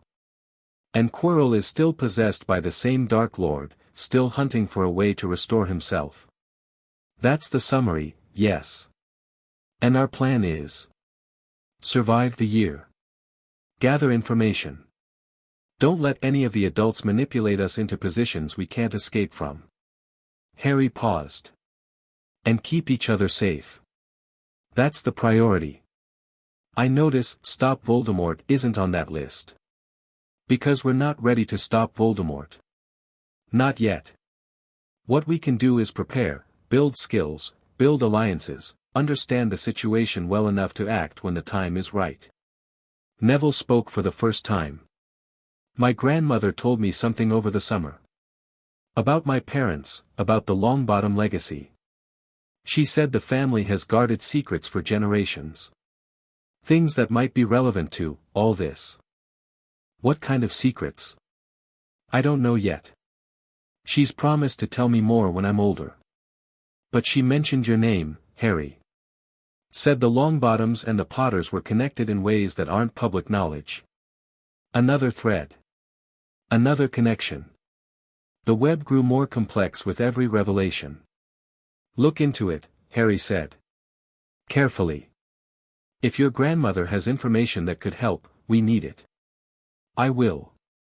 They talked for another hour, dividing responsibilities, establishing communication protocols, planning contingencies. By the time they left the room of requirement, the castle was quiet, students asleep, corridors empty. Harry walked toward Gryffindor Tower, mind churning with everything they'd discussed. A second year.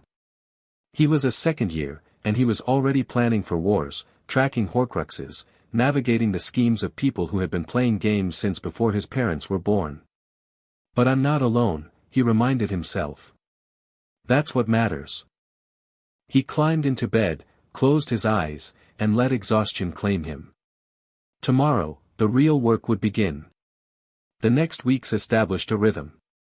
Classes during the day, second-year curriculum, more advanced than last year but still manageable for someone with Harry's background. Defense against the dark arts was taught by Quirrell with increasing desperation. Whatever timeline Voldemort had given him, it was clearly running out. Evenings were dedicated to training. The room of requirement provided whatever they needed: books, equipment, space for practice. Harry taught Hermione and Neville what he could, they taught him what they knew. Hermione's theoretical knowledge was exceptional. She found connections Harry had missed, asked questions that forced him to examine his assumptions. Her wand work had improved dramatically over the summer, precise, powerful, increasingly creative. Neville's strength lay elsewhere. His understanding of plants was extraordinary, verging on supernatural. He could identify any magical herb by sight or smell, knew their properties and interactions instinctively. More importantly, he was learning to apply that knowledge offensively. Devil's Snare is standard curriculum, he said during one session, demonstrating. But there are dozens of similar plants that are faster, stronger, more adaptable. Venomous Tentacula. Mimbulus Mimbletonia. Fanged geraniums. He smiled grimly. People underestimate herbology. They think it's just gardening. They're wrong. The three of them grew closer as the weeks passed. Study sessions became strategy meetings, became simple time spent together. Harry found himself laughing more, relaxing more, allowing himself moments of genuine connection. This is what Perenelle meant, he realized. Finding something that feeds the soul rather than depleting it. But the threats hadn't disappeared. Quirrell's condition continued to deteriorate. By October, he could barely complete a lesson without visible trembling. The other professors watched him with concern, Snape watched him with calculating intensity. Harry monitored the situation through careful observation and occasional use of his enhanced senses. The Horcrux-derived ability to feel dark magic was proving valuable. He could track Quirrell's movements through the castle, sense the fluctuations in the possession's stability. Something was building. Something was about to break. The confrontation came on Halloween. 1 year to the day after Harry had faced his first troll, Quirrell made his move. Harry felt it happen, a massive surge of dark magic from the third-floor corridor, wards shattering, protections failing. He was in the common room when the sensation hit, and he was moving before conscious thought caught up. Hermione. Neville. Now. They didn't question. They'd planned for this, rehearsed responses, prepared contingencies. Within 30 seconds, the three of them were racing toward the third floor. The corridor was chaos. The door to Fluffy's chamber had been blasted open. Beyond, they could hear sounds of combat, spells firing, stone cracking, something massive howling. The protections, Hermione gasped. He's fighting through them all at once. No. Harry extended his senses, felt the magical signatures beyond. He's not alone. There's someone helping him. They plunged through the door. Fluffy was down, stunned or worse, its three heads lolling. The trapdoor beneath it had been forced open, its enchantments broken. From below came the sounds of ongoing conflict. Harry jumped through the trapdoor without hesitation. Hermione and Neville followed. The Devil's Snare was already destroyed, burned away, black ash coating the walls. The key room beyond was filled with flying debris, hundreds of enchanted keys swarming in confusion. Harry blasted through them with raw force, not bothering with subtlety. The chess room had been bypassed. The giant pieces stood frozen, untouched. Someone had found a way around them, or through them, without engaging. That's supposed to be impossible, Neville said, staring. The enchantment requires you to play the game. Nothing's impossible with enough power and knowledge. Harry kept moving. Whoever's helping Quirrell knows this castle intimately. The potion room's puzzle had already been solved, empty vials on the table, the black fire at the end reduced to harmless embers. They passed through without stopping. Beyond lay Dumbledore's chamber. And the mirror of Eriste. Quirrell stood before the mirror, his back to them. The turban was gone, revealing something that made Harry's stomach lurch, a face, embedded in the back of Quirrell's skull. A face with red eyes and features that might once have been human. Voldemort. Ah, the face said, its voice high and cold. Harry Potter. I expected Dumbledore, but this is even better. Quirrell turned. His own face was gaunt, desperate, barely alive. But Voldemort's face was sharp with cruel intelligence. Kill the others, Voldemort said. The boy is useful. The others are not. Quirrell raised his wand, and a curse hit him from behind, sending him sprawling. Severus Snape stepped from the shadows, his own wand raised, his expression colder than Harry had ever seen it. I've been waiting for this moment, Snape said quietly, for 11 years. What followed was unlike anything Harry had experienced. Snape and Quirrell Voldemort fought with a ferocity that transcended normal magical combat. Spells flew, wards shattered, the very air seemed to bend around the forces being unleashed. Harry grabbed Hermione and Neville, pushed them toward cover behind a fallen pillar. Stay down. This is beyond us. We can't just, we can and we will. Watch. Learn. Intervene only if we have a clear opening. The battle raged.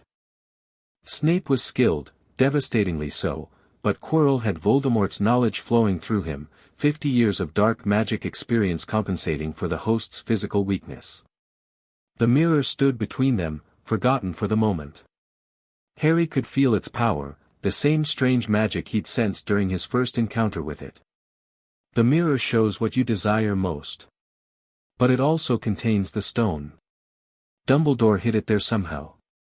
An idea formed.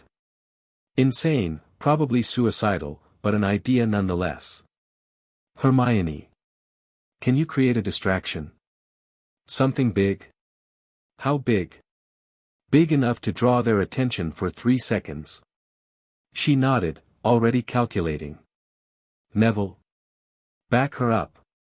If Quirrell turns toward you, use everything we've practiced. Don't hold back. They moved. Harry circled the chamber, staying low, approaching the mirror from the side. The combatants were focused entirely on each other, Snape driving forward, Quirrell retreating, Voldemort screaming commands in that high, terrible voice. Hermione struck. A cascade of conjured fire, brighter than daylight, erupted between the duelists.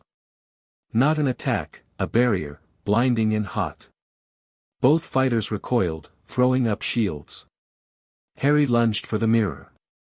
He pressed his palm against the glass, focused on what he wanted, not the stone itself, but the stone removed from Voldemort's reach, and felt reality twist around him.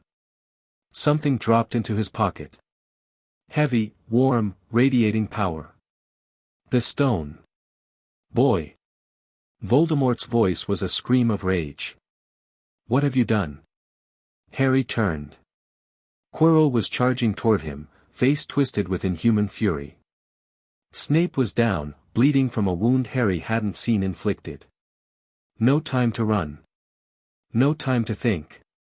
Harry raised his hand and pushed. It wasn't wand work. It wasn't alchemy.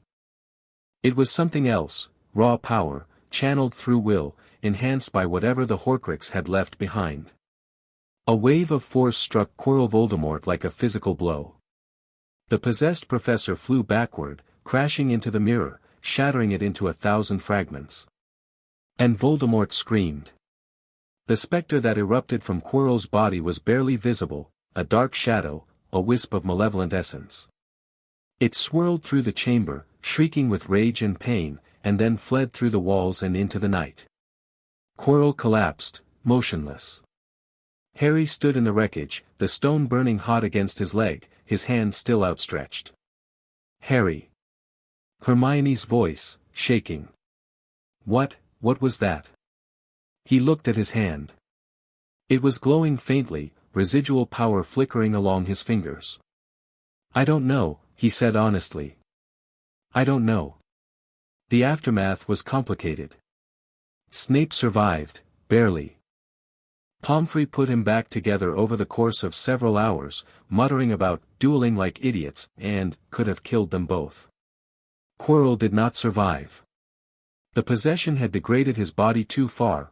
Without Voldemort's magic sustaining him, there was nothing left to save. Dumbledore arrived too late for the battle but soon enough for the cleanup. He surveyed the destroyed chamber, the shattered mirror, the body of his former professor, and said nothing for a very long time. The stone, he finally said. Where is it? Harry considered lying. Considered deflecting, hiding, maintaining control of the situation. Instead, he reached into his pocket and pulled out the Philosopher's Stone. Nicolas's creation. The artifact that had started everything. Here. Dumbledore stared at it. At Harry. At the destruction around them. You removed it from the mirror. I did what was necessary. And Voldemort? Gone. For now. The possession failed, he was forced to flee in spirit form. He'll return. I know. They faced each other across the ruined chamber, old wizard and young, manipulator and manipulated, each holding secrets the other couldn't guess. The stone should be destroyed, Dumbledore said finally. It's too dangerous to exist. That's not your decision to make. Harry's voice was calm. It belongs to my grandfather. It will be returned to him. Harry, no. Harry cut him off. I've played your games. Navigated your tests. Survived your schemes. But this is where it ends. The stone goes back to Nicolas. If you have a problem with that, you can take it up with him directly. The silence stretched. Then, incredibly, Dumbledore smiled. Lily, he said softly. She lives in you after all. Is that supposed to be a compliment? It's supposed to be an observation. Dumbledore's eyes were tired, but there was something new in them, respect, perhaps, or simple recognition. You've grown, Harry. Beyond what I expected. Beyond what I planned for. I don't exist to fulfill your expectations. No. I'm beginning to understand that. Dumbledore turned toward the exit. Return the stone. I'll handle the ministry, the explanations, the aftermath. You've earned that much. He walked away, robes trailing through the dust and debris. Harry stood alone in the chamber, the stone warm in his hand, and wondered what came next. The train ride home was quieter than usual. Hermione and Neville sat with Harry, but conversation was sparse.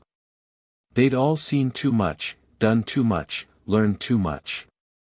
Words felt inadequate. Next year, Hermione said finally, as the countryside rolled past. What do you think next year will bring? More of the same. Different specifics, same underlying conflicts. Harry watched the fields and forests blur together. Voldemort will try again. Dumbledore will scheme again. We'll be caught in the middle again. Comforting. Reality rarely is. Neville shifted in his seat. My grandmother said something, before I left for term. About the future. About what we might face. What did she say? That war is coming. Real war, not just scattered incidents.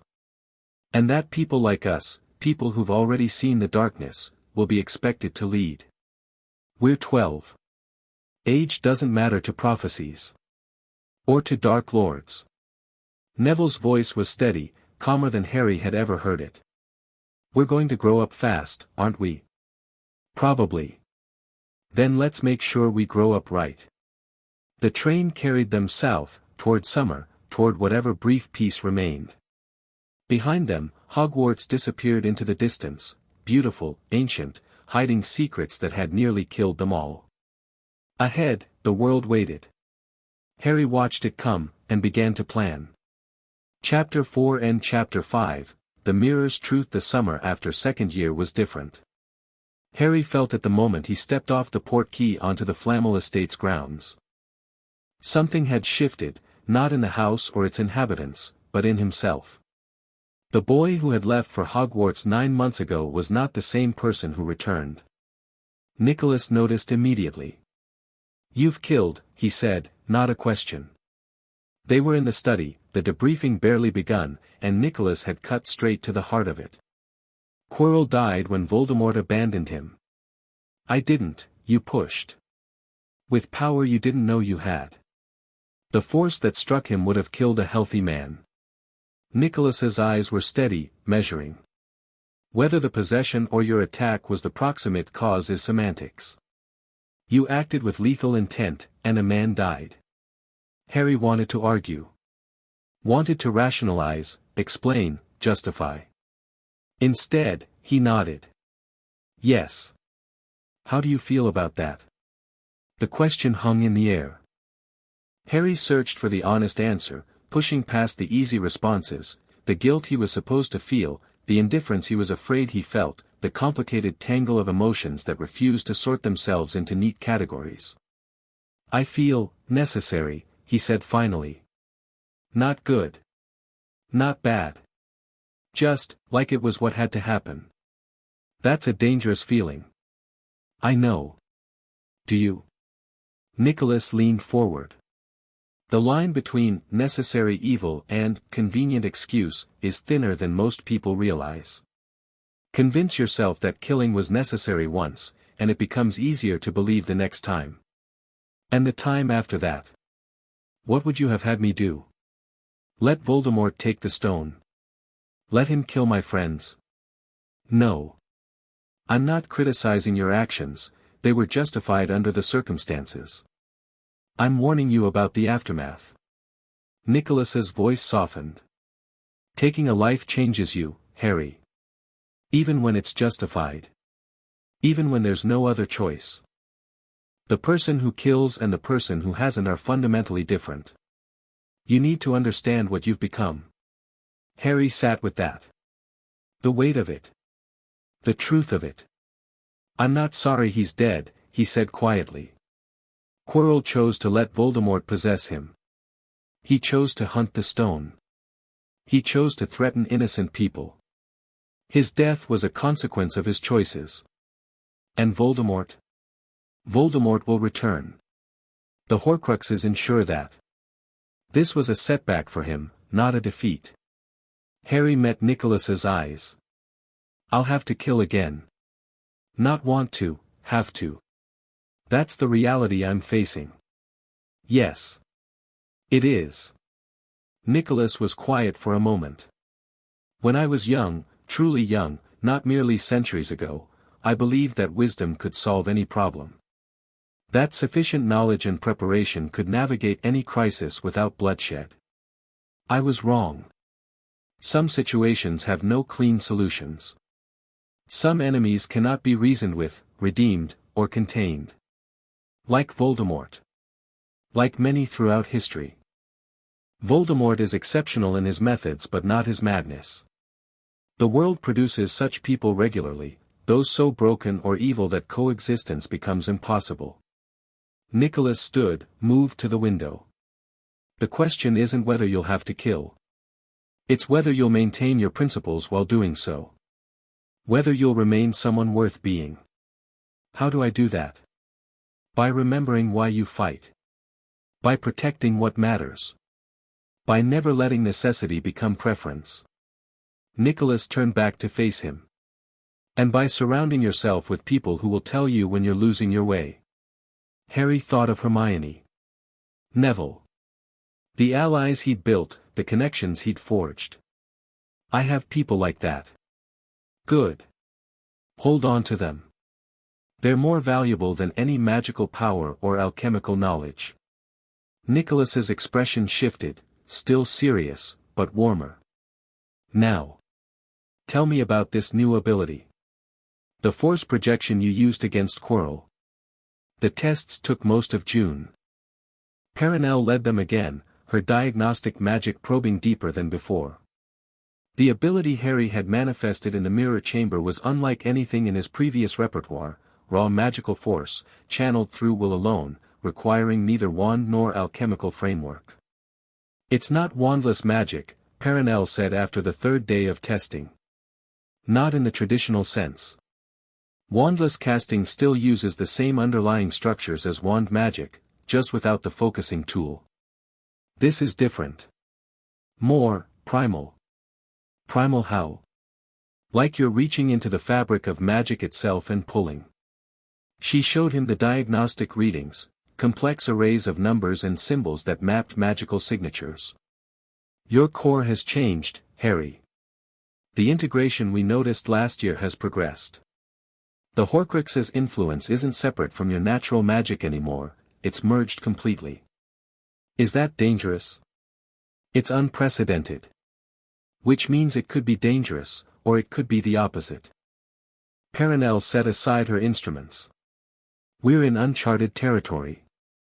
No one has ever survived Horcrux removal and absorbed the fragment's power the way you apparently have.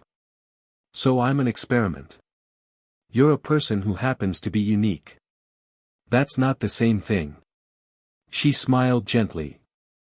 We'll figure this out, mon cœur. Together. That's what family does. The training that followed was unlike anything Harry had experienced. Nicholas couldn't teach the new ability directly, he'd never possessed anything like it, but he could help Harry understand its theoretical underpinnings. They spent hours discussing magical theory at its deepest levels, the nature of magical cores, the relationship between will and power, the ways that soul magic interacted with standard magical frameworks. Think of it like this, Nicholas said during one session. Normal magic flows through channels, pathways established by genetics, training, tradition. Your channels have been widened. Or perhaps bypassed entirely. You can touch the raw source in ways that most wizards can't. Is that what Voldemort could do? Partially. He had similar abilities, though achieved through different means.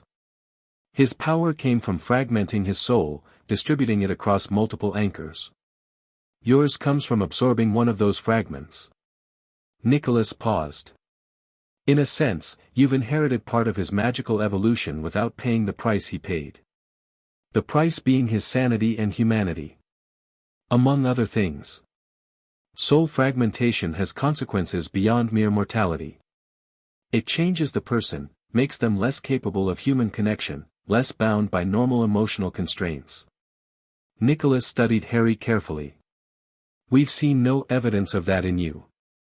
The integration seems to have preserved your essential nature while adding new capabilities. Lucky me. Perhaps. Or perhaps it means you were always meant to absorb this power. That your magical core was uniquely suited to integration rather than corruption. Nicholas shrugged. We may never know for certain. What matters is learning to use what you have. July brought visitors. Hermione arrived first, transported by special port key that Nicholas had arranged with her parents. The Grangers were nervous about their daughter disappearing to somewhere in Switzerland, but Hermione had been persuasive. I told them it was an educational opportunity, she said, settling into the guest room Perenelle had prepared. Advanced tutoring from renowned experts in fields that Hogwarts doesn't cover. They couldn't argue with that. You lied to your parents. I omitted details that would have worried them unnecessarily. Hermione unpacked her trunk, books, primarily, along with some clothes and a few personal items.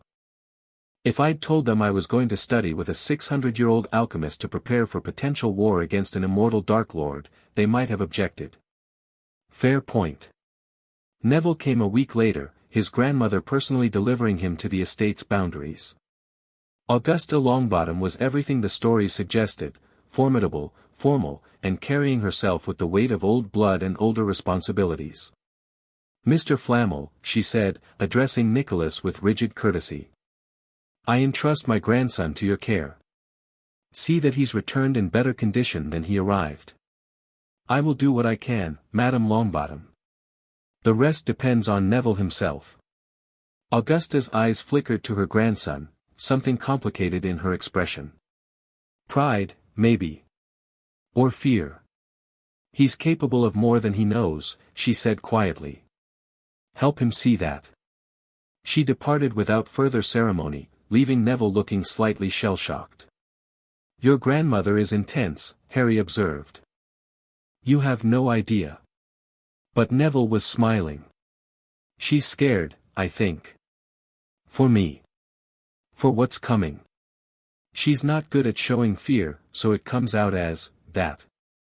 Most people's fears do come out sideways." Speaking from experience. Speaking from observation. The training that followed was the most intensive of Harry's life, and for once, he wasn't the only student. Nicholas took them all on as pupils. Not in alchemy, that required years of foundational work that Hermione and Neville lacked, but in the broader disciplines that supported magical combat. Theory. Strategy. The physical conditioning that kept your body functioning when magic failed. "You're building an army," Perenelle observed one evening, watching the three young people practice defensive formations in the courtyard. "I'm building survivors." Nicholas's voice was quiet. "The war that's coming won't be won by heroes charging gloriously into battle. It'll be won by people who can think, adapt, and endure when everything goes wrong. They're children. They're targets. Voldemort has already tried to kill Harry twice. The Longbottom family is marked by association. And Miss Granger." Nicholas shook his head. "A Muggle-born who's demonstrated exceptional ability and close ties to the boy who lived. She'll be hunted the moment hostilities begin openly. So you're preparing them." "I'm giving them tools. What they do with those tools is their choice." Nicholas turned to face his wife. "They're going to fight regardless, Perenelle. Whether I train them or not. At least this way, they might survive." Perenelle was silent for a long moment. "I remember when you said similar things about Albus. About Gellert. About every generation that came before. And I was right, wasn't I? They did fight. They did struggle. The question was never whether, only how well. Sometimes I hate that you're right. Sometimes I hate it too." The deeper training began in August. Harry had told Hermione and Neville about the Horcruxes during second year, the basics, at least. Now, with Nicholas's help, he filled in the details. 7 fragments, Nicholas explained, a diagram floating before them. The soul divided into 7 pieces, each anchored to a physical object. "We know of 3, the diary, which was destroyed, the locket, which we possess, and the fragment that was in Harry's scar, also destroyed. That leaves 4, Hermione said. Do we know what they are? We have theories." Nicholas manipulated the diagram, adding notes. Voldemort was obsessed with powerful magical artifacts, particularly those with connections to Hogwarts founders. The locket belonged to Salazar Slytherin. We believe he also acquired Helga Hufflepuff's cup and possibly items from Ravenclaw and Gryffindor. The Sword of Gryffindor? No. The sword was protected by Hogwarts itself. Dumbledore would have noticed if it had been corrupted. Nicholas frowned. Ravenclaw's diadem is a possibility. It's been missing for centuries, but that doesn't mean Voldemort didn't find it. And the others? Unknown. His snake, Nagini, has been suggested. The creature has unusual magical properties that could indicate soul attachment. And there may be objects we haven't identified. Nicholas dismissed the diagram. The point is that destroying Horcruxes requires first finding them and then finding methods of destruction powerful enough to overcome their protections. The stone, Harry said. That's how you destroyed the first one. Yes. But as I've explained, using the stone creates signatures that can be tracked. We need alternative methods. Basilisk venom, Hermione said suddenly. It's one of the most destructive substances in the magical world. The diary was destroyed when Harry stabbed it with the basilisk fang. Correct. Which presents an opportunity. Nicolas smiled slightly. There's a dead basilisk beneath Hogwarts. A very large one, killed by Harry last year. Its venom remains potent for decades after death. You want us to harvest it. I want you to secure a supply. Carefully, secretly, without attracting attention.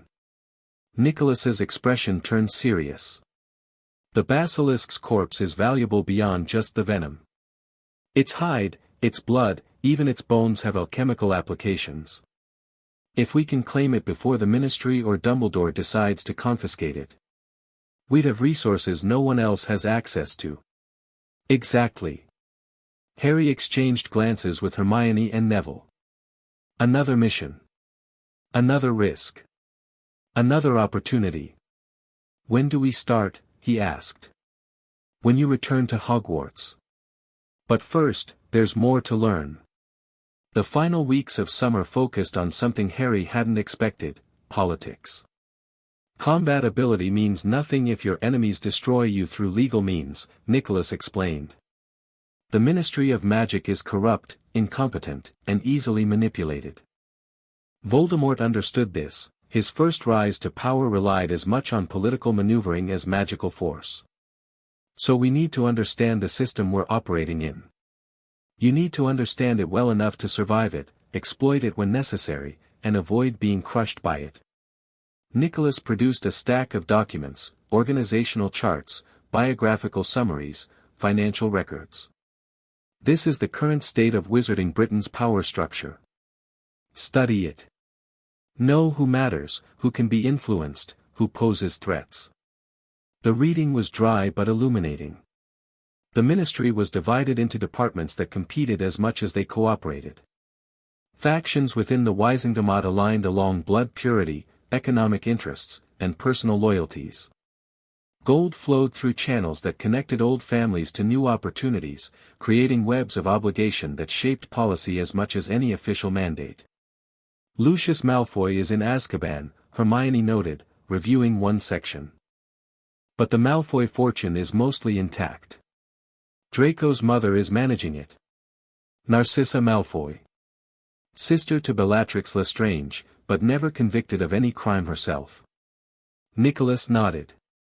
She's intelligent, ruthless, and entirely devoted to her son's well-being. Not a Death Eater by formal oath, but deeply embedded in their social networks. Is she dangerous? Everyone is dangerous when their children are threatened. Remember that. Neville was reading a different section, the roster of the Wisingamat, the Wizarding World's legislative and judicial body. My grandmother has a seat, he said. I never really thought about what that meant. It means power. Influence.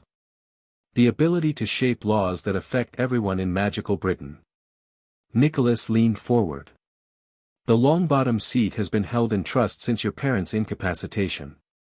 When you come of age, you'll inherit it.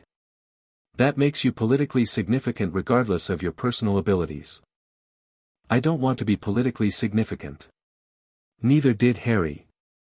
Neither did your parents, probably. But significance is thrust upon us by circumstances, not chosen. Nicholas's voice softened. The question is what you do with the power you're given. Use it well, and you can protect people. Use it poorly, and you become part of the problem. The night before departure, Harry found himself in the garden. The stars were brilliant overhead, clearer here than anywhere else he'd seen, the magical protection somehow enhancing rather than obscuring the view. Perenelle found him there, as she often did when he was processing something difficult. Nervous about going back, she asked, settling onto the bench beside him. Not nervous. Just thoughtful. Harry looked up at the constellations. Every year at Hogwarts has been harder than the last. Every summer, we learn more about what we're facing. At some point, the escalation has to stop.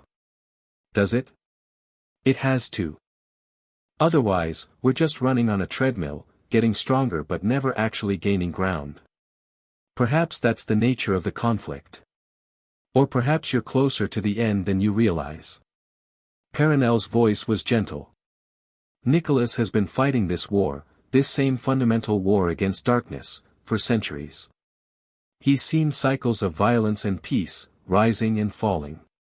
It never truly ends, but it does, shift. Transform. The battles change even if the underlying struggle doesn't. That's not very comforting. It's not meant to be. Comfort is for people who can afford to ignore reality. She turned to face him. But there is hope, mon cœur. Real hope. You've already changed the trajectory, the diary destroyed, the basilisk dead, Quirrell stopped.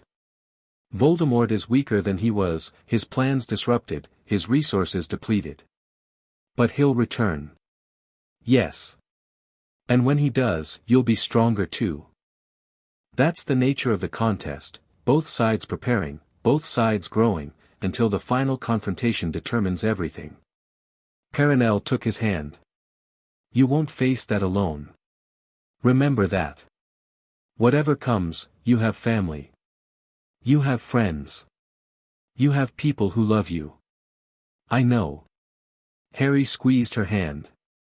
That's what I'm fighting for, in the end. The people I care about. Everything else, the politics, the strategy, the larger war, it's all just means to that end. Then you have something Voldemort lacks. He fights for himself. For power, for immortality, for the abstract concept of dominance. You fight for connection. For love. Perenelle smiled. In the very long run, love tends to win. It just takes time. How much time? As much as needed. That's the cruel part. But also the hopeful part. She stood, releasing his hand. Come inside. Tomorrow will be difficult, and you need rest. Harry took one last look at the stars. Love tends to win, he thought. I hope she's right. Third year at Hogwarts began with an announcement. Due to the events of last year, Dumbledore said during the welcoming feast, the Board of Governors has appointed additional security measures. Dementors, the guards of Azkaban, will be stationed around the school grounds until further notice. A murmur ran through the great hall. Harry felt Hermione tense beside him, Neville went pale. Dementors, Hermione whispered. They feed on happiness. Exposure can cause depression, despair, even total psychological collapse. Why would the Ministry station them here? Official reason is protection. Sirius Black escaped from Azkaban over the summer, the first person ever to do so. He was one of Voldemort's supporters. Harry frowned. He'd heard the name during Nicholas's political briefings, but the context was different. Black was my parents' friend, he said quietly. Their secret keeper. He betrayed them to Voldemort. According to the official story. Hermione's voice was careful. But some of the records are inconsistent. There was never a trial, he was sent directly to Azkaban based on circumstantial evidence and testimony that has since been questioned. You think he might be innocent? I think it's worth investigating. And I think his escape, right now, might not be coincidence. The feast continued around them, students eating, talking, celebrating their return to school. But Harry's mind was elsewhere. Sirius Black. Betrayer or scapegoat? And if he's innocent, what does that mean for everything I thought I knew? The weeks that followed were dominated by the Dementors' presence. They circled the grounds at night, dark shapes against darker sky. Their influence crept through the castle walls, a subtle wrongness, a persistent chill that had nothing to do with temperature. Students reported nightmares, unexplained anxiety, difficulty concentrating. Harry was affected worse than most. The Dementors were drawn to him, to the darkness he carried, the trauma he'd survived, the unique resonance of a soul that had once housed a fragment of Voldemort. His first close encounter with one nearly destroyed him. It happened on the Hogwarts Express, returning from a weekend in Hogsmeade. The train had stopped unexpectedly, the lights had flickered and died. And then the Dementor had entered the compartment. Harry felt it before he saw it, a cold that sank into his bones, a despair that crushed all hope. His vision tunneled. Sounds became distant. He could hear screaming, a woman's voice, begging, pleading. Not Harry. Please. Take me instead. His mother's voice. Her final moments. The Dementor leaned toward him, its rotting hood inches from his face, and Harry woke up on the floor, gasping, his friends hovering over him. You passed out, Hermione said, her face white. When the Dementor came close, you just collapsed. Professor Lupin drove it off, Neville added. The new defense teacher. He was in the next compartment. Harry sat up slowly, his entire body shaking. I heard my mother. Her death. I heard her die. Silence. The Dementors force you to relive your worst memories, Hermione said quietly. For you, that would be the night Voldemort came. Harry closed his eyes. I never remembered it before. But the Dementor, it pulled it out. Made me experience it. That's horrible. That's useful. Harry forced himself to stand, to regain control. If the Dementors can access those memories, so can I. With practice. With proper techniques. You want to relive your parents' murder? I want to understand what happened that night. Every detail. The protection my mother created, the magic that saved me, it's all in those memories. Harry met Hermione's eyes. I need that knowledge, Hermione. Whatever the cost. Professor Lupin became an unexpected ally. The new defense teacher was unlike any instructor Harry had encountered at Hogwarts. Competent, certainly, his lessons were practical, engaging, actually useful. But there was something else, something in the way he looked at Harry, spoke to Harry, seemed to know things he shouldn't. I knew your parents, Lupin said during an after-class conversation. James was one of my closest friends. Lily too, though we didn't become friends until later. Nicolas mentioned you. Harry kept his voice neutral. One of the Marauders. Along with Peter Pettigrew and Sirius Black. Something flickered across Lupin's face. Pain, guilt, old grief. Yes. We were quite the group, back then. Before everything fell apart. Before Black betrayed them. Before, yes. Lupin hesitated. Harry. There are things about that night, about what happened, that don't make sense. Even after all these years. Such as the secret keeper charm. It was supposed to protect your parents' location, prevent anyone from revealing it without the keeper's consent. But James would never have chosen Sirius as keeper without complete trust. And Sirius would never, Lupin stopped himself. I've questioned it for 12 years. I still don't have answers. But you have doubts. I have uncertainties. Which isn't the same as innocence. Lupin met Harry's eyes. Sirius is dangerous, Harry. Whatever the truth about that night, 12 years in Azkaban will have changed him. The man who escaped is not the man I knew. And the Dementors? Are they here to catch him or to silence him? I wish I knew. The Basilisk expedition happened in October.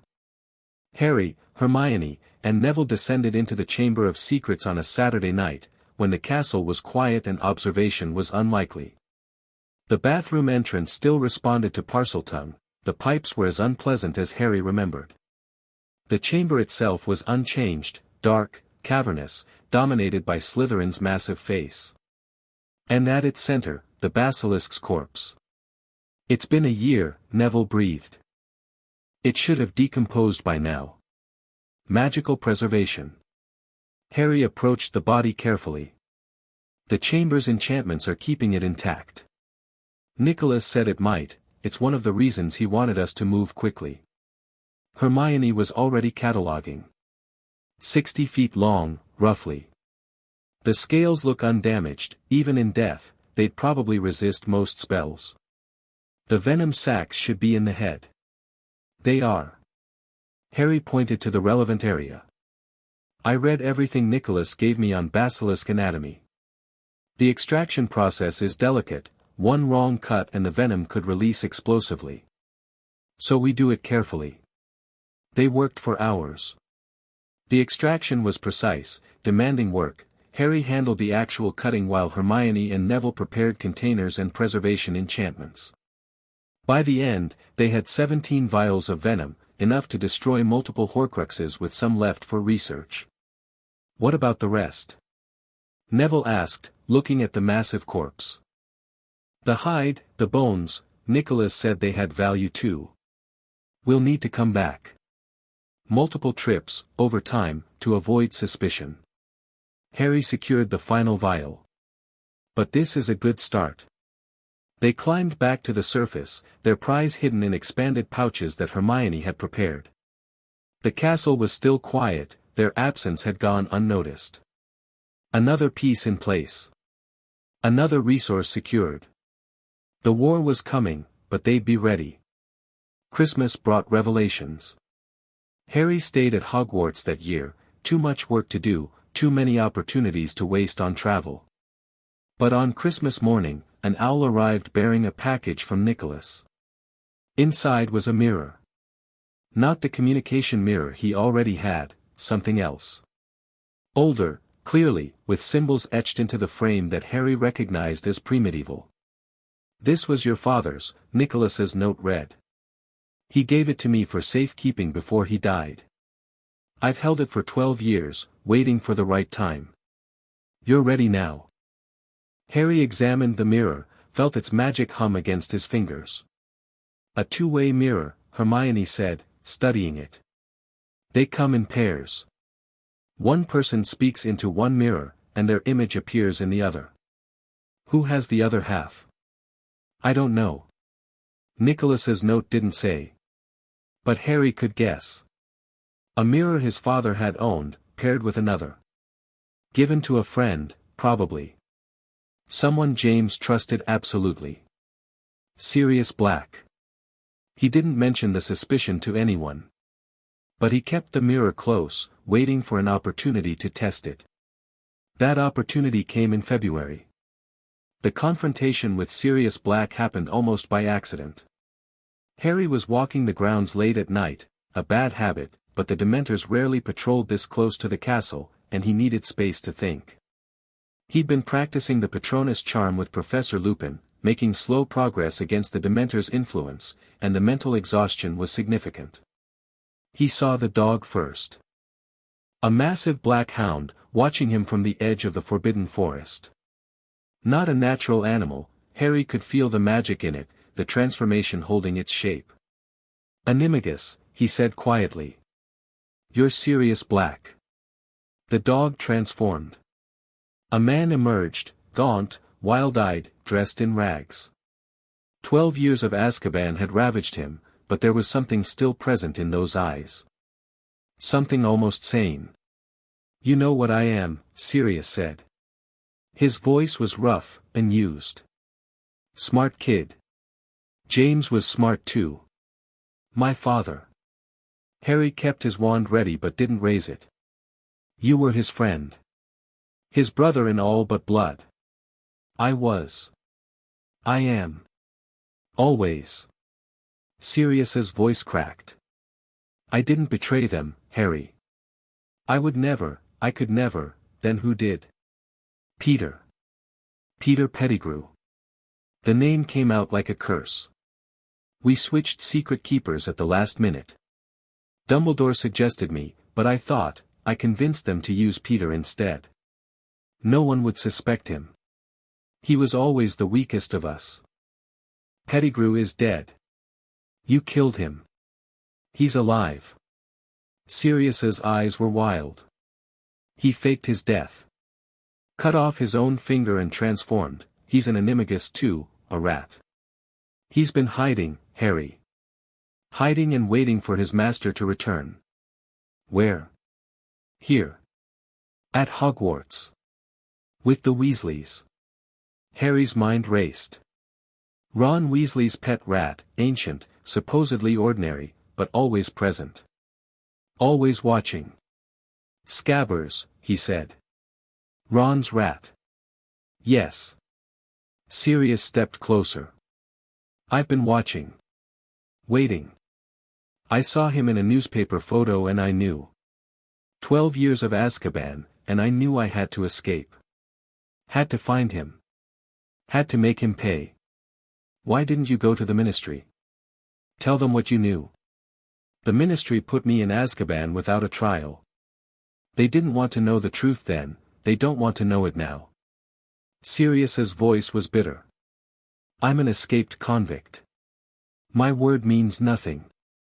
But if I can capture Peter, prove he's alive, force him to confess, then you'd be exonerated. Maybe. Or maybe they'd kill me anyway. Sirius shrugged, a motion made grotesque by his skeletal frame. It doesn't matter. What matters is justice. What matters is making the rat pay for what he did. Harry studied the man before him. Mad, certainly, years of Dementor exposure didn't leave anyone unchanged. But there was coherence in his story. Logic. The kind of details that couldn't be fabricated by a broken mind. I'll help you, Harry said. Sirius stared. What? I'll help you catch Pettigrew. But we do it my way, carefully, strategically. If we're wrong about this, people could get hurt. You believe me? I believe it's worth investigating. That's not the same thing. Harry extended his hand. Partners? Sirius took it. His grip was weak, shaking, but his eyes were suddenly clear. Partners. The plan took weeks to develop. Harry brought Hermione and Neville into it, over their initial objections. You're working with an escaped convict. Allegedly escaped convict who's potentially innocent. They researched animagus transformations, methods of forcing reversions, evidence that would hold up to Ministry scrutiny. Sirius remained hidden in the forest, sustained by food Harry smuggled from the kitchens. His condition improved slowly, proper nutrition and freedom from Dementor exposure making more difference than Harry had expected. Your father would be proud of you, Sirius said during one of their clandestine meetings. You've got his courage. Lily's brains. And something else, something neither of them had. What's that? Patience. Calculation.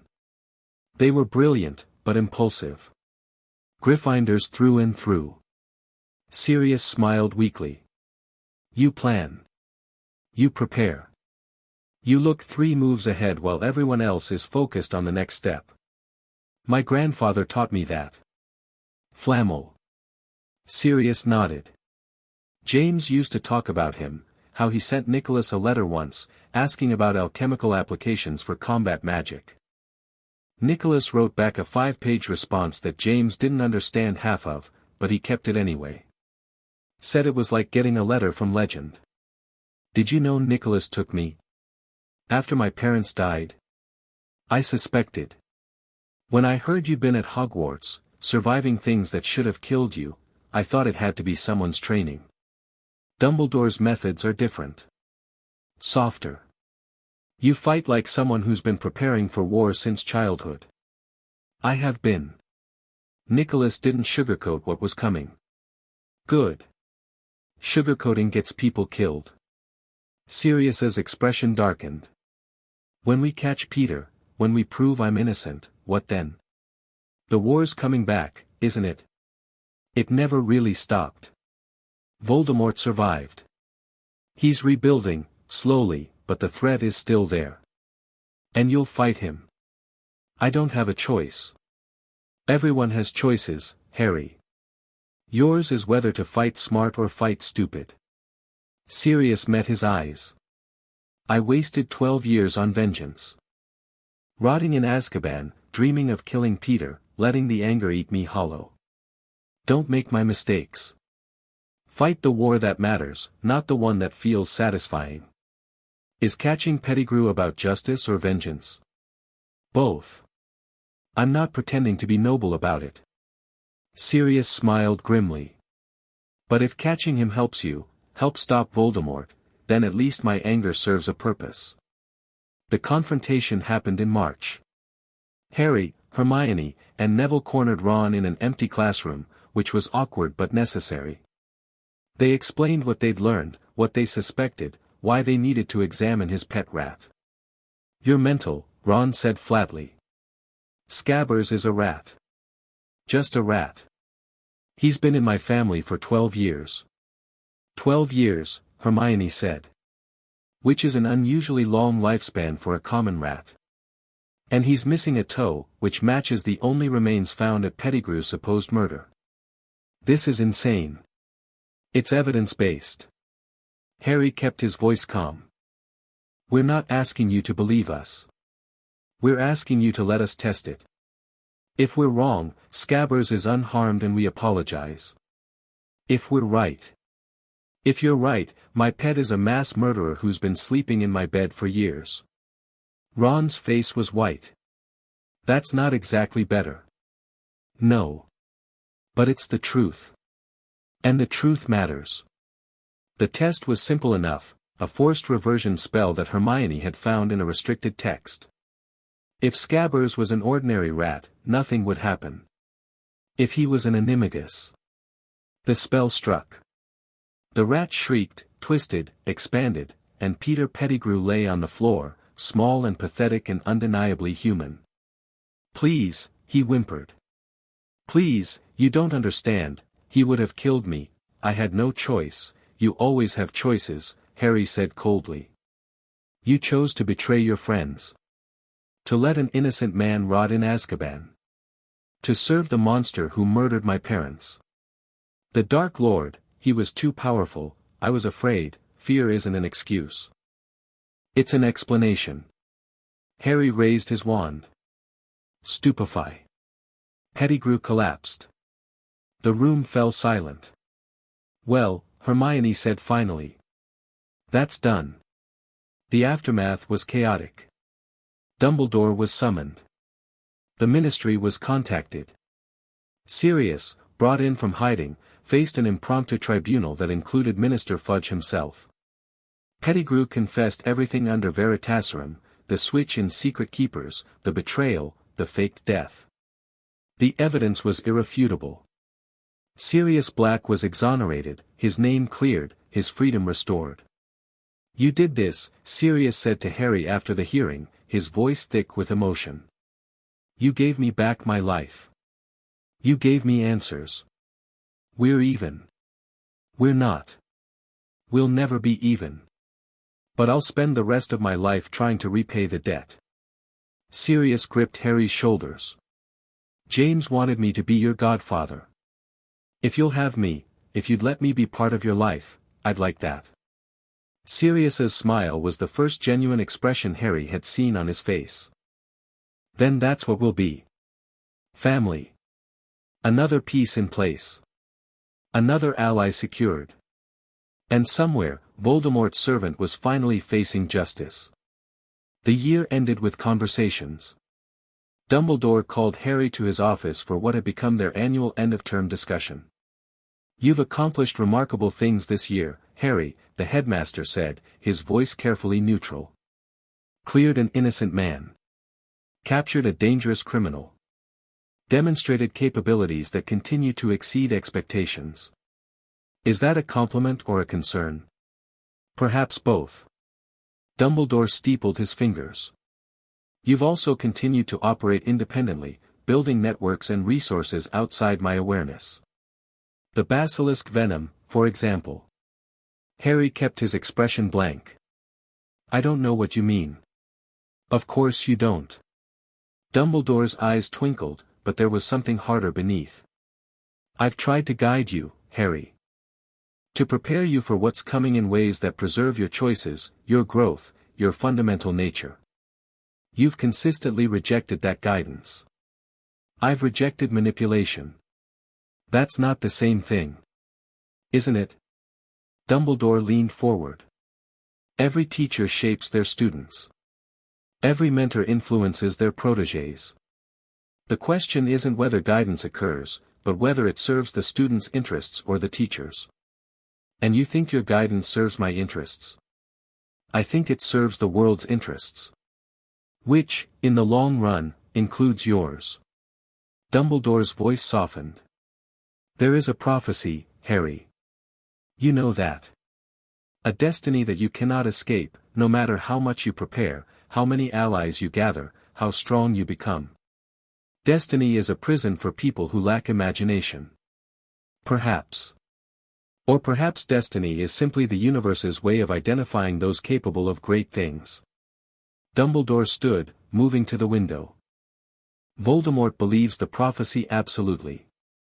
He spent decades trying to circumvent it, destroy it, twist it to his advantage. That obsession is his weakness, and potentially his undoing.